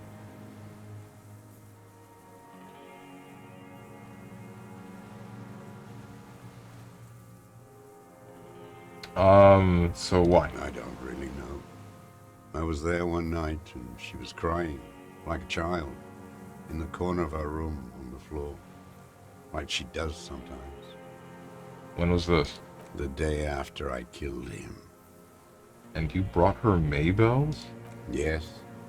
I don't know why I do the things I do anymore. You wanted to console her. You wanted to manipulate her. You wanted to console her. Maybe. I told you, I have holes in my brain now. I wouldn't just sit here waiting for you. A sudden pang of rage. If you came 10 years ago, I would have killed you. In the silence, the lieutenant draws a line in his notes, then nods at you once more. One more down. So in conclusion, it wasn't about him. It was about her. Her. He repeats, staring at the ashes, then the reeds. There's a twitch in the corner of his eye. The lieutenant nods at you in acknowledgement. That's it. Motive. We have it. Where is she, that Clasier? I haven't seen her there for days. She got away. We don't know where she is. She got away, but she let us here first. She figured out something was watching her from the seafront. I'm not at liberty to say. I know she's gone. Locked up, or on the run. She kept staring into the scope, you know. In the end, this last week, at the fort. Like she knew. Like she knew I was here. It doesn't matter. Midtown, across the Bay of Revachol, the oceanic wind washes 40-story towers. Above them, Lucerne Central Aerodrome, a cocoon suspended in the sky by a web of suspension wiring, encircled by hybrid aircraft. Look north. On the platform, a young woman is withdrawing from amphetamines, barbiturates, and alcohol. Yet still, she smiles among the crowd, among the great ghosts of the city she's leaving, for another, far south. Smaller, distant, hidden, not like the great chandelier she sees sparkle in the night below her. Streetlights, towers, tenements, and water, and across it, a dark strip of ruins, barely visible, if she didn't squint her eyes. We could get more. We've got him talking. And looking at anything else you haven't liked? A tragic comedy. Druggies, prostitutes, and rentiers. A strange little engine seems to fire up in him again. It straightens his back.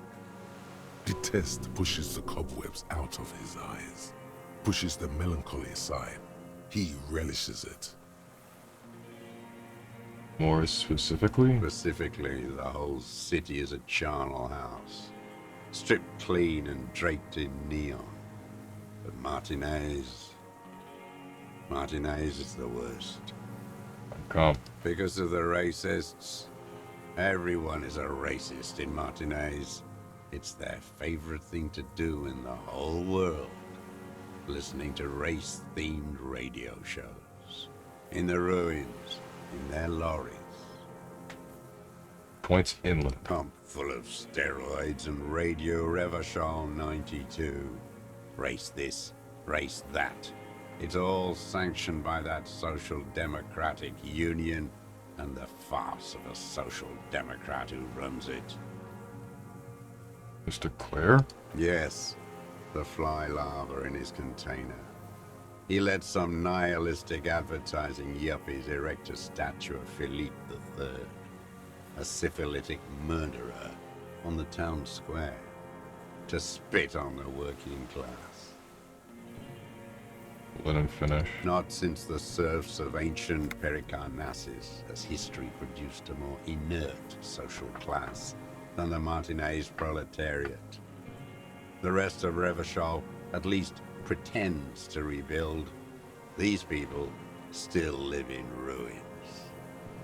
In tents, like animals, like those boom-boom morons on the ice. A pity they didn't drown in that tent of theirs. Keeps shaking his head with sorrow for the sight he missed. At all? The worst of them is the blood-drenched Sucrion on her yacht, licking her lips. The old whore's gone now. Her gun-toting porcelain men are dead. So, actually, no. The worst is that old cop parading around in his uniform, throwing balls all day. It's not enough that the racists and liberals are dancing on our graves. The old loyalist ghouls still parade the ruins too. Every morning he's there, while the parasites he fought to protect are off in Ozon, or Coyamorang, or some other island they built their palaces on, feeding on drugs and having sex with their own children. Okay then. That's all the rich really want. Sex with their own children. Throughout history, even the royal bloodline of the suzerain, it's all just an excuse for them to have sordid sex. At least that old cunt, Frisell, is now dead.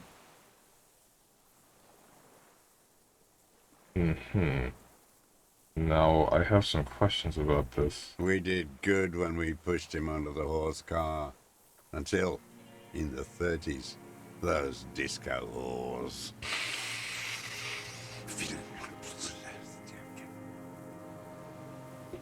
The disco whores are too much. Hatred shuts down his brain's language center, leaving only a nonsensical sputter. He dropped a lot there. That was difficult to process. Who's he talking about? Worse is running around in a uniform throwing balls all day. Who's he talking about here? Titus? The rich? Yeah, no, that I got. I'm talking about here. Bruh, What? Talking about Ren. Oh! Oh! I forgot they were playing... What? I don't remember the name of that game.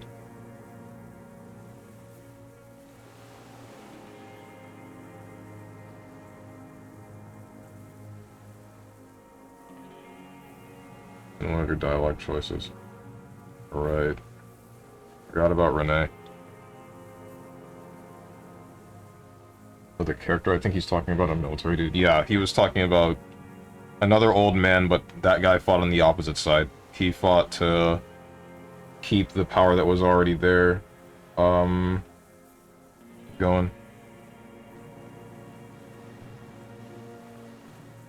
To keep the king in power. Mention the Union is social democratic and Mr. Clare a farce of the social democrat by cooperating. Oh, this is what you're talking about. Me and Renee. I'm glad we talked about this.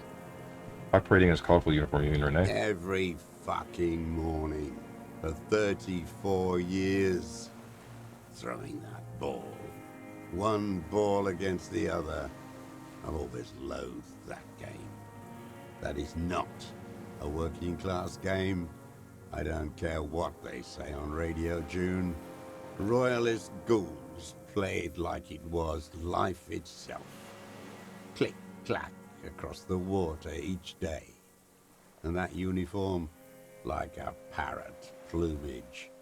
I won't even mention that he's a traitor to his race. A patank maniac race traitor.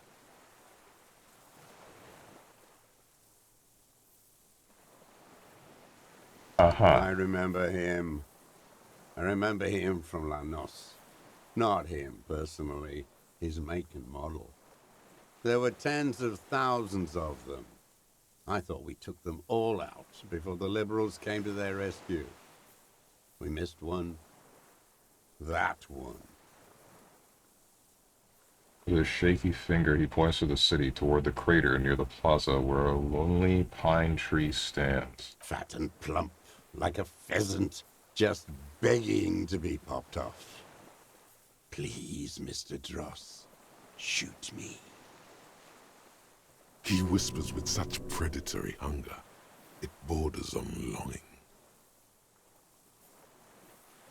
Let's definitely back off now. Calm down. Calm down?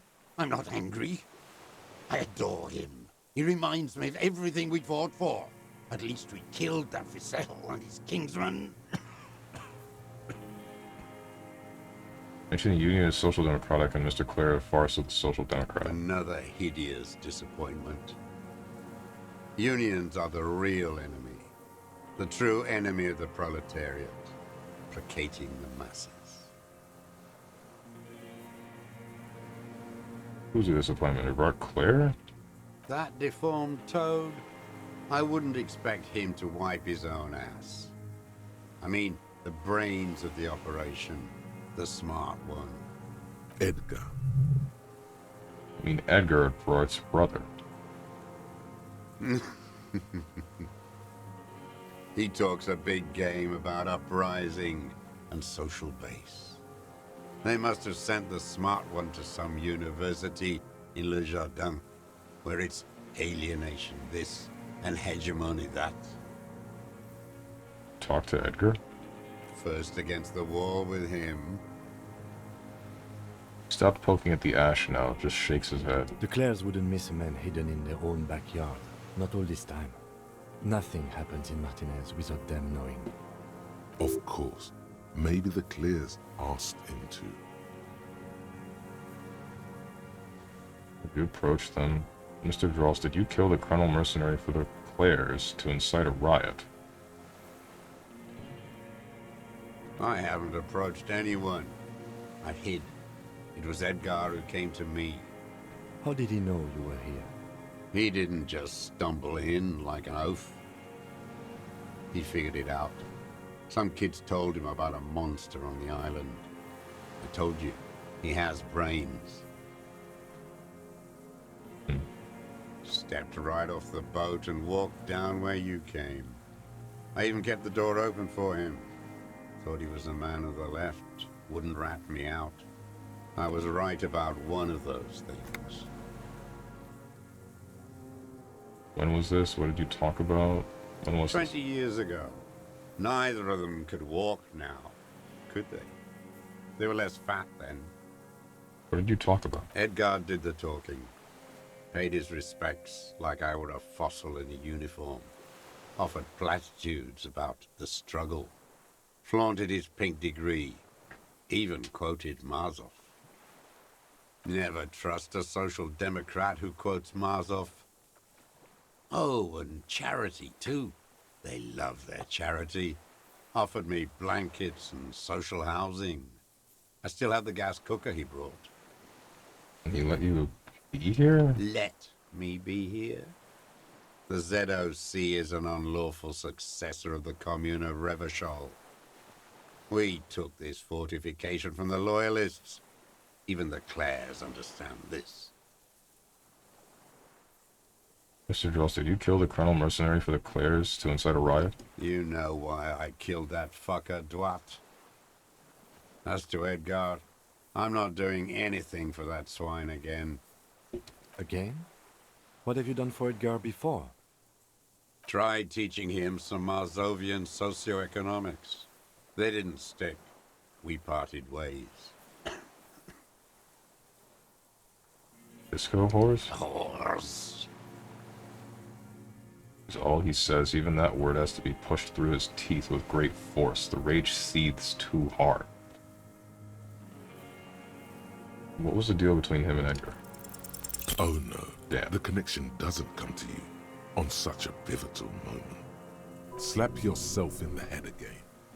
Jumpstart it. Wait, it was about him meeting Edgar and a deal. Kim, what do you think about this, you know? About this deal you made. Lieutenant immediately understands what is happening and turns to the suspect. With Edgar, the death of the Colonel Mercenary was only coincidentally beneficial to the Clares. But what about the other people you've killed for them?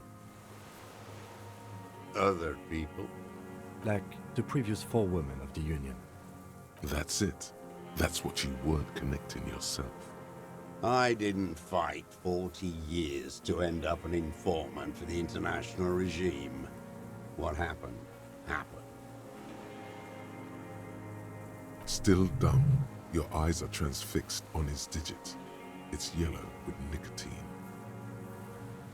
And we're not solving this part. What do we do? That's it. I've got to say that there are no other thoughts in my head. You could say he has dirty fingernails, but that's just a fact. It's not going to do anything. And we're not solving this part. Look who's up. From the drunken stupor. This one's worse for wear than me. Emotionally frayed. Life is hard for us human beings in deregulation hell, isn't it? We will have plenty of time to talk about this later, Mr. Dross. When you're in pre-detention. It can take years in pre-detention. Go ahead. I've been in solitary confinement my whole life. Ease off it. This was not an unmitigated disaster. The lieutenant mitigated it. Just proceed, calmly. How do we talked about this now? Glad. It's all gone. Composure. I'll just try it. What strikes you about this gaunt man is not the stomach pain, or the cough, or the malnutrition. For a man who's spent 44 years hidden in the urban wild, he's surprisingly okay. Indeed. He speaks fluidly. His movements are rapid, if erratic. His voice, despite the cough, is there. It is capable of expressing complicated ideas. Above all, he seems animated. Animated, but what? It's a mystery. This animation comes at a cost too. Erratic hand gestures, thought processes cut off like threads, as he just stares at the logs or the reeds. He also suffers mood swings, bubbling to the surface, unconstrained by his nervous system. And also flashes of lust, simmering in there. Not too common in people his age. Dementia? The lost. Wouldn't his glands have stopped by now? Dementia. You've seen demented people before. This feels similar, yet different. When his thoughts move, they are lucid. Keen, even. Not senile. Is it some kind of substance damage? Like he's addicted to something? Not only the painkillers he's clearly on. Lost when his glands have stopped by now. Dross, are you on some kind of a psychoactive substance? No. I won't be stuffed full of shit like the rest of this city. It's not a downer, rather an upper, judging by his snaps. Lost when his glands have stopped. There is definitely something hormonal there. Whatever the condition he's suffering, there is a sexual element to it. Are you on amphetamines? Like some kind of decadent rock star.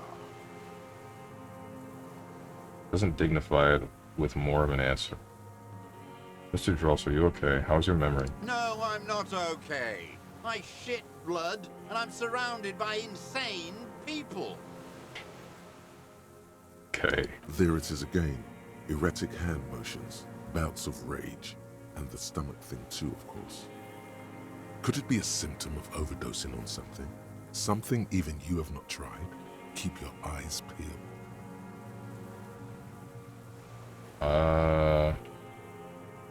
Yosef Lilianovich Dross, you're under arrest for the murder of Colonel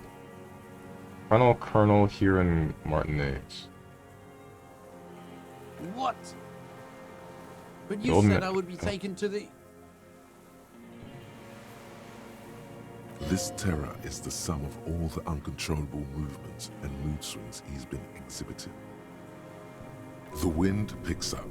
The silence on the water is broken all around you. Little shivers of waves appear. The lieutenant continues, like an incantation. Your Wayfarer rights have been suspended. Information provided to the officers on the scene will be used against you by the prosecution. You will be given legal counsel within 1 week and must face court in 44 days. Do you understand? Do you understand? But...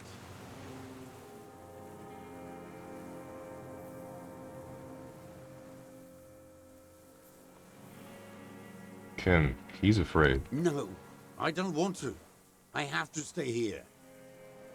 He looks at the reeds, eyes submerged in growing terror. He's sweating. Beads are forming on his forehead. Pupils are dilated too. Eyes getting blacker and blacker. Your confirmation is not required, sir. Now on to the boat.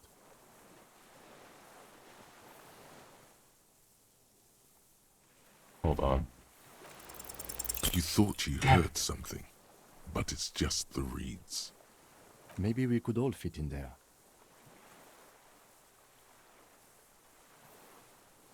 We could all fit in the little boat? Actually, no. Scratches his head. Does it have room for 3? Not really. We could escort him to the pier, then either one of us can take him inland while the other stays here, but... There's something you're not getting here that he's realizing. But what? Who watches over him there while I come back for you? Lillian.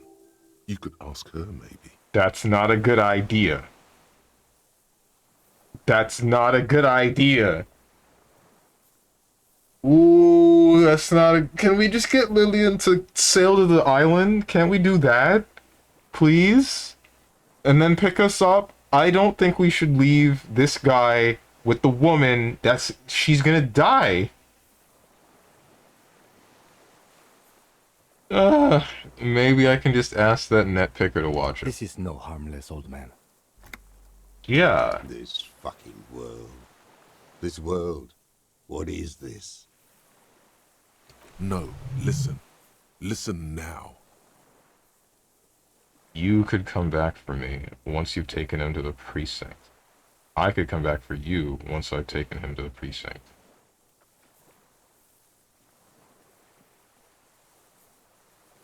Okay, how about I take him to the precinct and you wait on the island? I'll do it. Let's not get into this. Maybe you're right, okay. I'll do it. Let's not get into this. World. What are you talking about?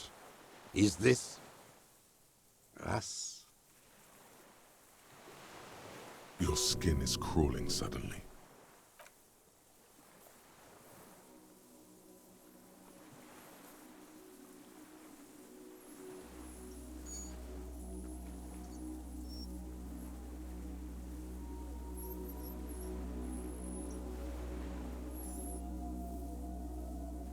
What?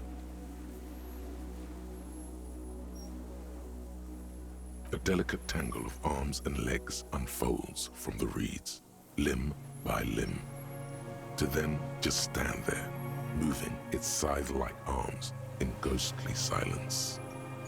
It's real! It's freaking real! It's still there, an unfolding mechanism of reed-like chitin, hovering in place. What is that? What are you talking about? The old man looks at the reeds and then at you. The giant stick insect. There's nothing there. He looks confused. The stick insect is over 3 meters tall.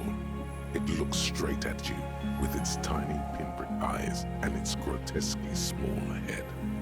You feel your legs shaking under you and your gun hand move to your holster to grab the gun. There is. I see it. Tell me what you see, damn it. I can't make out one small thing in the reeds. Kim, can you see it? I can see it. 4 simple words, thank God. If he can see, then you're not insane. But that means it's really there, spinning slowly, in absolute silence, its limbs long and slender. I was hearing this sound for a long-ass time and wondering what it was. I'm glad I know now. Be very, very careful. The lieutenant whispers, then takes a step toward the giant arthropod. I don't think that's a good idea, Kim. Kim? Still though, Gerlocker out here saying it's not real. It's real. Hold that. I was right. They were right. That's a lot of points. I really hope that thing doesn't, like, kill me or something. What do you want from me? Something is very wrong with him now. Right there, can you see it?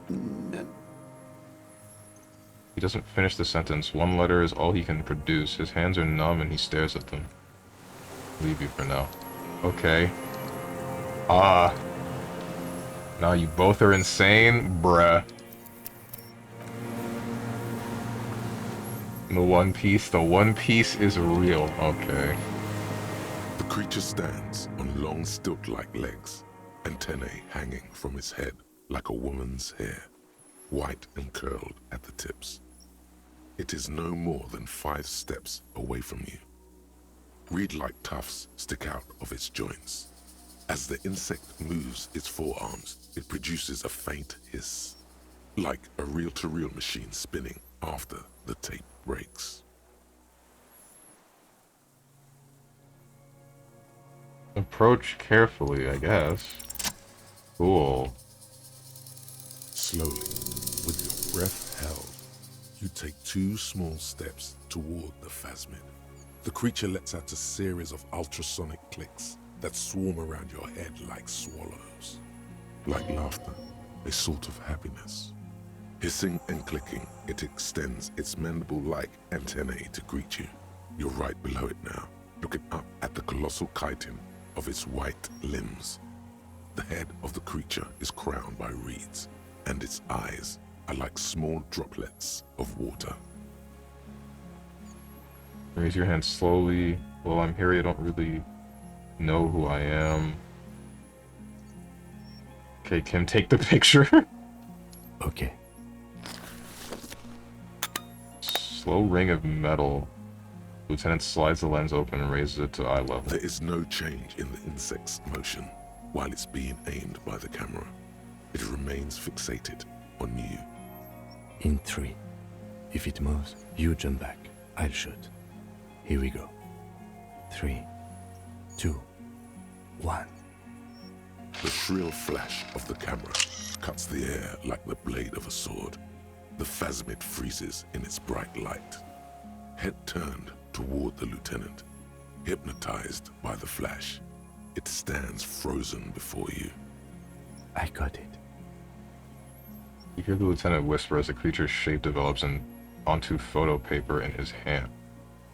Polychrome ghost of white streaks against the reeds and the sky. You as a shadow before it. Slowly reach out and touch the creature's whisker. Carefully pet scythe-like forearm. I feel like I should back away from this thing. A shudder pulses through the creature's limbs. It jolts back to life, like a record continuing where it left off, in a swaying, praying motion. Even the small black pearls of its eyes do not stray from you.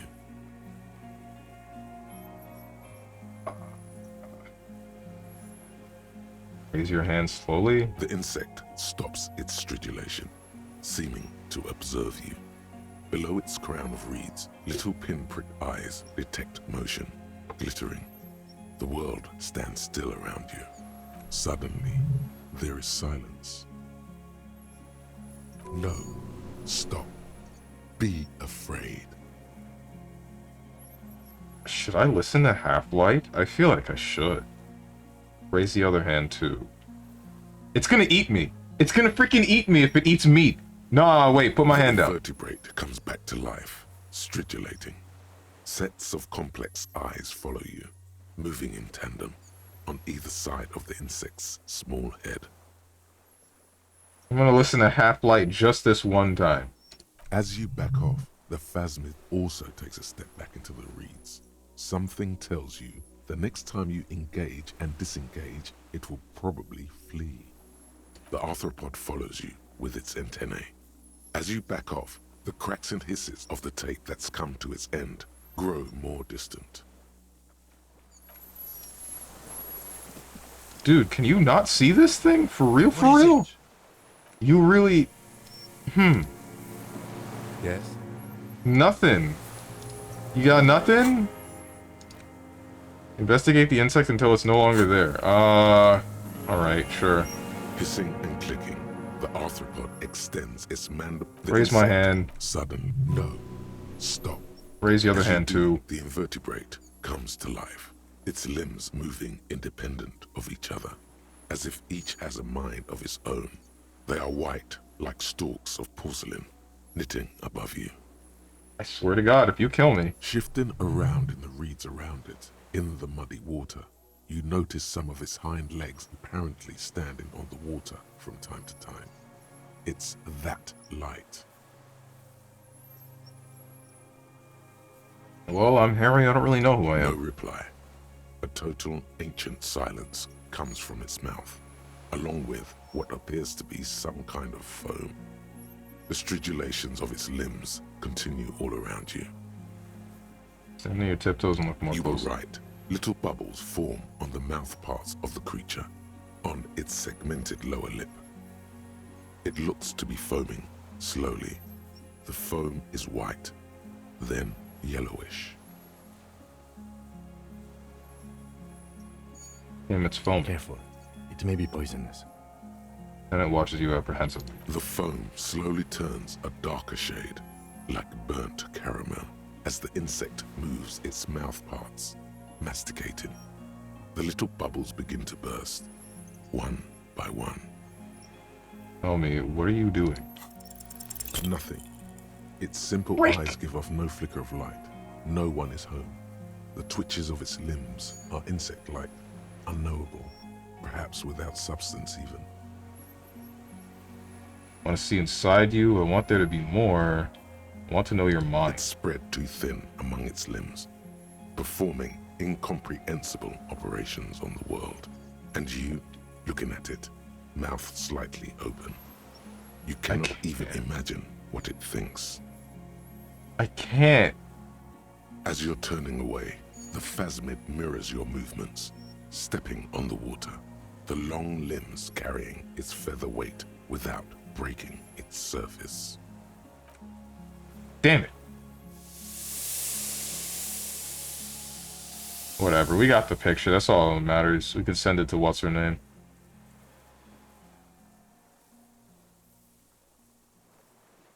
And just like that, it's gone, skating away across the sea's calm mirror like a skipping stone, leaving nothing but circles on the water. And something under it, in the place it stood, bobbing there, among the reeds, a collection of items. It's gone. The lieutenant looks north with his hand raised to his brow. It can walk on water. Apparently, yes. Like a water strider. Only, I've never seen anything like that in my life. What's that in the reeds? Looks like a nest of some sort. We should have a look. What now? What now? Old man behind you repeats suddenly. He's put his hand into the ash. It's dirty and black. In some kind of strange, semi-catatonic state. Our suspect is not looking so good. We need to check on him. Let me check this first. What the? Fairweather T500 helmet. Half-light and suggestion. A rifle scope.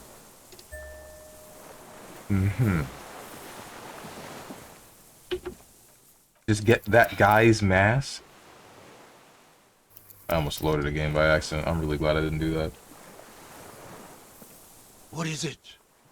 What do you want from me? Sir, how could you not... How did you not see the phasmid? Stares at the reeds and falls silent. Mr. Doras? The man does not respond. He keeps staring, black eyes glazed over and bulging from their sockets. His gap-toothed mouth shaking, like an addict of some terrible substance. Snap your fingers under his nose, wave your hand in front of his eyes, touch his shoulder gently. Wave his hand in front of his eyes. A light shiver passes him, followed by nothing. His hands are trembling, and he breathes slowly. He's going into some kind of psychomotor immobility. The good news is, this solves our transportation problem. Doesn't it, Mr. Doras? The trembling mouth appears to sigh. Between this and the broken tire he's used for a boat, I think it's safe to leave him here, while we go and get help. It will need to be medical first, I'm afraid.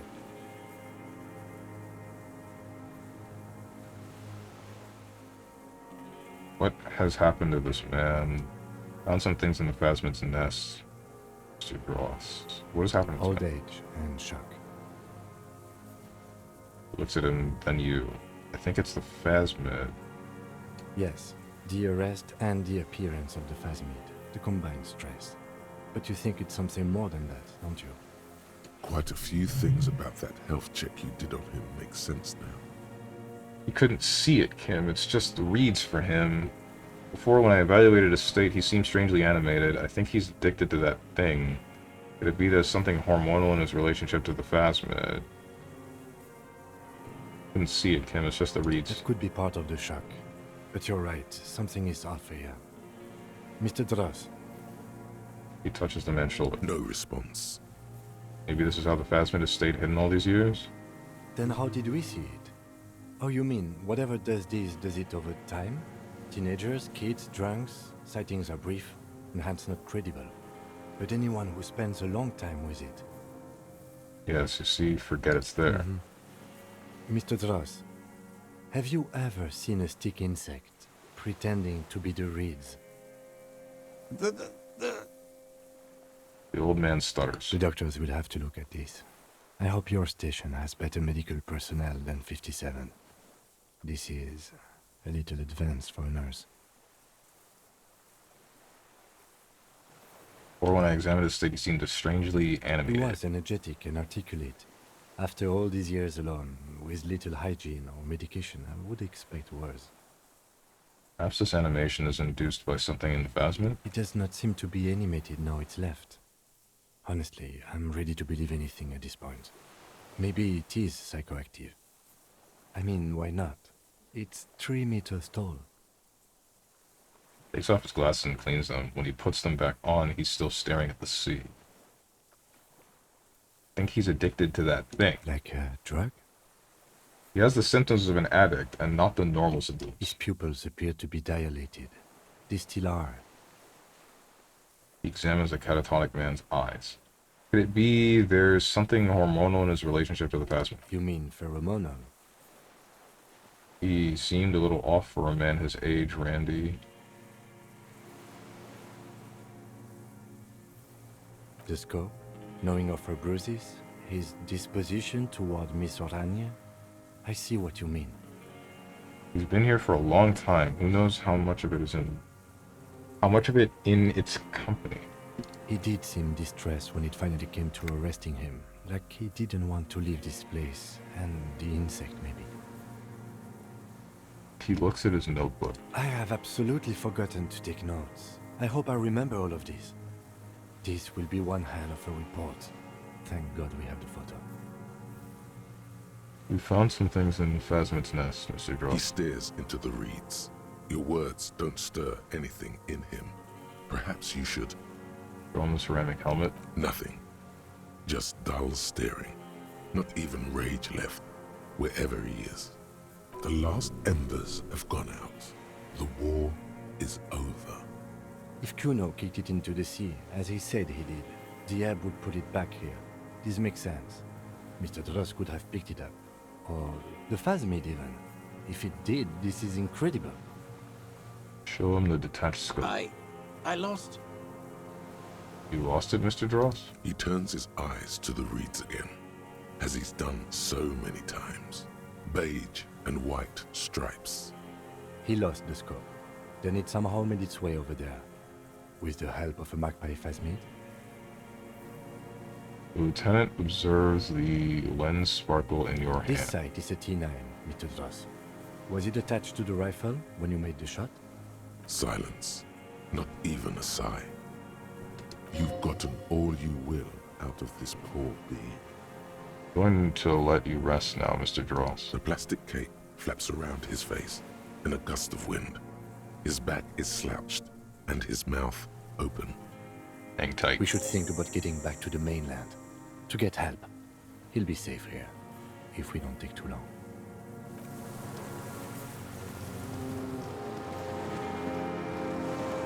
Guess we're done.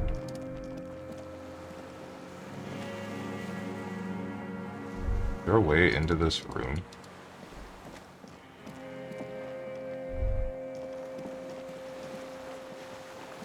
There's probably a way in there that I haven't experienced yet.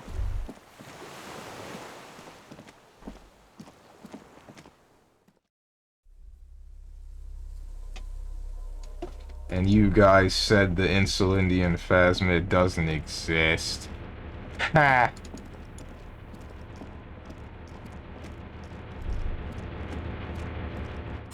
That's crazy. I'm right again.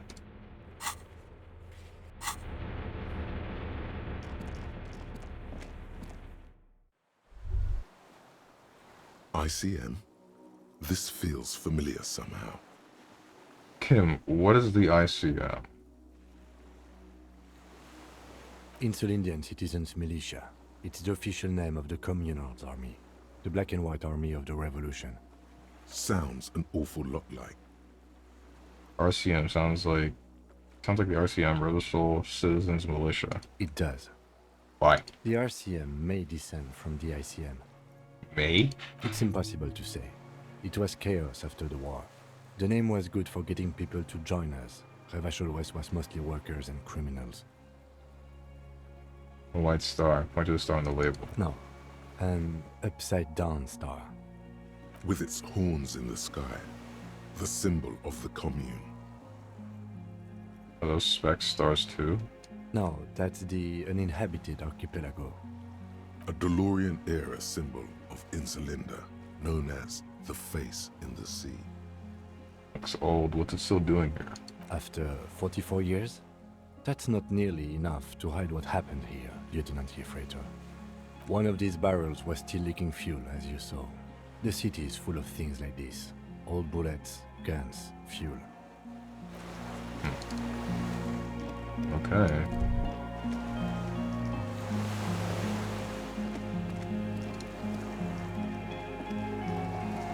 The skiff is swaying on the waves by the dock. Let's return to the mainland. Lex, we are done here. The skiff rocks gently under your weight as you get in. The ride back is uneventful and quiet. But for the sound of conversation on the water, there is someone inland waiting for you. Two men and a woman stand on the concrete square of a nameless village, looking at a small yellow boat as it draws closer. The sea is calm. You reach the jetty and climb out of the skiff.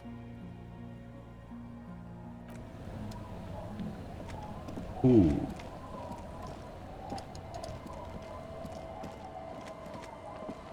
Look what the tide brought him. Hello? Says the man without sunglasses. Suddenly his expression changes and he tilts his head. Harry, you're bleeding all over the place. You're half dead. Forget about all this. There's a giant. No one else seems bothered by the bleeding. Who are you people? Hello, I'm Trent Heilerstrom. I believe we've met on several occasions. I'm your goddamn partner, Jean Vicomar, and this is your special task force. Or what's left of it. Okay. Special Consultant Trent Heilerstam, Patrol Officer Judith Minot. Hi. We've come to scrape what's left of you off the pavement. Lieutenant Kim Kisuragi, Precinct 57. We've just come from the island, where our investigation led us. We might need your help with something later. He adds, suddenly regaining his confidence. As if he recalled that he's in fact a decorated police lieutenant and not a naughty boy. The two aren't mutually exclusive. But this is clearly a departmental matter, so I'm going to leave you to discuss it among yourselves.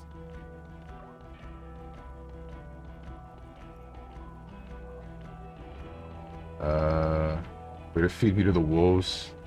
Thank you, Lieutenant. It's good to meet you, Lieutenant Kitsuhagi. She says warmly, flashing Lieutenant the tiniest of smiles. Letting the lieutenant know he shouldn't feel embarrassed over the shitstorm that's about to befall you. What is this about? No one else seems to be bothered by the bleeding. Bothered by it? Harry, you look like you need a fucking organ transplant. Oh, fuck it. Let's not get into that. What is this about? Ari, we want to help you. Trent, I believe this is where you come in? I don't quite know what I'm doing here. I was asked to participate as an expert. I think I need to manage your expectations a little. I'm at best an enthusiast in cognitive science. My background is in something else entirely. I engage in neurology on a merely theoretical level. In fact, I should probably get going. No, Trent, it's too late. You're part of this shit now. What have you got to say for yourself, shit kid? How do you know I was here? You aren't the man with sunglasses at all. You're not even blonde. You never told me you're not the horse-faced woman. So Trent Hiddleston turns out to be Special Consultant Trent Hiddleston. Duped again. No one's who they say they are. How do you know I was here? The cafeteria manager you fucked over told us where you went. Okay. Saves his establishment, still he betrays me. Trying to face the general direction of the whirling yell, damn you, cafeteria manager. Understand? Okay, Garrett told you. And people on the street helped us too, with your whereabouts. You're a legend among the drunks, Harry. A legendary local drunk. So Trent Hiddleston turns out to be Special Consultant Trent Hiddleston. Yes, I'm Trant Hiddleston. I never said I wasn't Trant Hiddleston. Wait. What was up with the kid then? Mikhail? Mikhail's my son. Okay. His son? What a joke. Everyone is lying to you.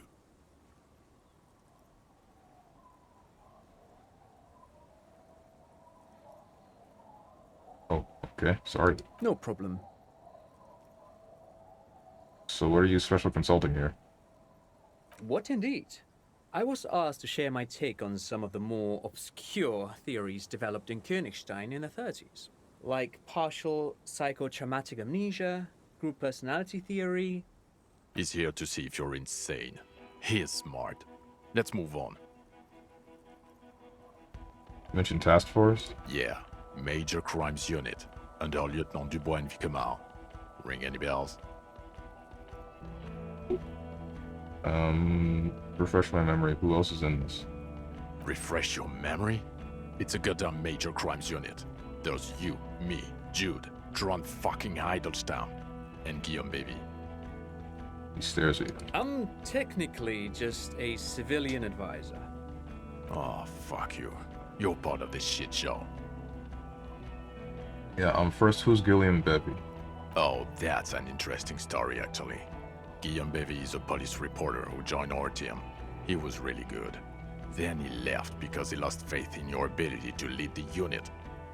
Other people have left too. Good, smart people. People we won't get back. Only me and this really patient patrol officer are still here. And Tron because I'm forcing him to stay. Okay, so what does the unit do? It's a major crimes unit. We clear the desk of cases so Precinct 41 doesn't look like the worst station in town. We are shit tier now, Harry. Because of you. The 41st isn't... He trails off, not wishing to finish the sentence. Where have you been all this time? Where have we been? We've been fucking off as far as I remember.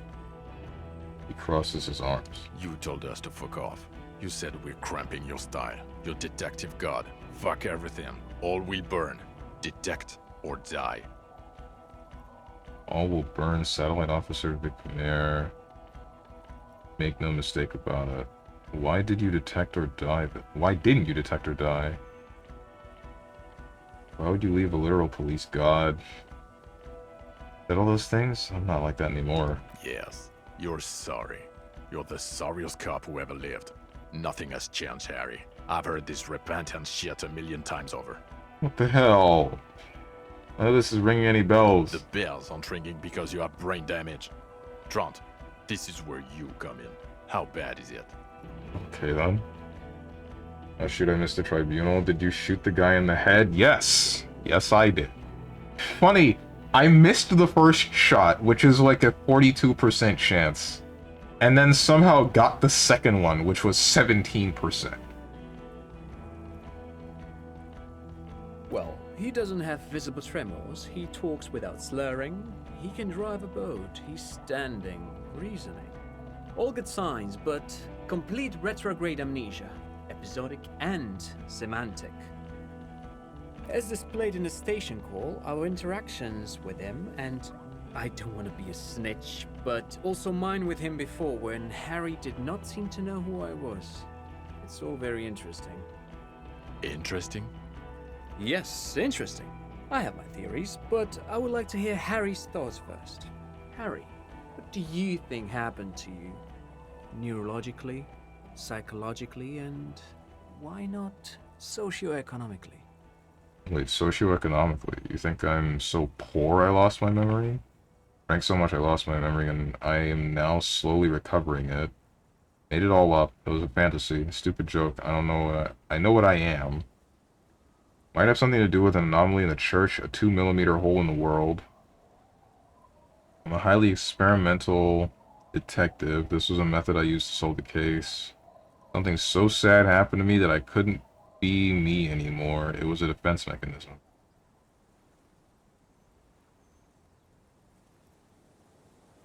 Yes? Psychotraumatic amnesia, Trant? I can go for that. Shit kid is a broken man. Always has been. Who isn't? I know I am. But you know what?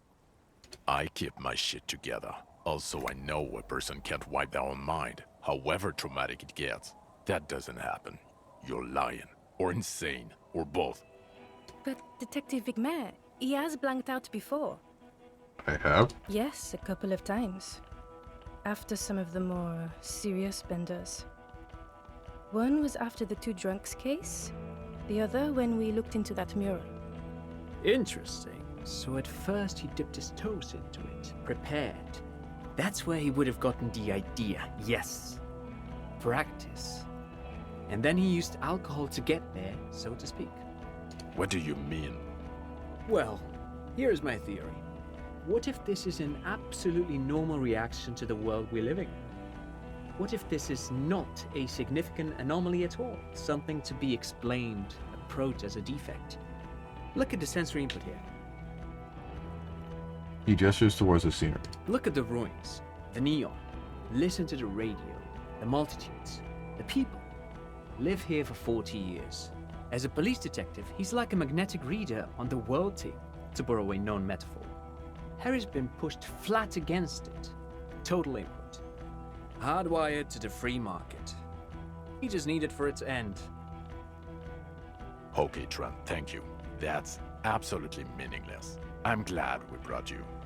Will he or will he not be able to work in the major crimes unit? Is he a cretin now? I want to know that. He's not a cretin, and he is able to do work. If not in his previous leadership role, then as a line detective. Ready to lead again. Line detective is good for now. If he's wrong, I'm too far gone to work. Through all of you, I don't want to be in your unit. Line detective is good for now. I misphrased my question. It should have been, is he able to put his clothes on and use the party? Or do we need to get him on a disability pension? What now? Now nothing. Now we're just going to stand here. Ooh. Just stand there. Yeah. Just stand there.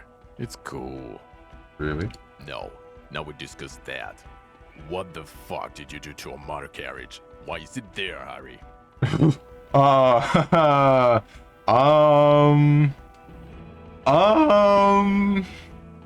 Don't worry about it. It's nothing. Hold on, the ocean. That wasn't me, it was stolen by traffic hooligans. I drove it into the ocean when I was drunk. I thought the killer would be underwater. He wasn't. Time had come. Tequila sunset. Don't know what it's doing there. I drove it into the ocean while I was drunk. Ah, so refreshing. He just admits it. Thank you for your honesty. Thank you for destroying 45,000 real of police property that's coming out of everyone's payslip. Ooh. It doesn't matter. Your badge, Harry. Show me your badge. I got my badge right here. In a rush to demonstrate your badge, your eager fingers can't sustain a grip on the smooth plastic, and the badge slips out of your hand. Don't do this to me. You're proficient in catching small objects. Come on, I got this. Ha! Got him. Not today, badge.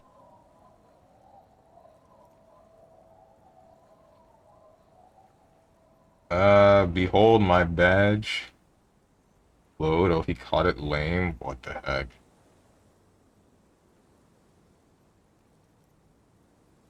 Drama's unnecessary. I got the badge all as well. And your gun? I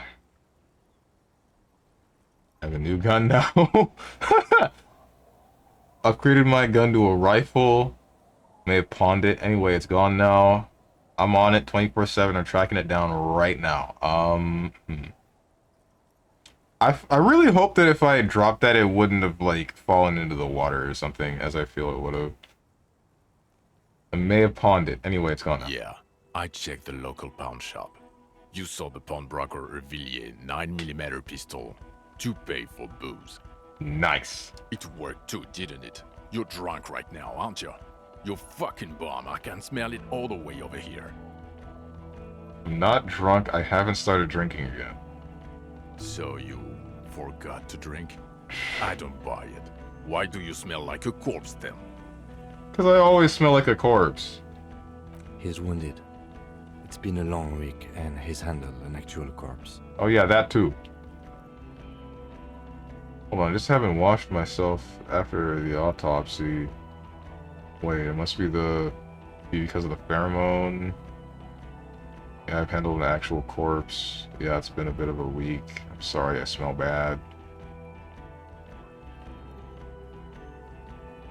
A bit of a week? You're drunk, and you let a suspect escape, a certain Clasier, because you were too drunk to assess a flight risk. We've read the report, Sari. Lieutenant Kitsuhagi's. We know. Let's say, she was some kind of spy from the Occident, specially trained. Not taking her in was a vital clue. Okay, I got duped there. She pulled one on me. Yes, I let her go. As an act of mercy. It's just a small detail in a huge case you know nothing about.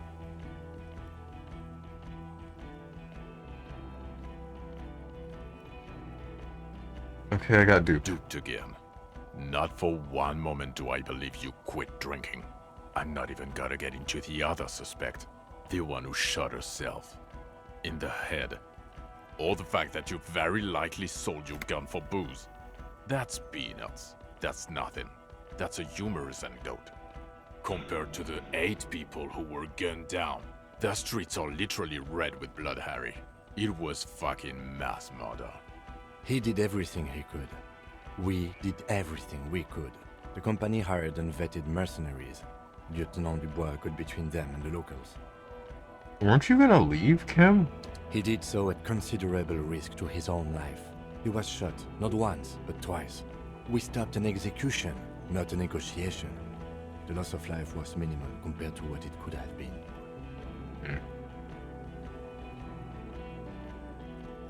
Oh yeah, strange, never took a shower. Was that an option? I didn't know that was an option. Wait, you didn't write her a slip. Who? Passe? I didn't know I could.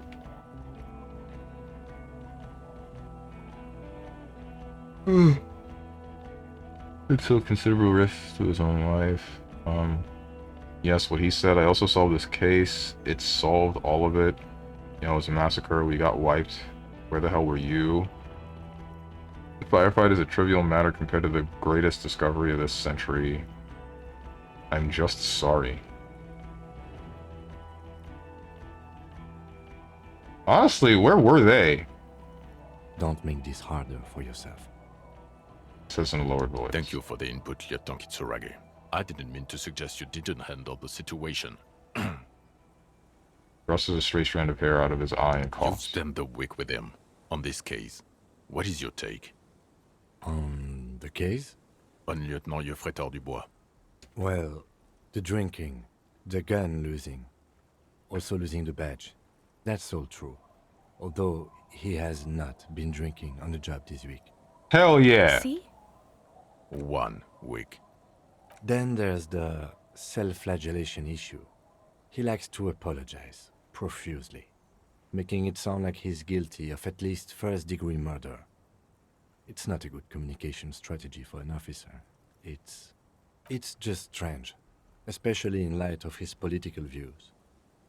Detective Dubois is, as you may know, a true blue moralist, a man of the center, not prone to political outbursts, which is commendable, but also at odds with his behavior.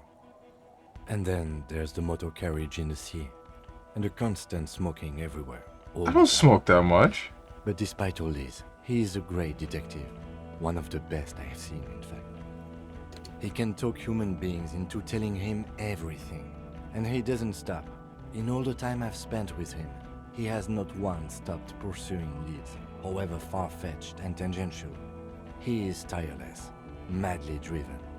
Well, except that one time when he stopped to sing karaoke, which, by the way, I have to disagree with you, Mr. Vicmar, was a valiant effort. He really sang his heart out. Okay, he did something. Other than that one time, he has tirelessly worked on the case, and he solved it. We have a confession, a murder weapon, and the perpetrator, locked on the island right now, awaiting transportation. He apprehended a straggler who stayed hidden for 50 years, ever since the revolution, who's probably committed other murders over those years. Oh, and he also discovered a new species. A new species? A colossal stick insect. It was on the island, camouflaged as the reeds. It unfolded from the reeds. I think we may be dealing with the Insulindian phasmid. He takes out the photo of the phasmid and shows it to the officers across the yard. The wind blows, flapping the glossy rectangle in his hand. Hell yeah. Don't you dare lose that photo, Kim. You hear gasps beneath the howling of the wind. As you can see, it's about 3 meters tall. In fact, we think it may be the largest land invertebrate ever discovered. So, as you can see, I'm a pretty okay detective. Fucking hell. Is this somehow connected to the case? He ignores you, still staring at the phasmid. Did Rick, you sure did. Detective? Turns to you. Yes, I believe the pheromone it emits may be responsible for the killer's mental degradation. The old man was not aware of the phasmid's presence. Exhibiting a strange, atypical dementia, he fell into a stupor after its appearance. He became near catatonic. So it is connected. I must say, this is absolutely extraordinary. I don't even have words for it. Yes, it really does make it hard to fire the drunk. His tired eyes follow the photo as the lieutenant puts it away. This is a very, very sad man who has just seen something that's made him forget his sadness. Now you make your case. Now is the time. Now or never. I also started a nightclub in the church. Also, the phasmid was female. The reeds are its nest. The killer, Lilianovic Dross. We have a strong motive for him. Previous head of the W's Union was assassinated by our killer. There was also a dead man on the boardwalk, a missing person I found. I also looked into the mystery of the doomed commercial area. So what do you say? I want to take this hot stuff back. So yeah. Lilianovic. A revolutionary matronym. Revolutionary metronym. The custom started in Grad, where they have patronyms. Krasovich, Larsovich, etc. The revolutionaries saw this as a chauvinist atavism, so they used matronyms, derived from the mother's name instead. This man's mother was Lilian. His Lilian's son, Lilianovic. The custom was overturned after the revolution failed, but not before it made it to Revachol. So, it is what a soldier of the ICM would be called. Thank you, Trant. Thank you for that piece of cultural theory. You said you have a motive? Of course, excuse me, I just thought it was noteworthy. Killed the mercenary in an act of jealousy. Killed the mercenary hoping to start a war. Killed him in an act of rage induced by the phasmid's semiochemicals. Actually, I'm not sure if I have a motive. I have another thing. It's act of jealousy. Jealousy? I thought this Lilianovic was an old man. To have been hiding for 50 years. Like 70-something. A strange psychosexual fixation. Aggravated, possibly, by proximity to the phasmid and its chemicals. He himself gave a political reason, said he had killed an enemy combatant. Also, We have a sniper's nest with full view of the room in which the mercenary died, right on the island, and 2 officers on the scene that Mr. Dross confessed to. It's a clean win. Wasn't that a perfect holding mechanism like the Phasmid? Way more than that. I'll win her back with this. My masterpiece. They'll teach this in cop school. Did all I could. Every second was a struggle. I'm not completely satisfied with it. Could have just been a little neater. I've never doubted you can pull yourself together and work in bouts. Bouts don't last. I can still smell the booze on the wind. God damn it. Doesn't it ever leave? It is there. Like in your bones or something. Phasmid is female, made an estimate. Female? What makes you think so? You had to see it. It had the subdued colors of a female. And the nesting behavior too, I think. It was definitely female. Incredible. Were there eggs in the nest? Not as far as I could see. There were other things there, though. Trying to see you. It gathered items in its nest, the helmet and the scope. I think it reproduces by pathogen, whatever the heck. It had mandibles that looked like hair and it was completely white on the inside. Gathered Actually, stuff. you know, this would indicate it was a male. This is far from anything in my field, but I think such nests are called bowers. They are for attracting mates. Could have been male. Must be robust if it can move a helmet with its limbs. I think it reproduces by parthenogenesis. As in cloning itself? What makes you think so? Just a hunch? Well, then it wouldn't matter if it's a male or female. The bower would just be rudimentary behavior from before the parthenogenetic mutation. Very interesting. Such organisms are extremely vulnerable to disease. A single strain of bacteria could wipe out the whole species. We're probably looking at conservation efforts here. In his mind, he's already planning a nature reserve and knows a good guy for that. Yes, but also reed-colored, beige and brown, a little green on the outside. After unfolding from a single stalk, it still retained parts that looked like reed tufts on its limbs. Incredible. The PR value of this is exceptional. Carp discovers new species. Maybe even discovers the Insulindian phasmid. No, that's too much. This would really help with some of the problems we've been having. Absolutely, this is great. This does not say vigilante murderers to me at all. This says science, news, human interest. You know, it's a really good thing you have that photo. Without it... Shakes his head. You're doing good here. Perhaps only for a moment, but still. Also started a nightclub, previous head of the whatever the heck.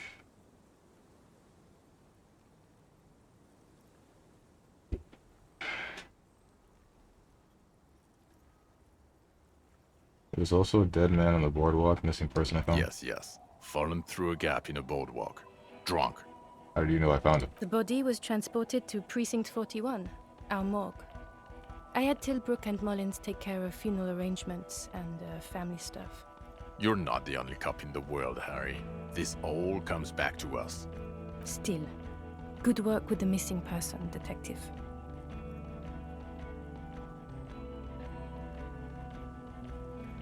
So, what do you say? Want to take this hot stuff back? I don't want to, but you discovered a new species and solved the murder. So I have to, Jude. Anything that ends the trial is okay with me. Agreed. The public relations potential of this is too valuable to let go. Okay. We have vehicles in the square, and the perpetrator needs to be taken into custody. Let's go. Wait, I have a few questions before we go about who I am. The man looks westward, impatiently, jingling his car keys in his pocket. Who am I? Why am I like this? Precinct 41, what kind of station is it? The Phasmid? I need to tell Lena about this ASAP. Lieutenant Kitsuragi, what will you do now? Who am I? Who are you? You're a gym teacher, Harry. What? Well, obviously you're not a gym teacher anymore, but... But before? Before you were a cop, you were a gym teacher in Coron. It's getting really cold outside. Should we maybe... No way. I was a flagellant monk. Alright, that does explain a lot. Harry, it explains everything. The running around, the jumping, the bicep girth, your inexplicable facial hair. Collection of fallen sportswear I've amassed. Some of your more old-school wording choices. Your posture, even. The constant stretches. Also, this guy. Just everything about this guy. God, even this javelin-throwing freak here. When was this? When was I a gym teacher? For the Coron, I was a gym teacher there. Why did I join the RCM then? Why did I join the RCM? The regular. You found some chick. She inspired you to fight the big fight. Be more than you are. All that. What? You, every morning, walking from Voyager Road to teach gym. She, leaving for the academy with her spring coat on. The air filled with the smell of smoke and raspberries and incredible hope. Wait, so that woman actually ruined his life? That woman actually ruined Harry's life. He finds her as a gym teacher, becomes a cop because of her, and then she says, yeah, nah, you're too much. See ya. Huh? Tell them about the nightclub? Heck you, what the heck? They don't need to know. What's up, March and Lex? Well, you joined the RCM because you were a simp. Man was down bad. No, doing things for a woman is fine. Having that woman leave you because you did the things that you did for her is stupid. God damn, that makes me mad. You said in Quran I was a gym teacher there. Yes, you taught gym in Cool. I believe that's the term. Taught gym at a high school. You were a high school gym teacher. The smell of sweat and glue. The worn floorboards. High school. Harry, your goings-on with Kuno, Andre, Acel, the whole thing on the ice. That's why you are so juvie. His smirk suggests barely contained laughter. When was this? When was I a gym teacher? In your 20s or late 20s. You've really let yourself go since then. Okay. I knew it. I knew no normal human being can run like that. He's an honest-to-God gym teacher. Why am I like this? It's not a mystery. Some chick fucked you over. Also, you were drunk. You really went with it too. Really maximized the damage. Some chick who? Dora something. Dora Ingerlund. Yeah, you mentioned the name. Not Dora Dubois. Wait, Dora Ingerlund. Something like that. Half So dozen. So we weren't even married. No one is married anymore. This is Revachol. When was this? God, I don't know. 6 years ago? She was way before my time. 6 years? Oh, okay, 6 is not that much. Couldn't have been 6. 3, let's go with 3. What the heck? Love how obsessed Kim is with running everywhere. Yeah. Or 7. You're not doing too good there. It's an old man thing. 2 old years equals 1 normal year. That and Dora Ingerlund really tore you a new one. A big one. Who was she? Incredibly bangable.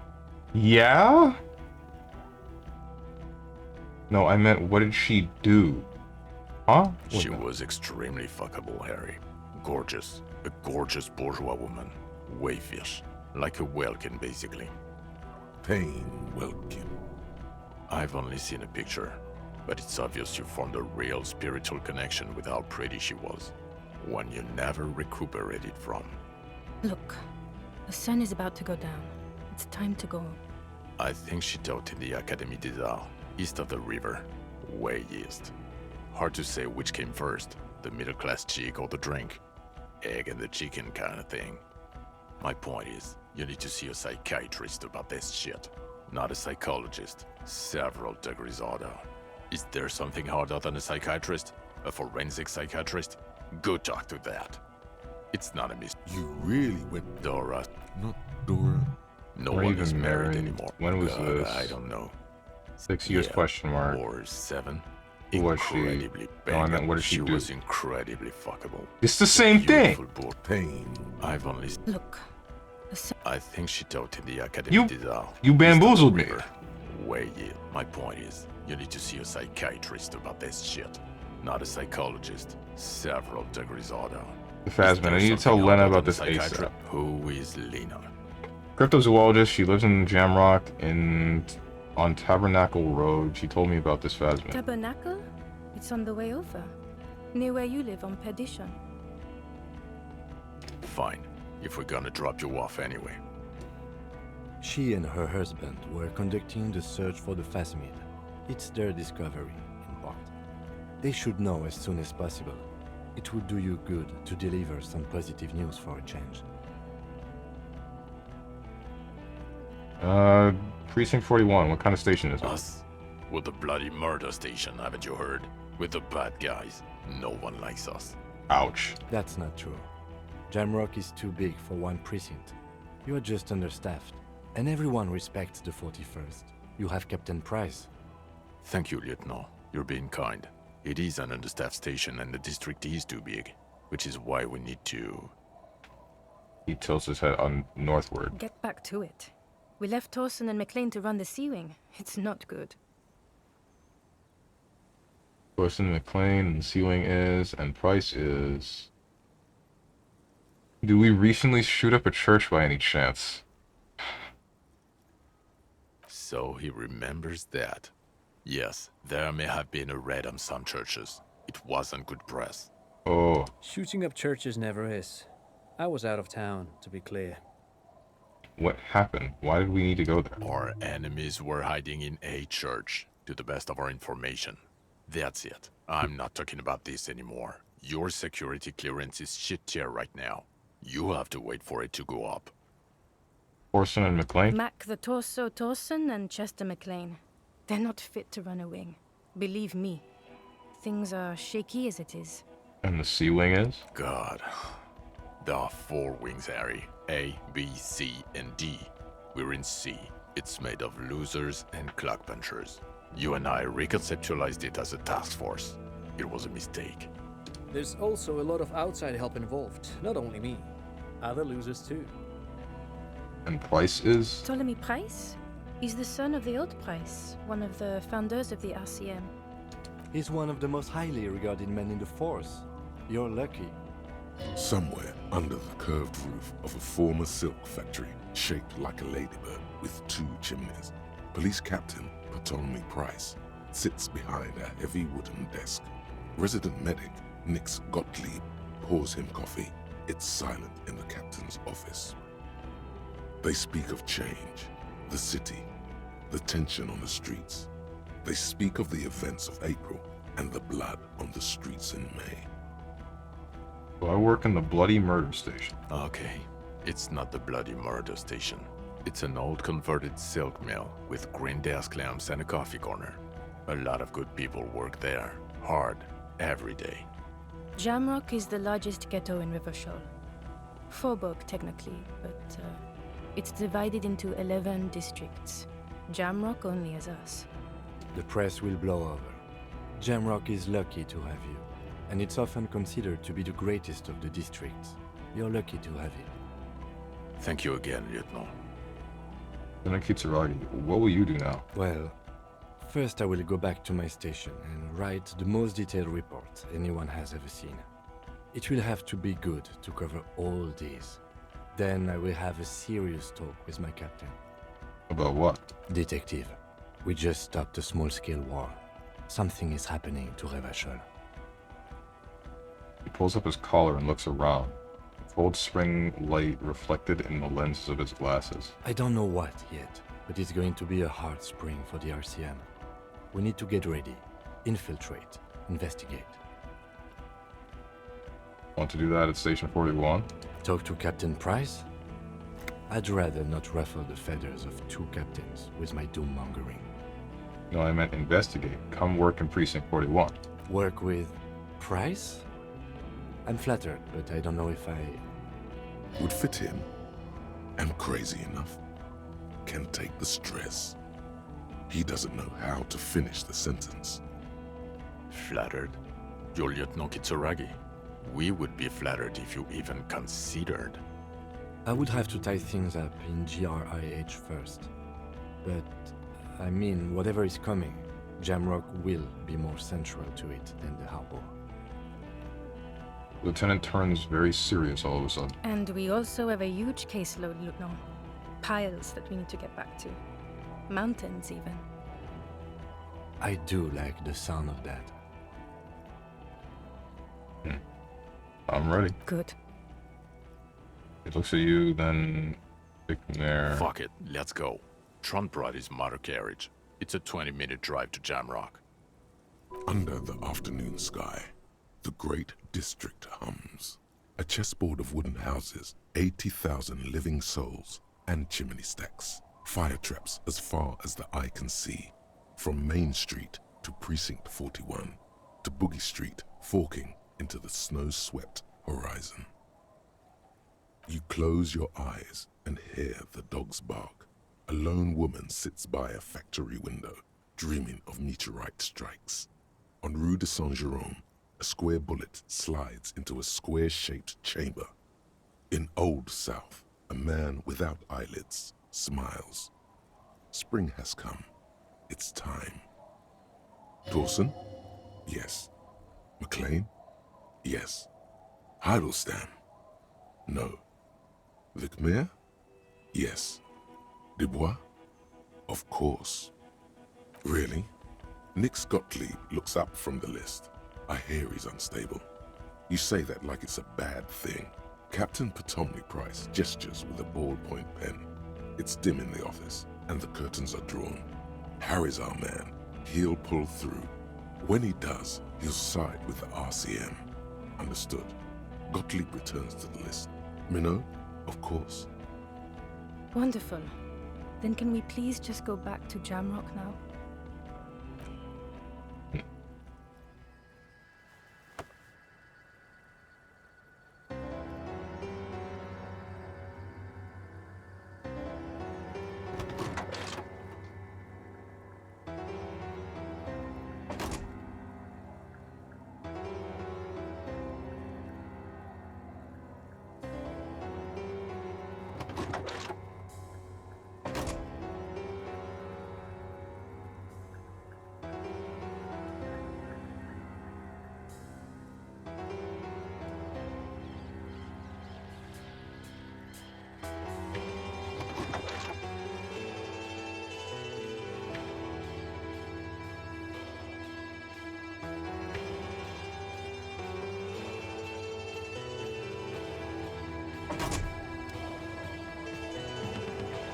Whoa.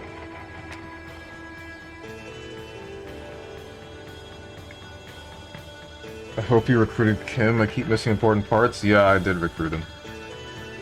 I did, because Strone is not going to look at chat until the credits roll. Oh my. Is that a bad thing? Is it such a bad thing to be focused on the game and enjoy what's going on? I'm not wrong, you're not. No, it's not. Okay, good. Making me think that's a bad thing. I want you to know you missed an entire dialogue with a Phasmid because of your Inland Empire stat was too low. Well, shoot, dude. Can I tell you about arresting Classe now? Yeah, I got it. Now you can, since I know that the game's dumb. I mean, you're dumb, but not on that. I enjoyed this game for the most part, I must say. There's definitely a lot of life to it. If that makes any sense. That's the best word that I can come up with. The town itself seems very dead, but when you pick apart each of the characters and what their motives might have been to do whatever actions and what happens with them, etc., etc., it's all It all hits just right. That's the best way I can put it together. If you arrest her, she gets killed in prison. You get a little Esprit de Corps flashback about it. What the hell? By who? Why? You also missed a dialogue with Joyce where you learn more about her and her connection with the Mercs.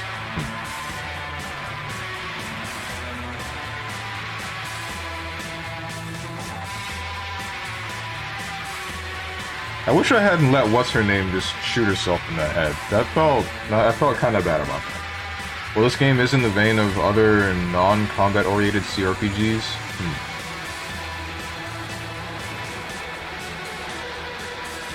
What else did you miss? You missed a conversation with your ex? Like a legitimate conversation with her? Like with her herself and not, what's her name? Yeah, legit conversation with her. What the heck? Actual her, not a dream. Like Torment Tides of Numenera or Planescape Torment. I've never heard of those games. It's incredibly uncomfortable. Probably for the better you missed it. Uncomfortable how? Like, Harry begging and pleading? Or like, what? Wait, so hold on. Did he actually get with her? Did he have a relationship with her? And she just screws him over? I terminated your child. Yeah, like, that's what's crazy. Yes? Alright. What the hell? John summed it up pretty well. So you see this woman, you join the RCM because of her, and then she's like, I've had enough of you. Go away. By the way, I killed your kid. And then... What? Got with a hot chick, and then she screwed him over, and he's still not over. What? And it's been 6 years. Or even tyranny, if you want. I've heard of tyranny. I haven't seen anything about that. I don't think I'm gonna play another game like this for a bit. Or at least not until Phoenix Wright is done. Because playing this and Phoenix Wright, I feel was a little bit of a bad decision. Because it's just a little bit too slow for me. There's too little going on at once.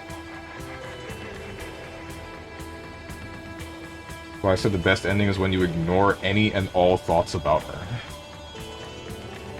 My god.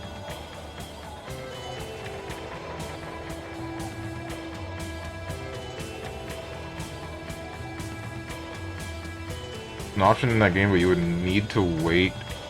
You would need to want to just kill everything. So what's next week then? Next week, Tuesday? It's gonna be some JRPG, but I don't know what the hell I'm gonna play. I have no clue. I've been thinking about playing something corny and debatably bad.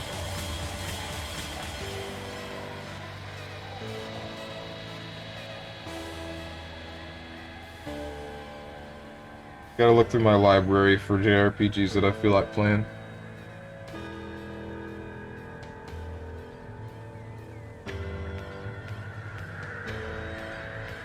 Finally get Persona? I did not say that.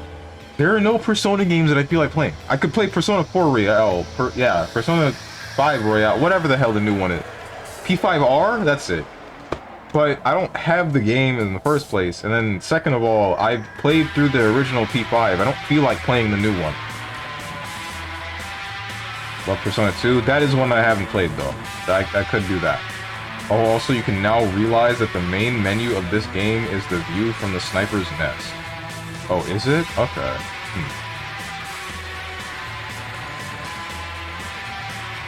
Isn't that what you always do? Yes, that's what I always do. That's not what I did this time.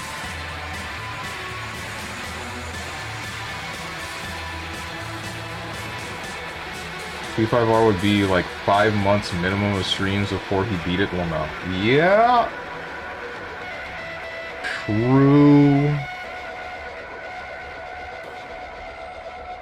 Damn, you're still streaming? Well, we're about to stop once this stops. Damn, I've been dropping frames still, even though I've lowered my bitrate again. What the hell is happening? I really need to call my ISP, man. Why have I not just gotten up and done that yet?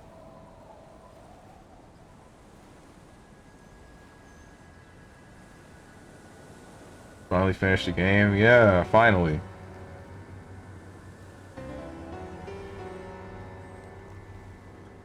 Only took 4 months. How many frames you dropping? In total, I've dropped 1,559, but I would have dropped a bunch more if I had kept trying to stream at the same bitrate as I did before. Usually I'm streaming at 6K. I dropped it down to 4K, and I would only get occasional frame droppage. But I don't know why I'm getting it at all. I shouldn't be.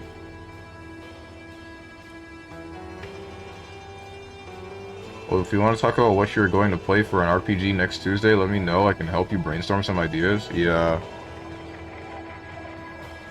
I was thinking about Live Alive a little bit, but I don't own... I don't know how much it is, and I don't know when it's next going to go on sale. What else? I was thinking about a Dragon Quest game. There was at least one other game. Oh, Resonance of Fate. I was thinking about buying that one on PC, but, I also don't want to buy it again, because I bought the first one? Or, I mean, I have the one on PlayStation 3, it just doesn't work for some reason, I don't know why. Kind of want to look into that. What else was it? I was thinking about Chrono Cross.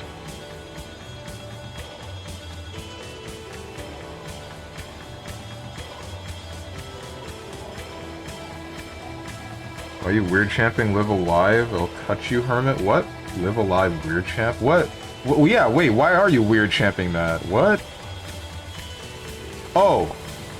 The main ones I was thinking about, though, were finishing Dragon's Dogma and finishing Xenoblade Chronicles X.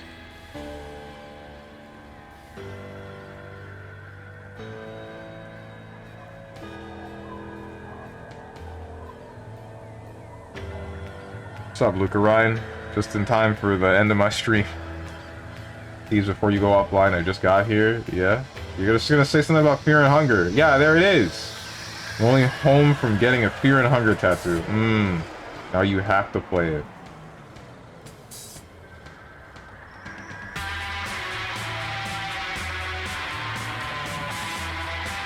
Dragon's Dogma, that'll take at least 3 months to finish. Ah, shoot. Wanna see, though? No. I'm gonna be real with you, man. I'm not a big fan of tattoos. Like, they're okay, but I only like the really subtle ones. I've said it before, the only tattoo I've considered myself is getting the one of the symbol in Xenoblade Chronicles 3 on my left hand, just like Kion. But otherwise, give me that feedback form. I haven't made one yet. You can see the view of the window to Clase's room from the sniper's nest. That should be like right here, right? Somewhere. I want to get a tattoo of a penis on my penis. Why? That wouldn't help you. It wouldn't do anything for anyone.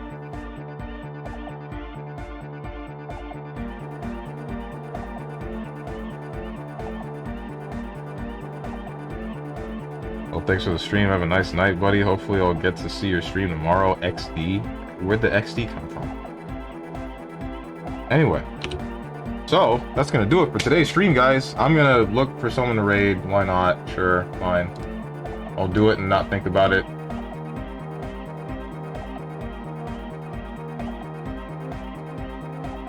Shoot.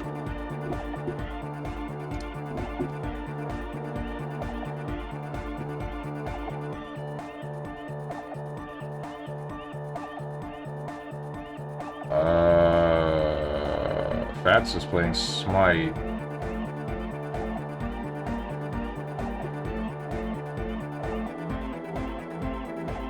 I need to just do it. Just freaking do it.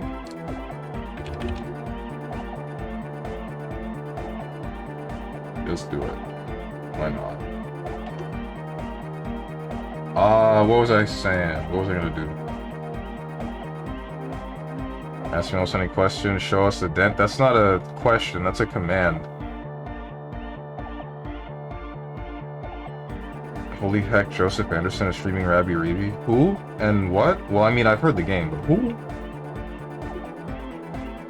Just raid Lamau, it's not that serious. You're right, you're right. I should stop thinking about it. I just still have fear of being thought of as that guy, you know? Anyway, tomorrow she'll see me return 10 a.m. EST with Phoenix Wright Ace Attorney. Thursday is going to be Killer is Dead. Friday is going to be Monster Hunter Freedom Unite? Frontiers. I don't know why I said Freedom Unite. Saturday is going to be Street Fighter 6. Monday is question marks. Tuesday is also question marks because I don't know what game I want to start up next. Wednesday is going to be probably some more Phoenix Wright. Not even probably, it's going to be more Phoenix Wright. Next Thursday is going to be some more Killer is Dead, more than likely. And then next Friday, Monster Hunter. Saturday, Street Fighter. If you guys got anything to say to me or anyone else who decided to join, hit up the Discord below the stream. You can click the picture that says Discord. I'm gonna go get food. I hope you guys have a good rest of your day, evening, morning, or night, whatever time it might be for you. Thank you for watching, and goodbye.